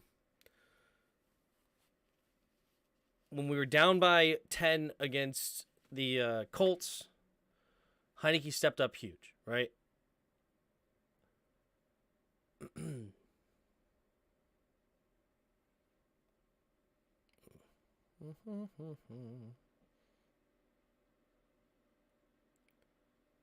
Heineke stepped up big. I think we were down 10 against the Colts, and Heineke stepped up. When we're losing to the Titans, we didn't. We didn't step up. Yeah, he threw for 359 yards. That's awesome. Good for him. Right? Took some deep shots to De'Ami Brown, hit him in stride. And we definitely did not have a run game at all. 17 carries, 43 yards. Right? That's true. But I don't care if you have a run game or not. When it comes down to it at the end of the game, right? Your run game doesn't matter anymore.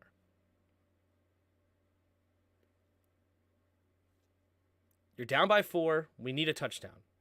We're obviously not going to run the football a bunch with under 5 minutes to go and we're down by 4. We're going to be throwing the whole ball a ton. And it's like, okay, Wentz short pass for 9 yards. Wentz incomplete pass. Incomplete to Cam Sims. Washington challenge, incomplete ruling was upheld. That was... I don't remember the call, actually. Brian Robinson for 2 yards. Wentz, minus 5 yards, fumbles. Covers at 17. Wentz, short pass to John Bates. I don't remember this. So I guess they fumbled the snap, picked it up, and he got it to Bates. I don't remember this play at all. Brian Robinson got the 2 yards. Short pass to Sims for 7. Short pass to Samuel for 8. McKissick for 5. 8. Short to middle. Penalty on Martin. Illegal use of hands. Okay, whatever. 1st and 20 now for 10 yards. Carson Wentz for 10 yards. False start on Lucas. Man, they were not helping him with penalties, huh? Carson Wentz out of bounds to Samuel. J.D. McKissick for 9 yards. 8 yards for Curtis. Incomplete to Cherry at the 16. Penalty on Fulton. Defensive pass interference. 14 yards. So now we have 1st and goal from the 2. Right? 1st and goal from the 2. And these 2 incomplete passes right here were on him. It's on him. There was dudes open on both of these plays, and he messed up. But I will say, best case scenario, Heineke goes down for some reason. Wentz comes in, plays with heart and passion, learns from his mistakes, and see what he can do. But we'll see. So yeah, Defo definitely missing this one here. Defo definitely missing it. But back to this. Hold on. How many teams run? Is this a common defense? I didn't play defense in college. I played offense. How many teams run a zone cover 1?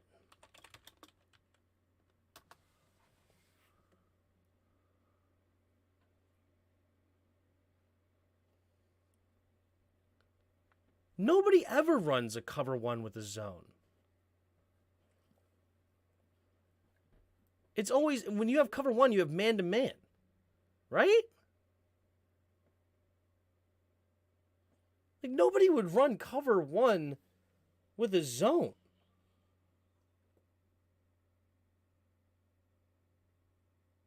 Am I crazy?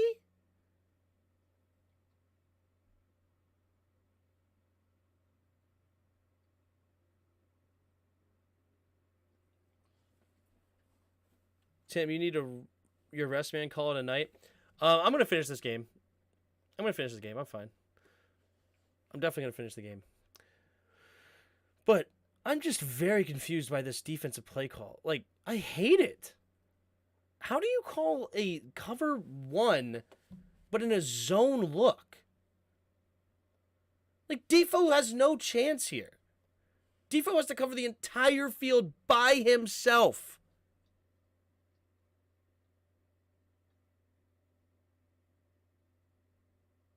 About 1-4 team here and there.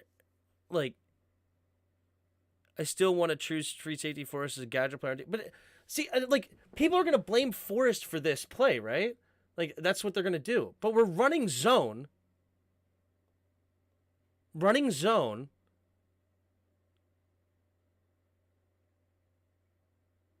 And, like, he's coming down. Like, so, like, why is Kendall Fuller not backing under this? Like, why is Kendall Fuller jumping on this as well? Like, I mean, Derek Forrest... But you know what? Derek Forrest needs to play better than this, actually. Like, where are you going anyway? Yeah, Derek Forrest is out of position. Okay. All right. I'm starting to understand now. Okay. Never mind. I see what they're trying to do here. Not that I'm a huge fan of it, but I can see what they're trying to do here. So basically, it's going to be some pattern recognition here where there is nobody over here now in Cameron Curl's area. So Curl's going to cover this guy that's coming in. Kendall Fuller staying with number 28. And so Derek Forrest is supposed to be here on this deep route. But man, that is tough on him. That's still really tough. Right? Because, like, this could easily be... Like, this play could easily be... Like, let's look at this. This play could easily be he comes across, he's going deep, and he's going to come on the corner. So in that case, Kendall Fuller needs to be over here, and then he does need to be on number 80. Like, he needs to be with number 80 as well. Because if there was another guy down over here, this is a lot to process for one safety in this whole play. Right? Like, it happens to be like there's nobody over here that's running a route. Right? But there is technically still 2 defenders over here. Like, I feel like, man, like Kendall Fuller jumping on this doesn't make much sense to me when you have Bobby McCain right here.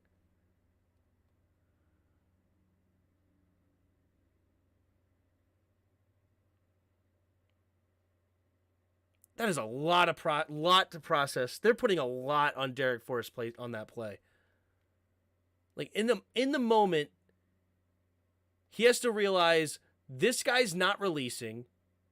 He has to realize this guy's going to go underneath. This guy's running deep. This guy is running a little comeback. So he has to all this process that, okay, so Cameron Curl is not going to be looking at a receiver over here. He's going to be covering this dude over the middle.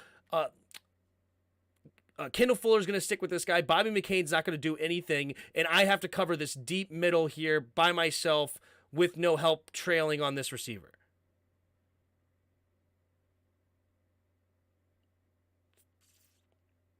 Like, that is a lot to process for a second-year player here, and obviously he doesn't quite process it correctly. Like, he's moving to the middle of the field. He's standing right in the middle of the field. It's not like he's over here getting beat. He's literally as middle as you can get, going to the middle of the field. Like, to me, Kendall Fuller should be back here with him. Like, why is Kendall jumping on this? I don't like this at all. Like, because he's running right into this guy's zone. Like, Bobby McCain should be trailing. Like, what are you doing, Bobby? Like, Kendall Fuller should be back here. Bobby McCain should be trailing number 18. He's going to sit if he tries to throw into this. And now this guy is double teamed downfield if this is a cover 3 look. I don't know who to put on this, but if you're a coach and you really expect Derek Forrest to process all of that in about 2 seconds, you're putting a lot on him. Justin's out. What up, Justin? Where's Justin?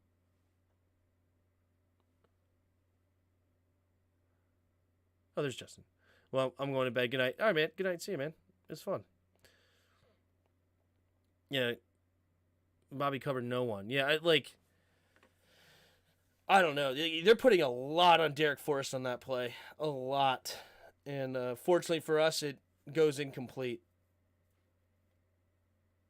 Kendall Fuller needs to be benched for West. Yeah. I feel like Forrest should have known a deep route was coming on trip set, and that was his obligation. I mean, as I said, like this route combination could have been just as easily, like up until the very last second where this guy is right here cutting in, this could have easily been this dude running deep and this guy's running outside. And then this guy's running this guy inside guy is running a deep post, right? Like that's what up until right here where people make their intentions clear. Like this is when he has to make the decision, oh, this guy's not running a deep post over the middle. This guy's running the deep route. This guy is going to be coming across the middle on the dig. Like right here, right now is where he has to make the decision. Because up until this point, right? Like if we go back, like I wish I could just go back like a second. Let's go back one. Let's go back here. Hold on. Ready? Right. Let's go here. Right? This point. This guy could be deep. This guy could be running deep. This guy could be cutting outside. Right? Cutting outside. Trying to beat like a cover 2 look. It happened. Oh, shoot. What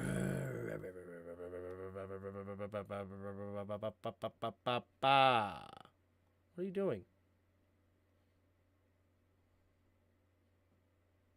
Where are we at?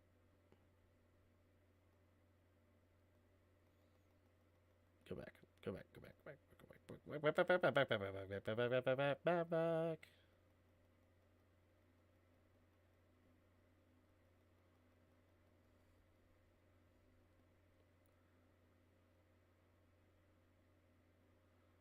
I'm so frustrated that I lost that play.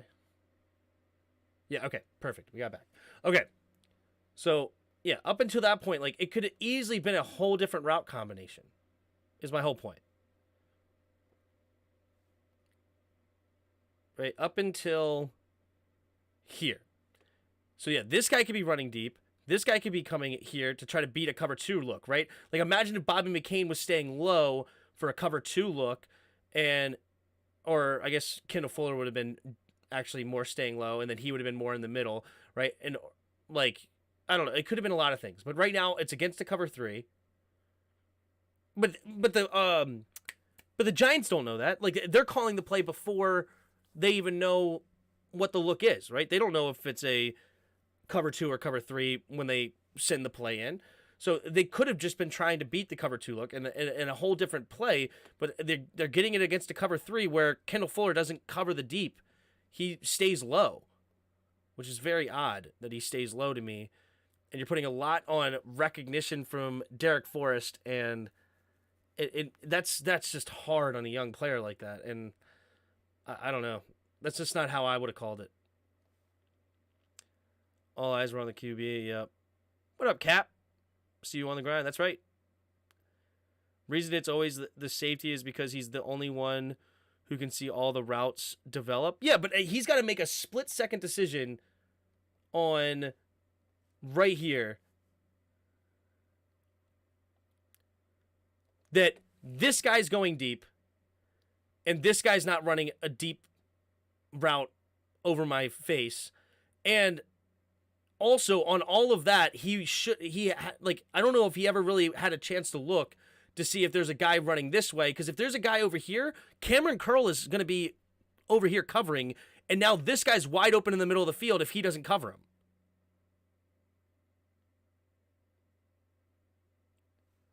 Right? Like, If this guy happened to be releasing over here, that would be Curl's guy. And now Derek Forrest would have to be covering this dude across the middle. And that's why I think Kendall Fuller should be eyeing this guy. Like, Bobby McCain should be eyeing this dude. Fuller should be eyeing him. And if this guy ran straight, then it's like, okay, now Fuller continues to backpedal, and then Bobby McCain falls off onto this route.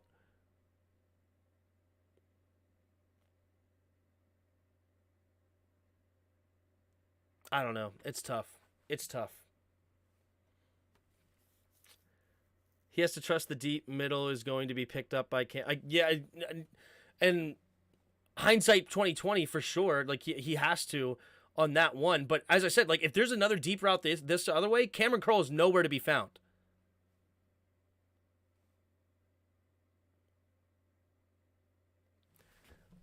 Oof. He is the deep period, not just deep middle.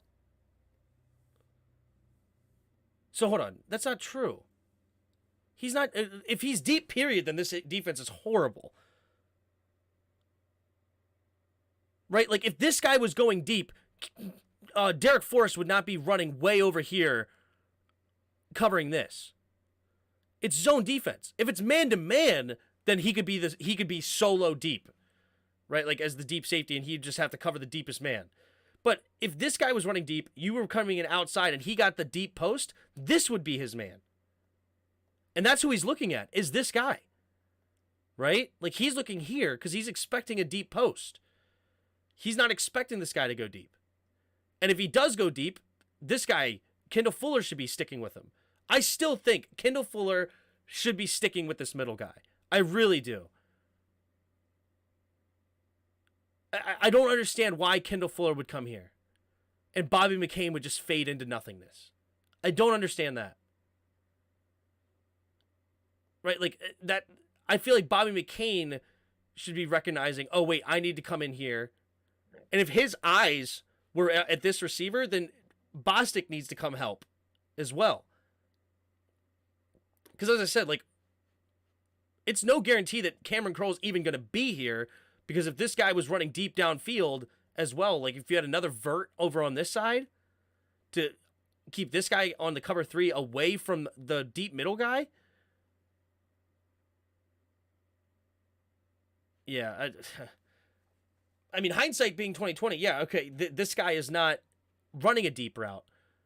But he easily could have been. And that's what I'm saying. Like, you're putting it a lot on Derek Forrest.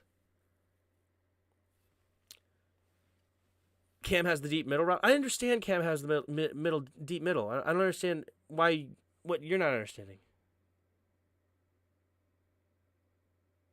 Forrest has to trust that he has that. Okay, well, that's cool. And if then this defense is horrible. You know why?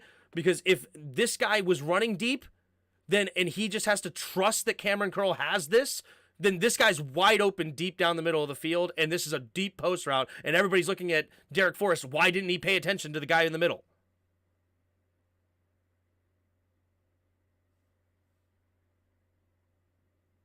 Like, you know what I mean? Like, if this guy was actually running over here, Cameron Curl would have to be over here. Because he's not, because Jamin would have picked. Well, Jamin's.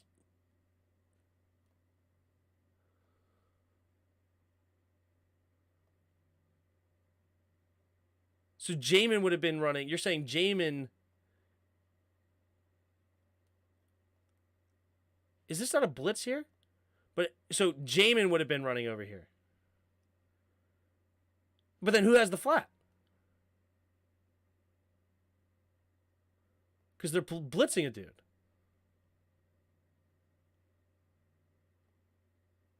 They're blitzing him.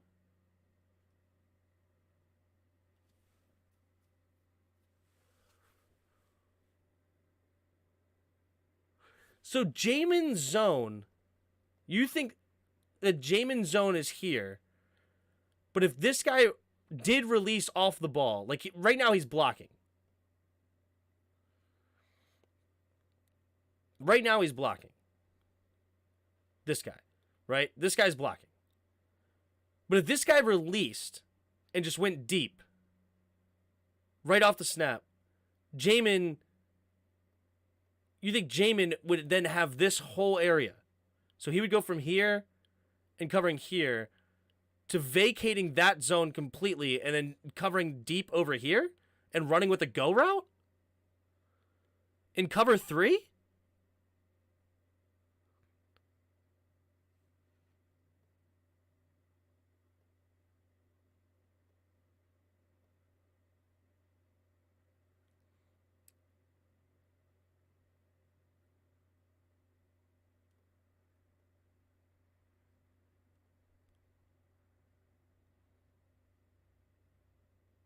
I guess.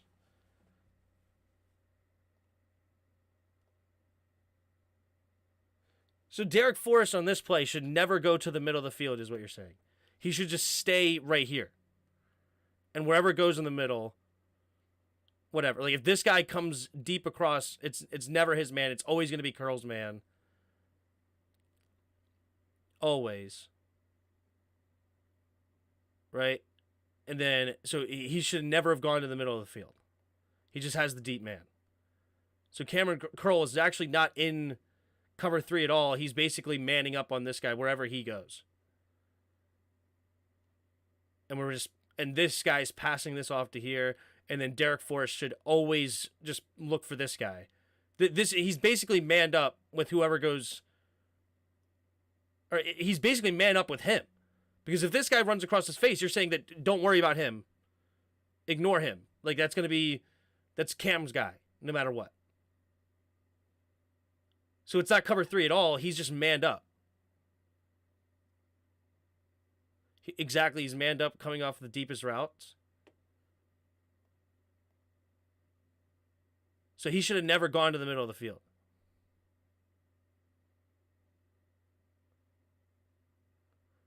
Why? Because pre-snap was cover 2? This is why defense is so hard, because things change completely on how the offense comes out of the break. I understand defense is very hard. I understand that. But this makes it way harder, in my opinion. Because you're basically saying Bobby McCain's covering only a corner route. Like, that's the only route he's running. Or a deep out. That's the only route he's ever covering in this offense whatsoever. Because even if this guy curled inside, Bobby McCain is still not staying with him. So what is Bobby McCain's job in this entire play? Like, what is Bobby McCain supposed to be doing? He's literally only covering the out route in case this guy runs an out?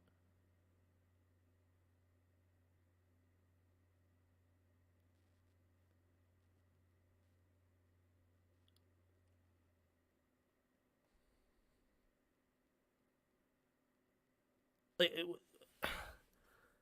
yes, that is his only job. Because that's the strong side.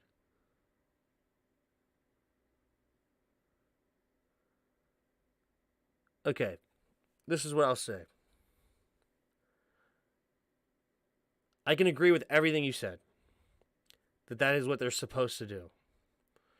But do you agree with me that this defense is horrible?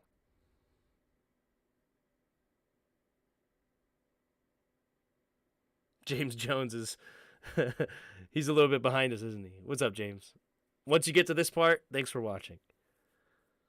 I never liked cover 3 against trips.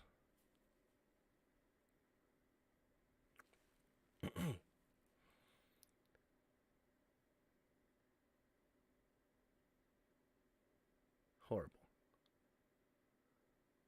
I just feel like there's a better way to run cover 3 here, though. That's my point. Why not have...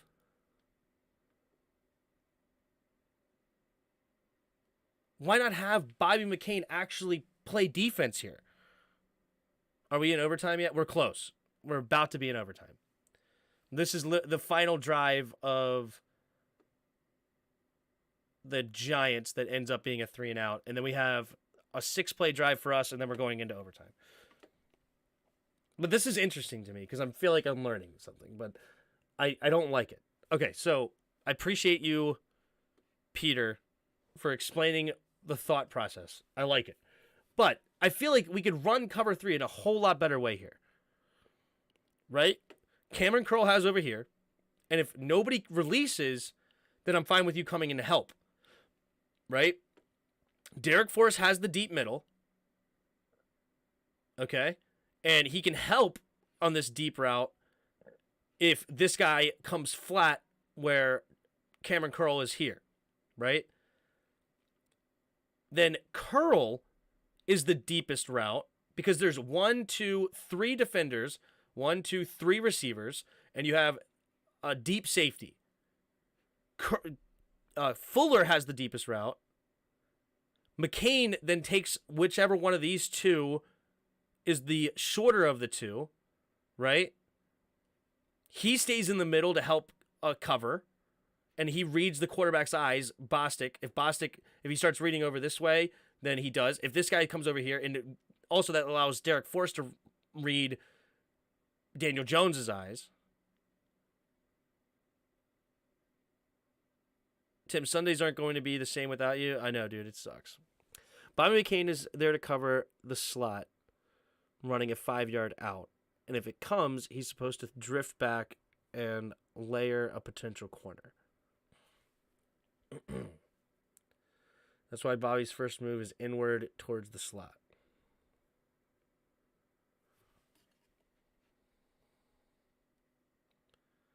So a 5-yard out by the inside receiver, you said? Or the slot? Like the inside receiver is what you mean by the slot right now? Like this one, the slot right here. So if it's a 5-yard out, Bobby's first job is to get that. So if this guy runs a quick out, Bobby McCain's all over it. Right? And then, which is fine. I'm cool with that. Like, I'm cool with even saying Bobby gets the shortest route. Yeah. I just want to make sure we're understanding what we're saying. Because the two inside receivers, I'm like, okay, these guys could both kind of be slots, right? But it doesn't matter. I understand what you're saying. We're on the same page. It's cool. All right. So 5-yard out, Bobby has it. I'm cool. And Bobby can have the shortest route. That's cool. Right? Because, like, Bobby runs, just goes wherever on the shortest route here.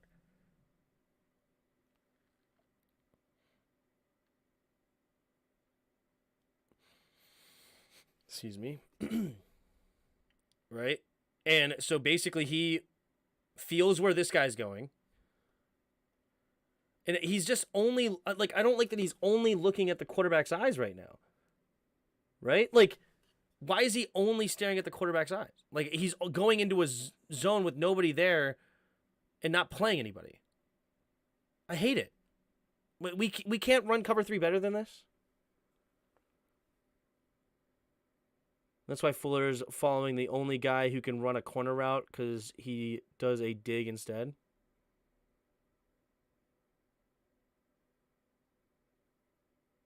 Well, the guy that would run the corner route would be the guy that's currently running a deep. Like Hodgins would run deep, like a deep clear route for Fuller, and then he would come out run the corner here. I don't know, man. I'm with you, and I understand what you're saying. I just hate it, and I feel like, and I heard you say yes. I don't like cover 3 against trips, but I feel like you don't like cover 3 against trips because it's coached poorly.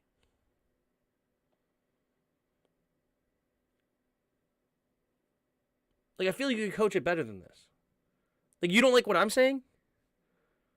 Like, I've already agreed with you that I understand that that's how it's supposed to be. But do you think that what I'm saying makes sense and would be a better system to run on cover 3? Against trips? It's just what you're saying is not how it's taught. I understand that. That's cool. I'm fine. But do you see where I'm coming from? And because it's a safer option to run it this way? Why?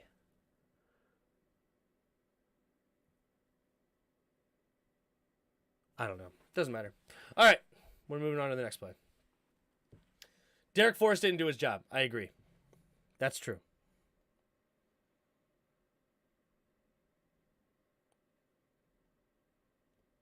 This is not trips. This next play is not trips.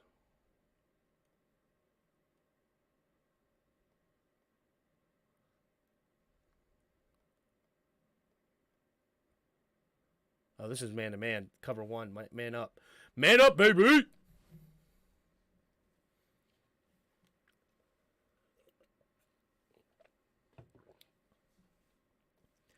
Because it covers the most potential routes, like a potential corner and a 5 and out.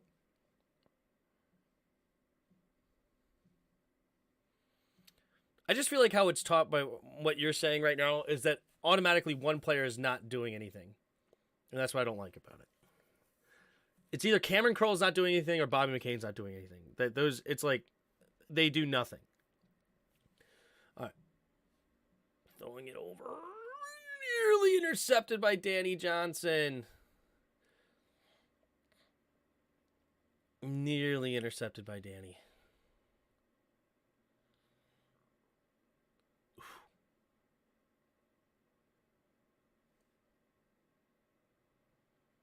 If the corner route came, they would be in perfect position. It's just play calling versus play calling. That's why it's so hit or miss. I hate it. Well, it would have been in perfect position for... Or would they have been in perfect position? That's where I kind of disagree.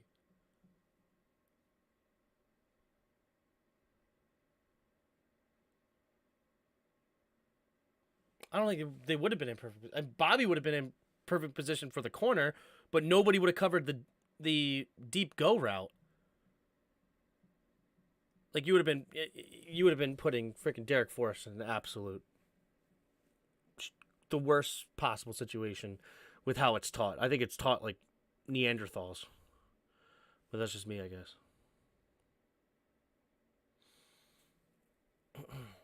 Yeah, the corner would never get the ball, but the deep route would.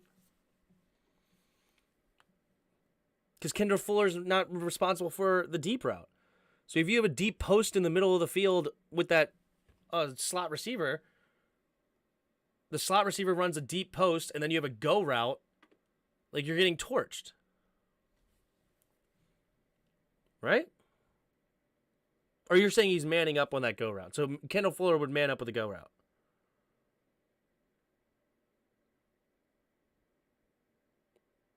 Okay, so Kendall Fuller would man up with the go route. I got you. Okay, never mind then. We're good. All right, let's see what this. Let's go back to offense here. Okay, here we go. Heineke going to the left. Number 38 was in that danger zone, wasn't he? Nearly undercut that bad boy. Heineke with a quick throw.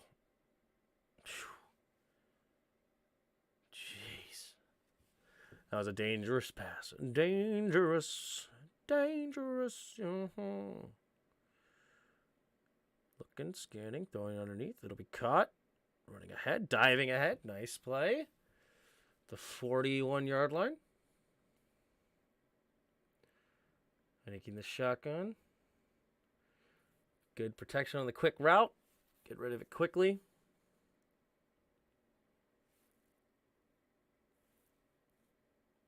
Here we go. I didn't get the shotgun. Blitz coming. Going deep. And just overthrown.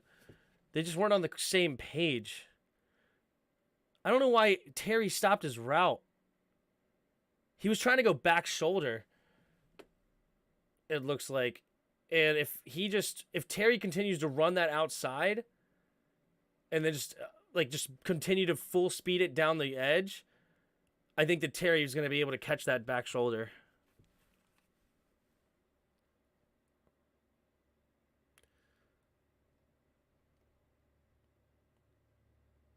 Just go. Go. Why stop?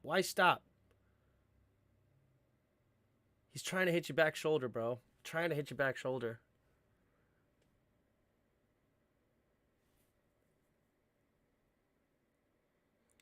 Simp, always bro, Giants got away with murder and more. Yeah. All right, here we go. Heineke in the shotgun. Oh, man.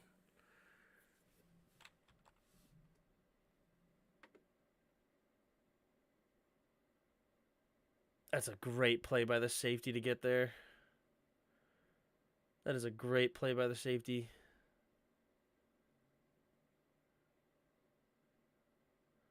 Because Terry McLaurin torches him.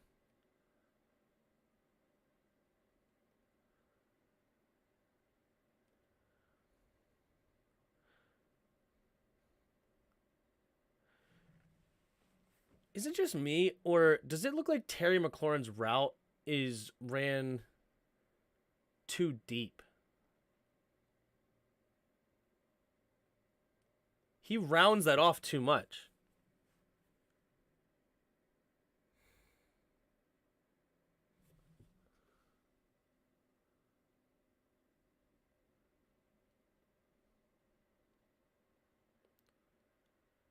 Because, like, imagine if he's just, all we need is the 50-yard line, but he's going all the way to the 45.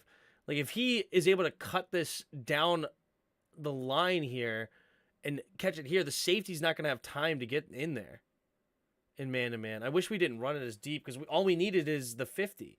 So we just need a 12-yard out instead of a 17-yard out. I wish he just cut it here, man.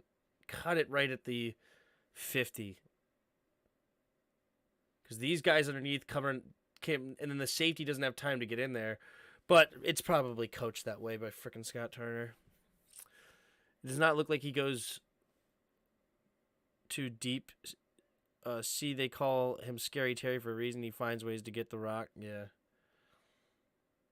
I wish he cut that off at the first down marker, and that probably is a first down.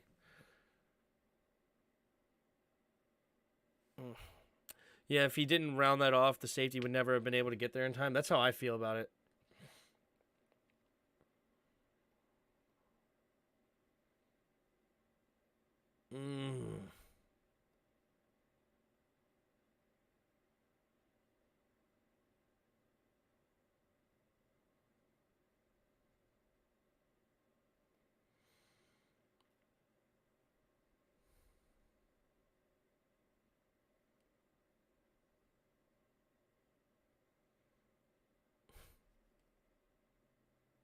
We have no freaking offensive line, bro.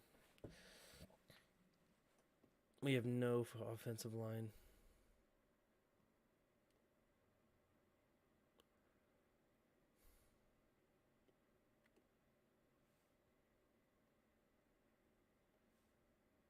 You guys are talking about Curtis Samuel, actually. Terry's not on this play. But, yeah. Curtis Samuel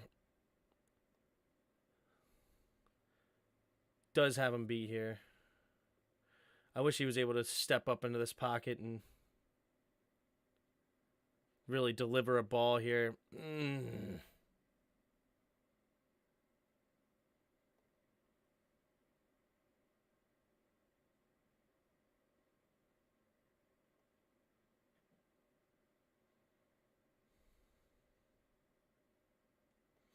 go to the long line. What up, expert? Carson would have thrown it, yeah.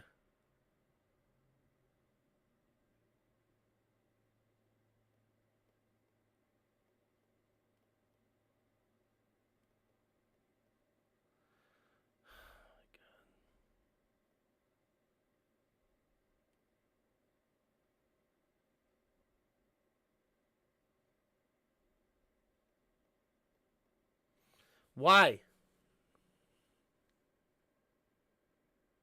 Why?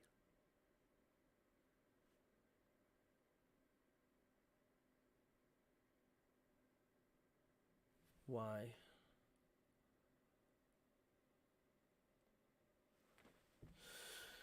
Oh, I hate this. I hate this. I hate this protection. I hate this protection with everything. Just why?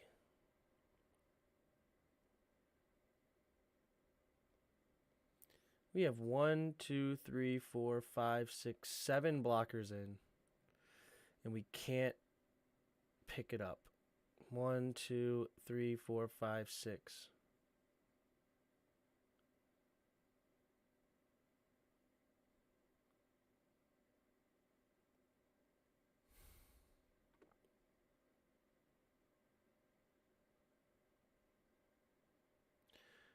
Hmm.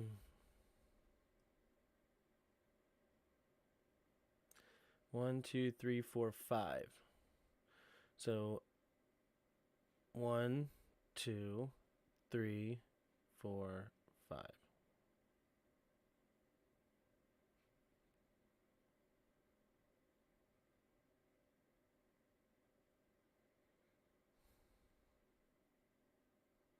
How I would personally choose to block this?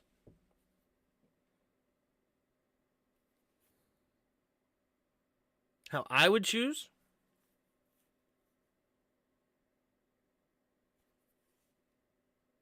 You know, how I would choose is Gibby has this man because he's a corner or a safety. So running back on a safety makes sense. I would have Leno on a defensive end. I would have Norwell cover him.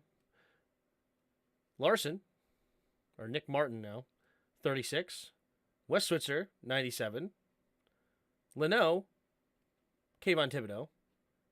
And John Bates, 53.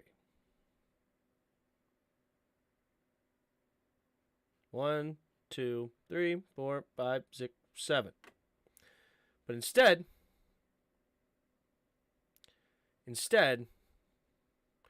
we have John Bates on Kayvon.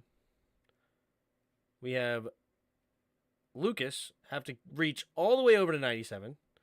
We have Wes Switzer have to reach all the way to 36. We have Martin have to reach all the way to 44. We have Norwell have to reach all the way to 51. And we have Leno that has to go out to the 27.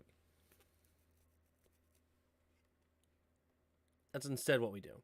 But then they don't even do that.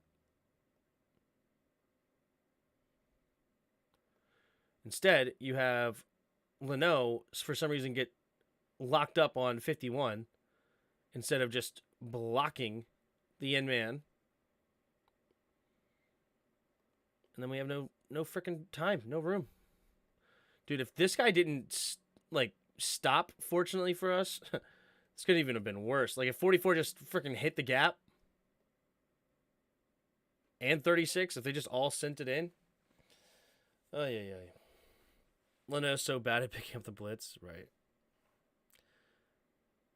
Tim wins the cruise. The cruise is the 18th to the 26th. The 17th, we're leaving the 17th. West doubles the D tackle with one of the L brothers and the left Bates one-on-one with their best rusher. Yeah. I just... On the most important down of the game, let's have John Bates one-on-one with Kayvon Thibodeau. Thanks. Usually they send the running back to help the tight end if he's one-on-one with the premier rusher. It was a stretch, though. That's hard to way to block. Yeah, exactly. Like, I just...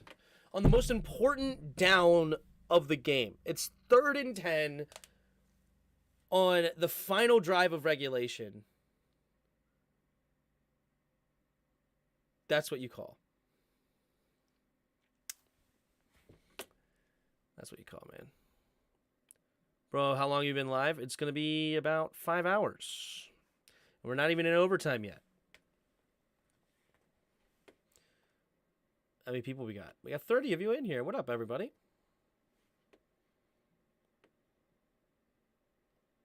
I knew it was going to be a long one. We got OT, baby. All right, here we go. 3rd and 10. Yeah, that's terrible. Yeah, it's tough. You don't leave your tight end to block the best defensive player. That's kind of how I feel. Here we go. Play action. Steps up. Throwing it to the right. Oh, this is not OT yet. Is it? No, it is OT. It is OT. It is OT. Play action. Throwing it to the right. Out of bounds. So let's look at that again. Hold on.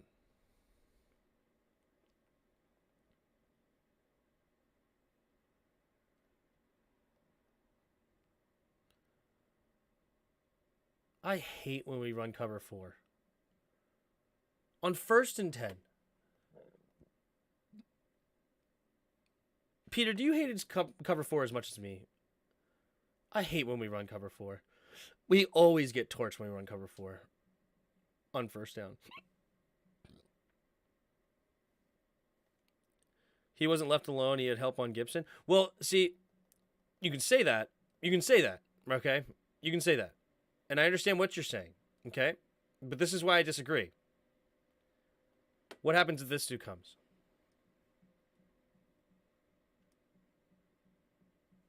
What happens when this dude comes?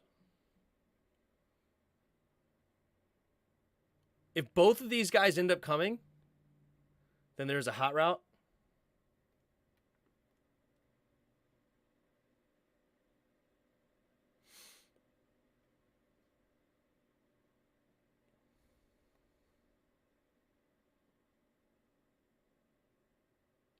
But remember, it's 3rd and 10. But okay. So if that guy comes, you're just going to throw it immediately to Curtis here.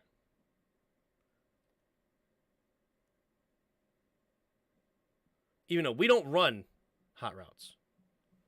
Just to let you know. I've never seen hot routes. But, so if 53 comes, right? If 53 comes, then you have to run here.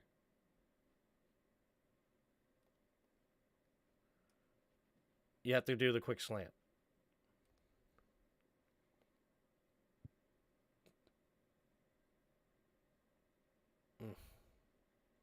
It's tough. That's why teams blitz on 3rd down, but it's a blitz. It's hard. Yeah, exactly. Exactly. It is hard. That's why I feel like that's why it's such a struggle of like why they make it complicated to, or make it more complicated to block. But yeah, anyway, I hate cover 4. This cover 4 nonsense, we get destroyed whenever we run cover 4. I swear.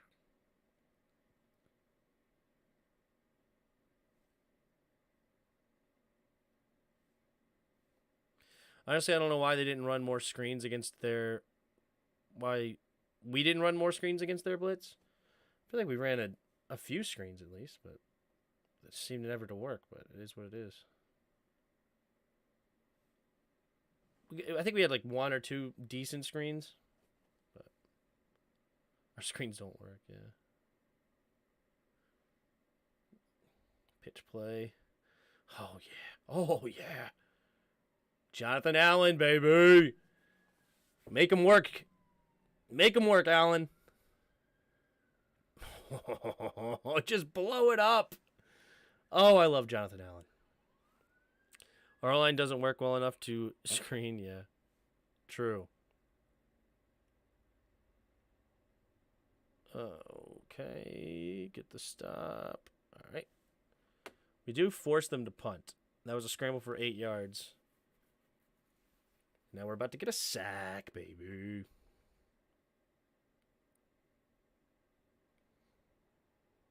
That was a pretty pathetic stunt, wasn't it?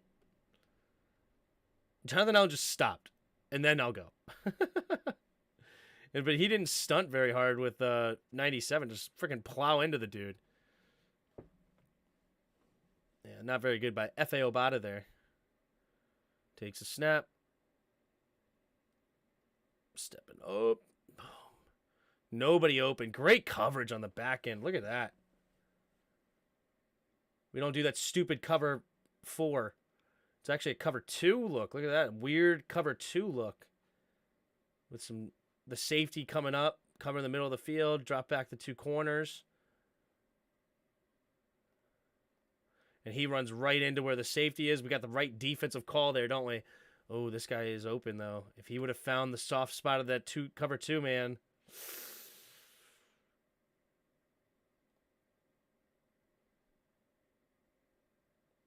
Ooh, that guy was open, wasn't he?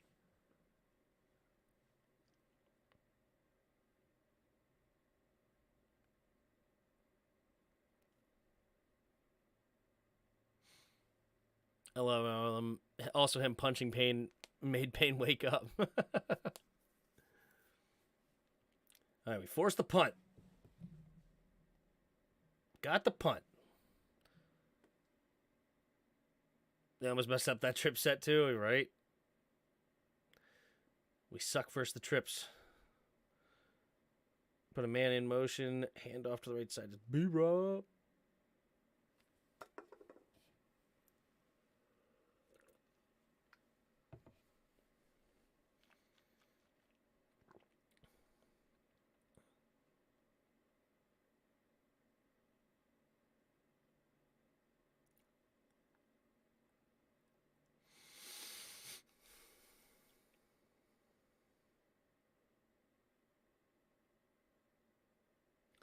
Curtis, baby. Curtis! Look at that huge play. We had to have had a good blocking scheme right here. Hold on. Let's watch his blocks. Let's do it. Biggest play of the game. We have Martin. Ooh, we have a pulling Norwell who hits a guy that's already on the ground. Pancaked. Let's go. Just land on top of him. Lucas getting up to a linebacker. We have Switzer thinking about going to the safety. He's thinking about it. Then he finally gets up to him, kind of. I mean, never really touches anyone. All right, Switzer. At least you're there in the way. Nice. Pretty good blocking. Here we go. Full house, baby. Just run it up the middle. Get a gain of 3. I love it. Why not just go right back to it? Right back to the full house formation, baby. Come on. Instead, we do this stupid thing on the next. I hate the next play call. I hate it.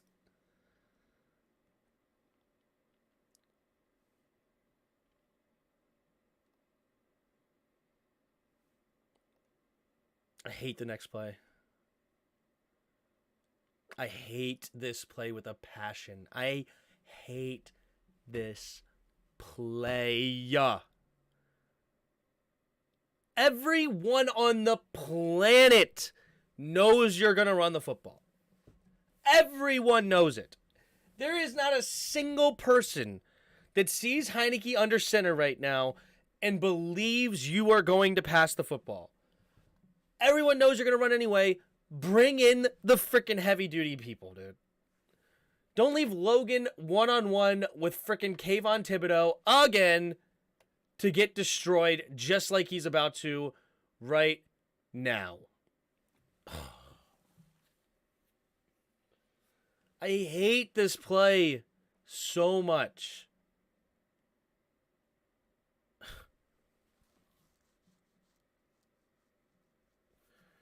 We've been running it like, 5 yards a pop all freaking day long, up the middle with power offense, and we do that.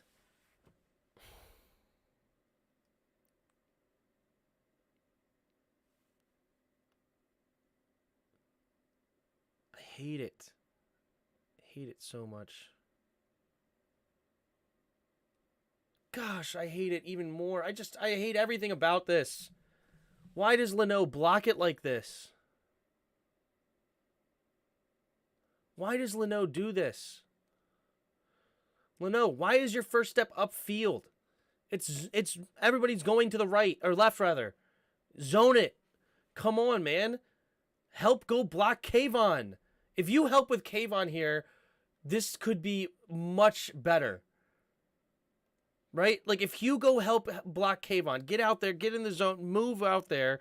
Norwell reaches this block, right? If freaking Nick Martin can make a block potentially to help set up Wes Switzer, right? If you get out there, who knows what could be happening here? Like, who knows if Lucas or if Leno goes and helps? At the very least, go help. Don't leave Logan one-on-one with Kayvon Thibodeau. There's no sense in that. At least make your first step that direction for this exact reason. If Logan gets beat inside, smash him. Gosh. There's so many things to hate about this play. But Leno ruins it. Leno had a horrible day. Just, why? What is that? Nobody ever teaches anybody to do this. Like, nobody ever teaches your first 2 steps to be in place and just go boop, boop. Watch Leno's first 2 steps on this play. This is never taught anywhere on a run game. He just boop, boop. His feet just go up and down. Up and down. There's nowhere he's going. Just up and down. No, your first step should be forward and to the left, honestly. Forward and to the left and go clean up Thibodeau if you need it. But now here we go. We're going wide receiver screen here. We don't get the block because Wes Switzer, but also we don't get the block on the outside because we have Jahan Dotson blocking for him. Oh, my goodness.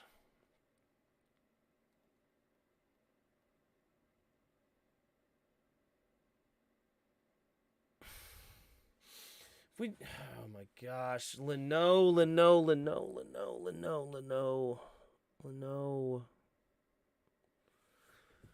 That hurts me so bad to watch that. That is just gross.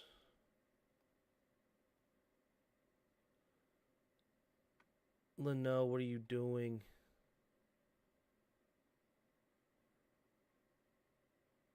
If Leno runs a normal zone right now and just helps clean that up if he needs to. Don't help Norwell. You don't need to help Norwell. He's a freaking guard. Help the tight end that can't block on Thibodeau. Yikes, dude.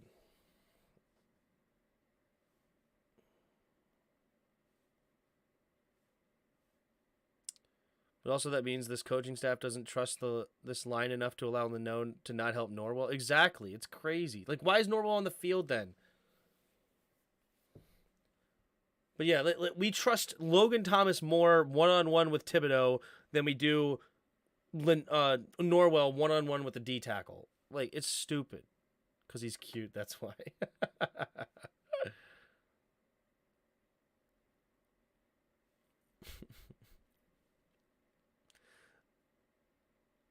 Looked like Logan was trying to chip, right? Like, it's like he expected Leno to be there for him.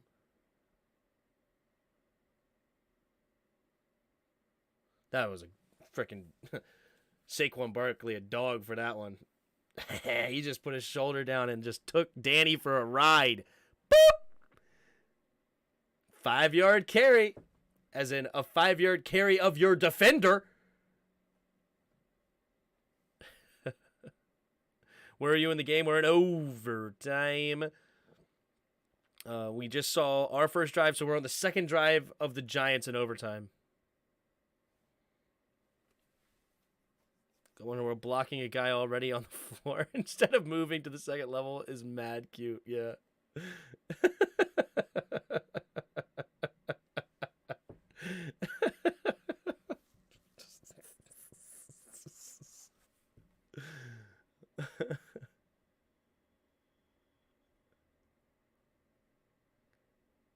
Saquon was running hard, wasn't he? He was ready to win this game in OT. First down.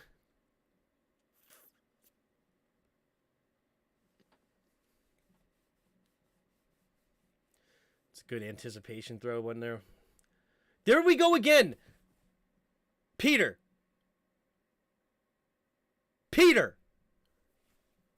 My defensive guru over here. Why are we running cover 4 on 1st and 10 again? Why are we doing it? Why are we again running cover 4?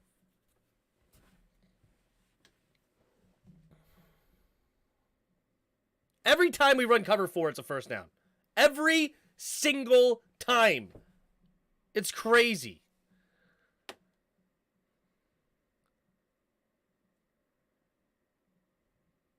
Against the Titans, I wanted to freaking pull my hair out. It was like every time we ran it, a cover 4, they just had it easy over the middle, 20-yard completion. It's our worst defense by 1.5 miles. Danny J, quick throw. Did we run it again, back-to-back cover 4s?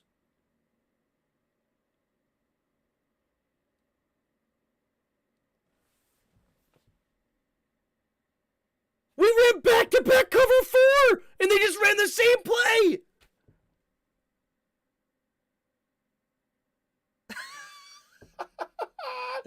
How are we going back-to-back cover 4 on first down and they run the back-to-back same play? They literally ran the same play twice. And we ran the same play twice.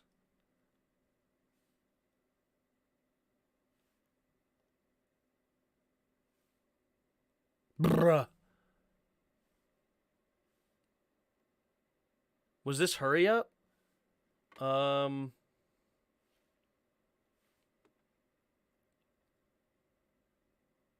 don't know.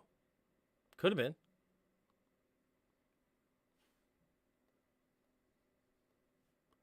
Let's see. This first snap was called at 3:04. The next snap was called at 2:27. No, so it was like 30 seconds off the clock by the time they actually called it. I don't know if they huddled or not. It may have been no huddle, but it's not like they hurried up and got the ball off very quickly. They may have gotten lined up quickly. 3:04 to 2:27, so 36 seconds was off the clock by the time the next snap happened. And we do it again. No, wait, I'm watching the same play. Never mind. I was like 3 times in a row. Third time's a charm, baby.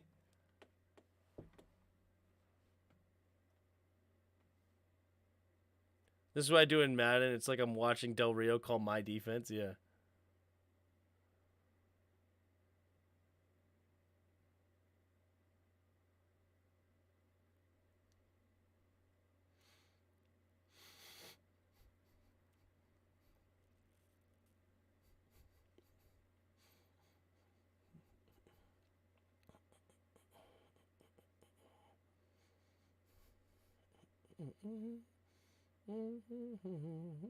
Good tackle there, Forrest. Good tackle.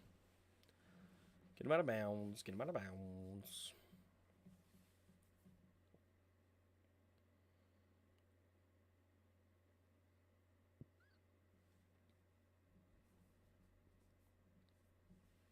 3rd and 3.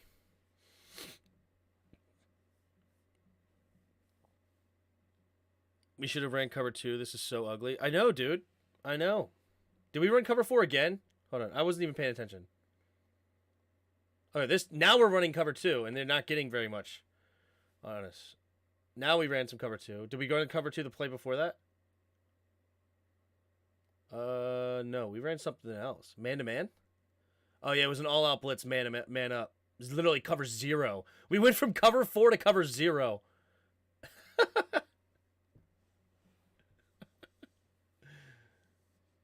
All right. Oh, thank goodness for this. But it should have been a sack for more. So they had a punt. And then here's the final drive.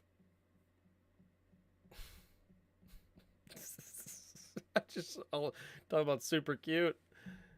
I mean, they're not even, like, trying to, like...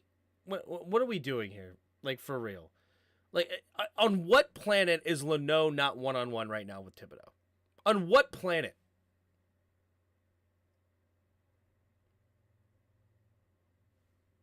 Like, what are we doing here? But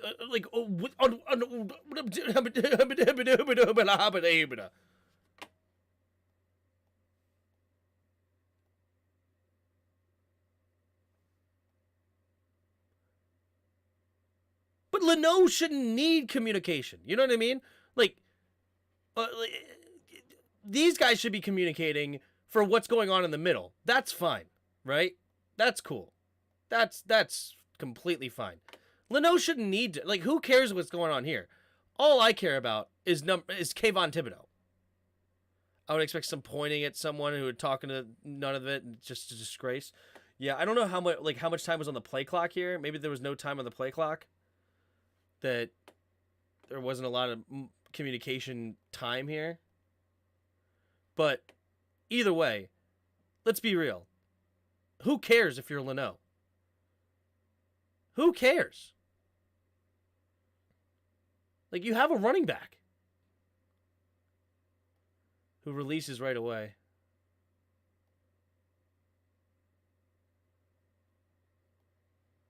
Did nobody turn around and look for the ball either? Like, where's the hot?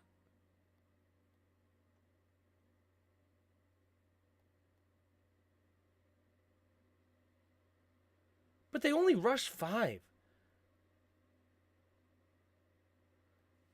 We don't even need a hot. We have 5-on-5. So, like, you can't run a hot there. Like, there's no hot to be ran because everybody else is covered. Like, how in the world do we not have Leno on Thibodeau? Jeez Louise. Terrible route by Slot on the right. Yeah, I saw that. I hate this. Just snap without tapping the center. Yeah, it's...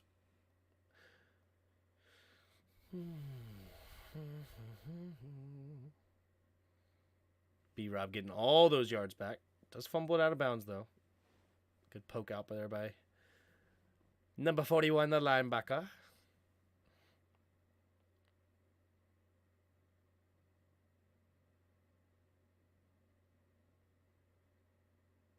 All right. 2 receivers to each side.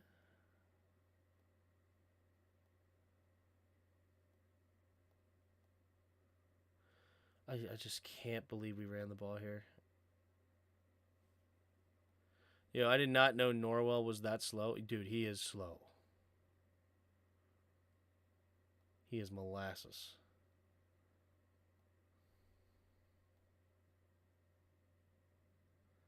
We ran the ball.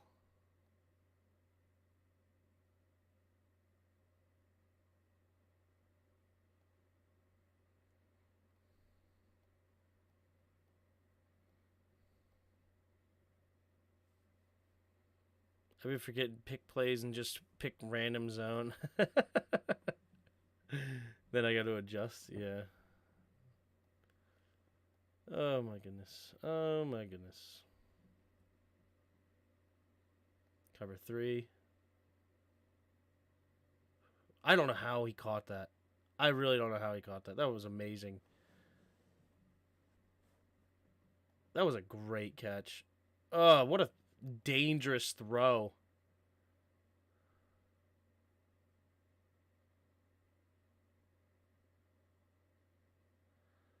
Ugh.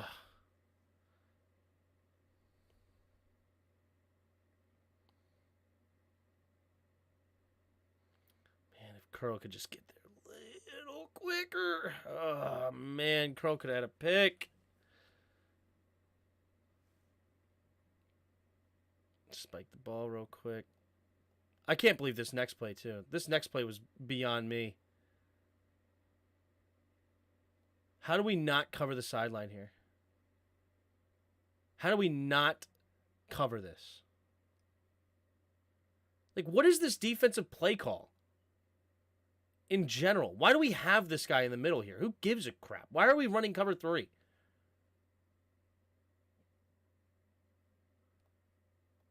Like, how is this dude not covering the tight end here to prevent extra yards for field goal range? Someone please watch Andrew Hawkins talk about Mike McDaniel on the Rich Eisen show. It's so gold and sad at the same time. We didn't keep anyone from that coaching tree. True. Yeah, I wish we kept the Shanahans for sure.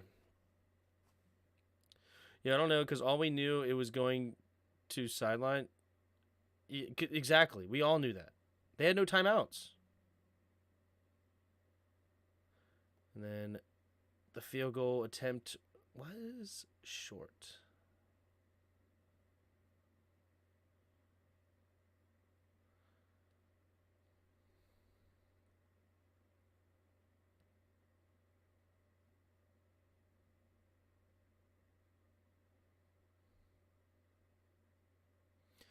And nobody's happy, because that's what happens in a tie. No one's happy. But all right. That was fun. That was fun. We learned some stuff. I wore the tie for the tie. Oh, that's what's fun about the Raw film review. You just go through and you start learning some things, man. See what happens. You saw what happened. Heineke definitely missed some things that he would want back, for sure. One of them was a throw to Terry that I wish he pump faked and threw it deep to whoever it was, Curtis, Diami, whoever. Stepped up on a throw. Overthrows. A few overthrows, especially later in the game. He had the one to Logan, and it went a long time before his next overthrow, but he had like 2 in one drive. That was not very good. Heineke's definitely mid. Nothing special. Someone say they don't know what to do after the game when they shake hands when there's a tie because everyone is confused. Yeah.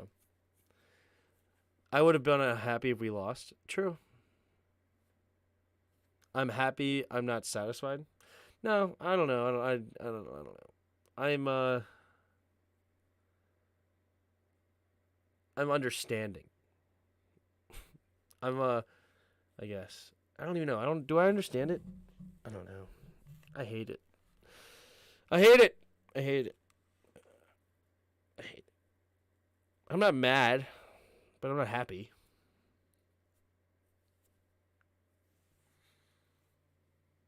But I hate it. You know what I'm saying? Now, title doesn't help or hurt us, which is good in the wild card spot. Yeah, I mean, it all depends on, like, you know, it can help or it can hurt, right? If you needed the win, it hurt. If you needed if you lost instead, it helps, right? Ties are better than a loss. That's true, Jones. That's true.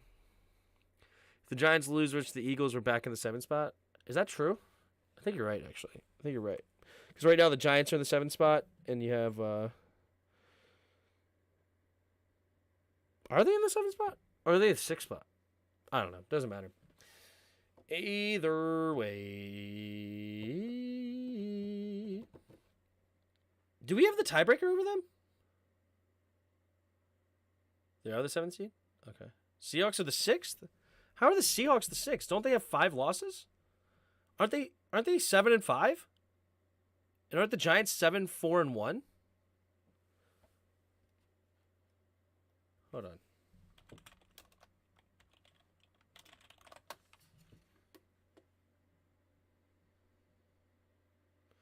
Hold the phone. Hold the phone. No, Giants are the 6th seed. Giants are the 6th seed. Seahawks are the 7th.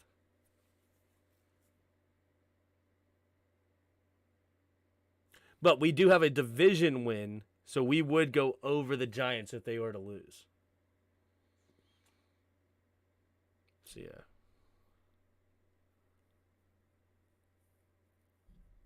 I would not mind trading Sweat for an O-line. Right. Does anyone know why we didn't bring back Flowers? Nobody really well, first of all, cap casualty. That's one. He was $10 million that we were able to save. We saved his whole contract of $10 million. And then, secondly, I'm assuming that he's not healthy, but I don't know that to be a fact. I do know the cap casualty thing is to be a fact, but I don't know about. It seems like he's not healthy or something. Trade Cam Sims and Holmes for a mid O lineman. Yeah, that's funny. Yup, sad. Very sad. Very sad. But all right, that's a film breakdown. We were here for like almost 5.5 hours. I knew it was going to be a long one because of OT. Of course, we had some discussion as well. It's always fun. I appreciate you guys hopping in to discuss things, and we get into debates. And I'm fine with being wrong on some things. I don't need to be right 100% of the time at all. And understanding more about how these defenses are supposed to be ran. I didn't play defense in college, so I definitely don't have as much knowledge about how the defense runs their zones. And I know how I would believe it to be ran. And again, I think my way made more sense, but that's neither here nor there. But it is good to see, like, what are other people trying to say? Because, like, I remember there was the one play that Cameron Curl seemed like he just completely vacated his zone and left kind of Derek Forrest in a bind. But apparently that's how it was supposed to be ran. So it is what it is. So it's good. But anyway, I think that's it. I think we're here. So make sure you hit the like button. Subscribe to the channel if you're new. If you haven't joined the Discord hop in our Discord and join the conversation, right? Go in the description. Discord links in the description. And if you'd like to donate to the channel or support the channel in any way, you can donation links in the description and join the channel membership. Skins in the game. I'm tired. That was the worst outro of all time. But I appreciate you guys. So make sure you did that, all that stuff. And I will see you guys tomorrow on Protech's channel, Protech Sports Network. If you haven't subscribed to him already, go subscribe to him. I'll be on his channel with Juris. We'll be with Jairus. Big Simple will be on, I believe. And somebody else. Oh, DMV Sports Zone. Nati, I believe. I believe Nati will be on as well. So that'll be fun. All right. I'll see you then. And until next time. See you.